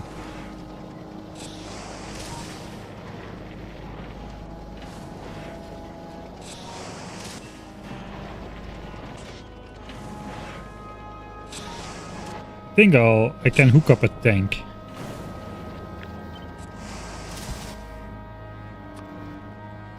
See what's going on. Let me actually fill it up.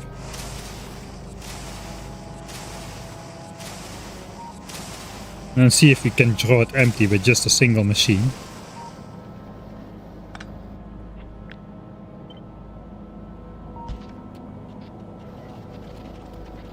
Speed up time.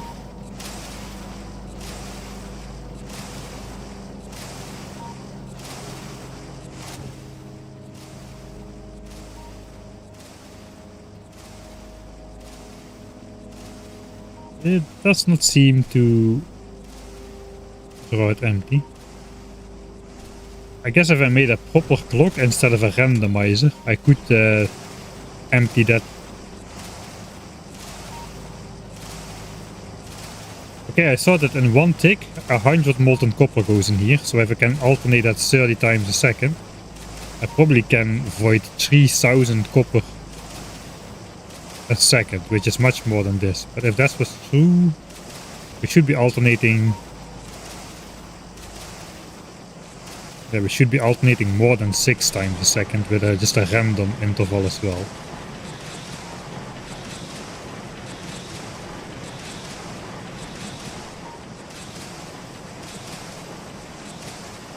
Alright.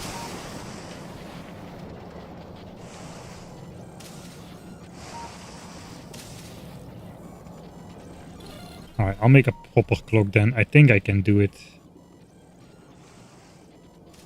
Arithmetic combinator. You need to hook some stuff to itself.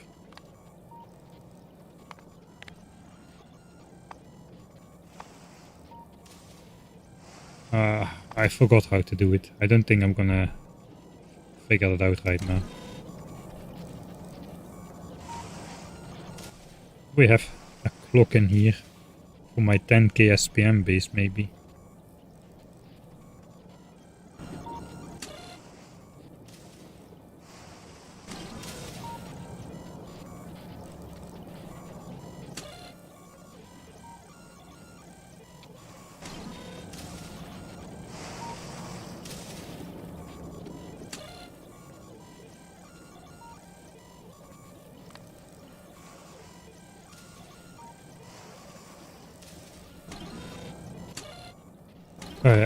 I think I'm just too tired to want to mess with that as well. So I'm not gonna do it. I mean, the solution is quite not really hard.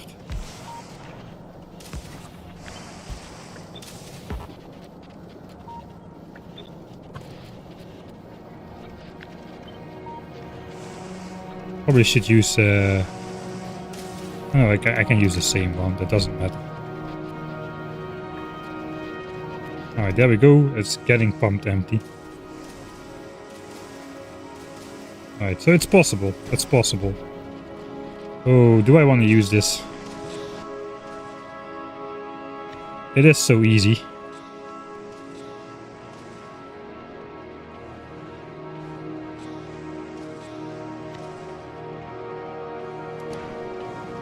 Well, let's blueprint it at least. We can decide later. That's pretty compact. That's good enough then for now. That's all the extra stone we need for science. It's gonna come from the traditional melting iron good and copper goods.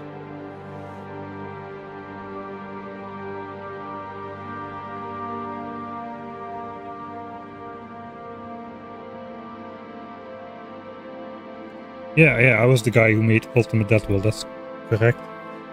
super average.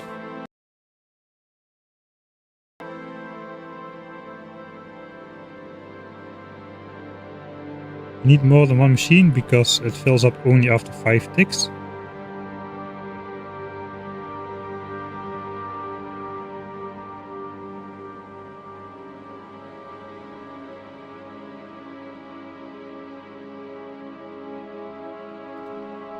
Yeah, you need the pump to actually delete the fluid.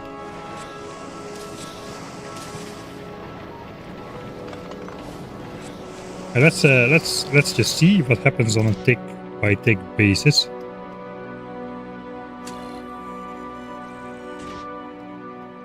Alright, let's tick.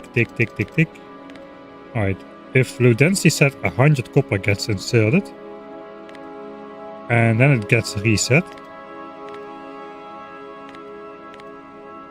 100 copper, 80 copper. So if low density should be selected for half of the time.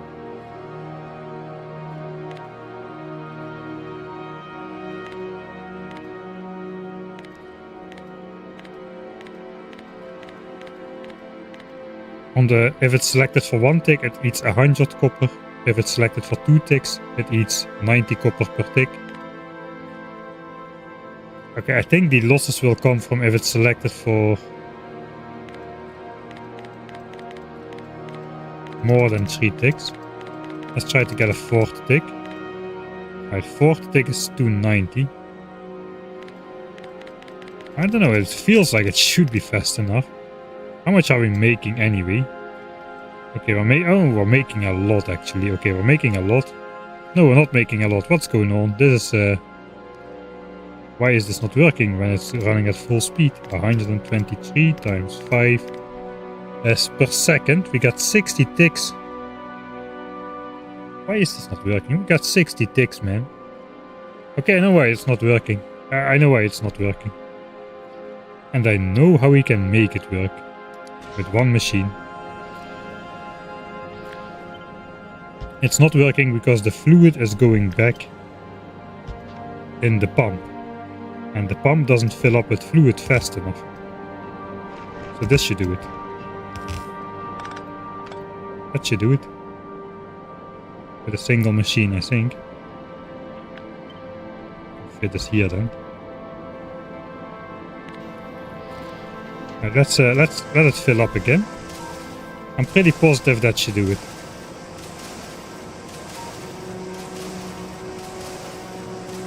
Alright, it's absolutely full.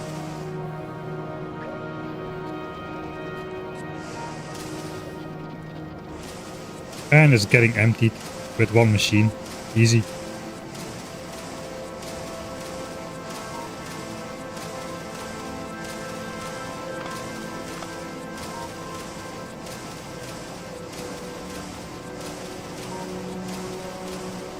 With 3 pumps does seem to be enough as well.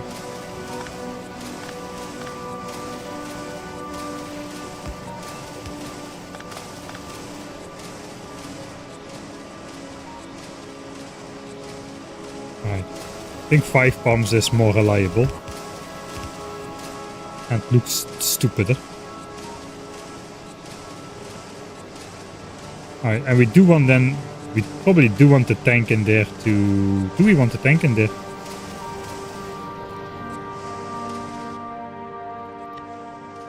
And now I feel tempted to research circuit network just to use this stupid method.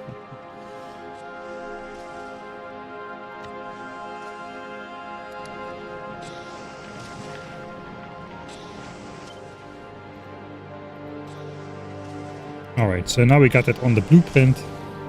Let's try it without a tank. Means putting it here, I suppose.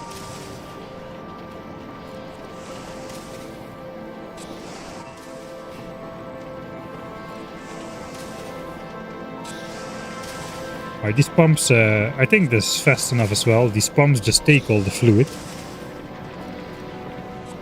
Yeah, these pumps, that's like 2000 fluid capacity in these pumps, plus another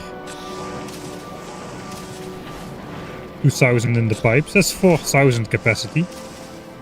Not 25,000, but I think that's good enough. And then there's another 500 in here.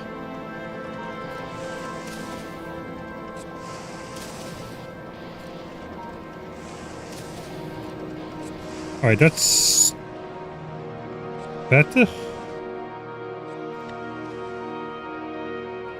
Thing is, this is on the same line.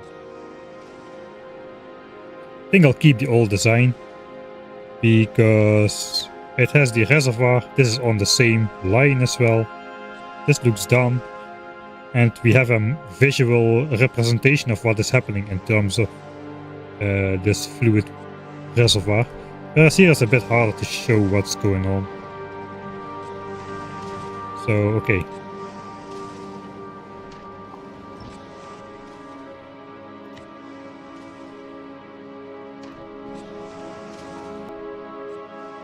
Then it's an official blueprint now.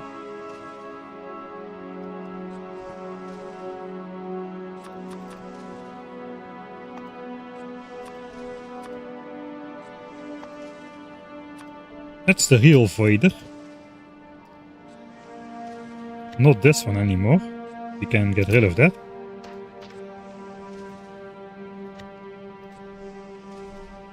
Provides the missing purple signs, and the good thing is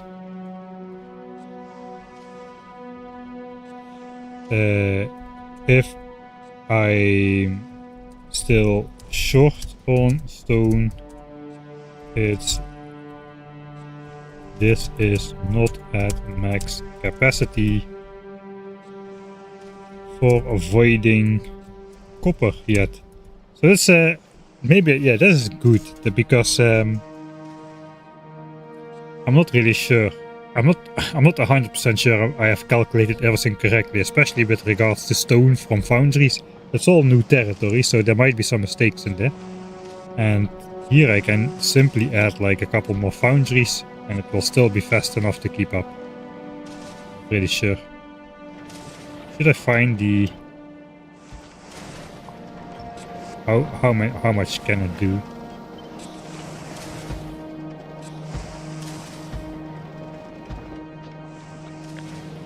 I mean, this is no. Let's not find out because this is almost a full belt of stone already, so... Yeah, that's good enough. Alright. So now we're done with rails. Now we have the stone for rails. Of course, we still need to do the other foundries, but that stone is gonna go to rails. We have enough stone for rails now. That is the issue. Well, that's the point. We've got enough stone for rails, we've got enough steel for rails and for electronic furnaces. We've got the iron sticks for rails.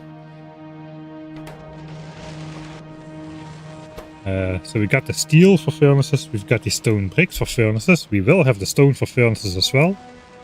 So now it's just the red chips. And the red chips and the green chips. And I think that is not going to happen today anymore. That's going to be too difficult for my brain at this stage. And it's also pretty late and tomorrow is going to be another physical work day. So I'm probably going to... yeah, I'm probably going to stop designing for now. Let me make a reminder. We want probably, because we will go max productivity, we want to then minimize the amount of modules by using quality and beacons. The good thing about these 4 white buildings is that you cannot misplace the beacons. It's impossible. The beacons always will, no matter how you do it, they always affect they're always affected by 4 beacons like this.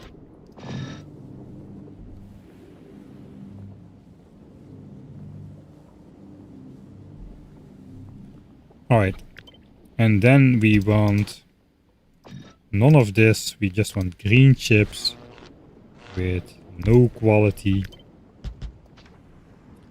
And then we want copper cable.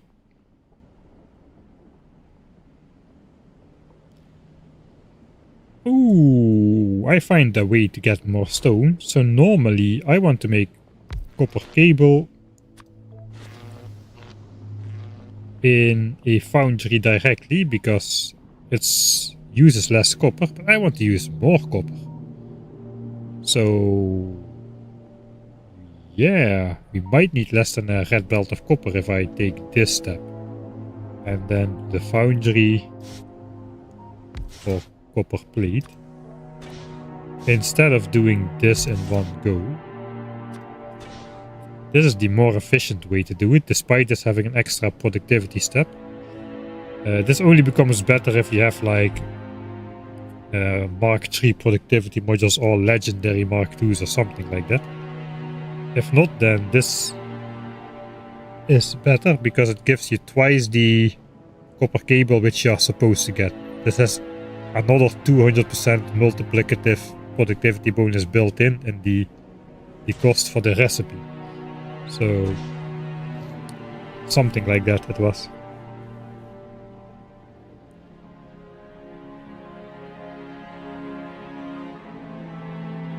So I have to recalculate it with this way.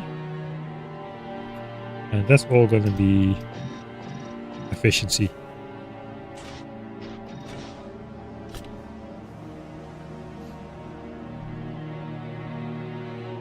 Alright, so save here. We can just save this one like over this one. Only red and green chips left to do. And then puzzle it all together.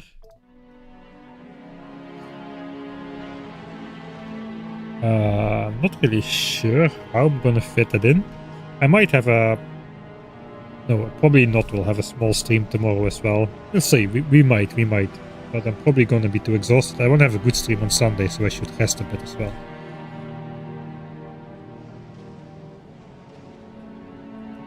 Science here. Like, I just saved, right? I can mess this up now if I just don't save again. So that doesn't exist. Stone bricks is not a prominent feature. It can be somewhere far away. Steel can be somewhere far away. Probably not too far away, but somewhere where there's lava. Oh, we're gonna need so much. We're not done yet. We need the actual stone and stuff yet. What is gonna go where? So probably these things actually will want to be pretty close by actual signs. I guess they are approximately in the right location. And then we got sticks. Sticks and steel is the same thing in terms of... I don't know. I have no idea how it's gonna fit together yet. I'm just trying some stuff. Some goes to rails, some goes to furnaces. Yeah, this could be somewhere over here. And then the bricks don't really... Yeah, maybe flip it around. It's gonna come from this big lava pool. We might be able to slot it in here or something. Copper here, and then a bunch more of this actual functional stone and molten metal maker, which we'll all use. Those can come over here or something. And then it turns out we could have fitted everything in our starting area, probably. We didn't need to kill a single worm for that, we just needed it for the tungsten.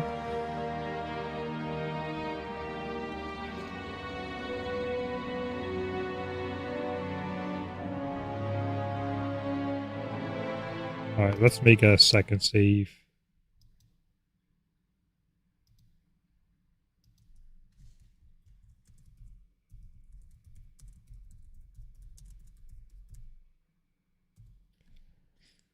With this layout idea. Right. So no actual progress today, but a lot of mental progress.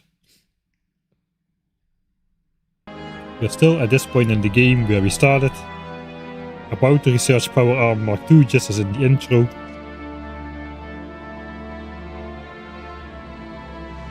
Alright.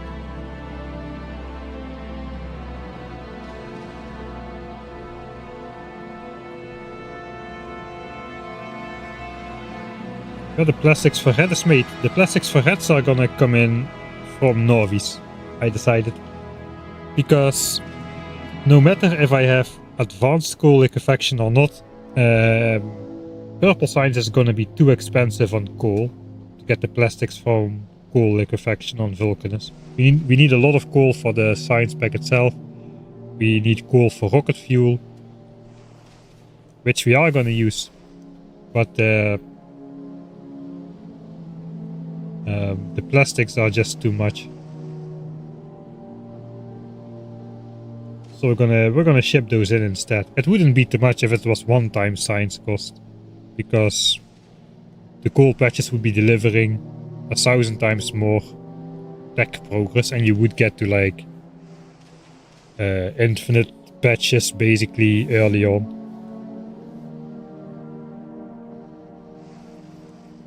With all the infinity bonuses, but we're not getting there. We need 1,000 times as much coal, so most of the coal and most of the tungsten is going to be mined and used up for science. So I don't have the extra coal to spare physically in the patches for Purple Science. It's going to use like, I don't know, like 7 or 8 times more coal than the EM science pack would, so it's off the charts a lot. Funny alarms? Yeah, I don't know.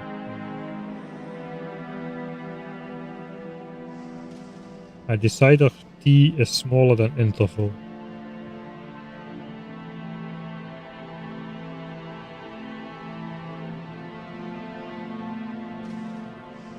Alright, I'll be able to plop that together in like 2 minutes when I start fresh, but now I just don't want to think about it.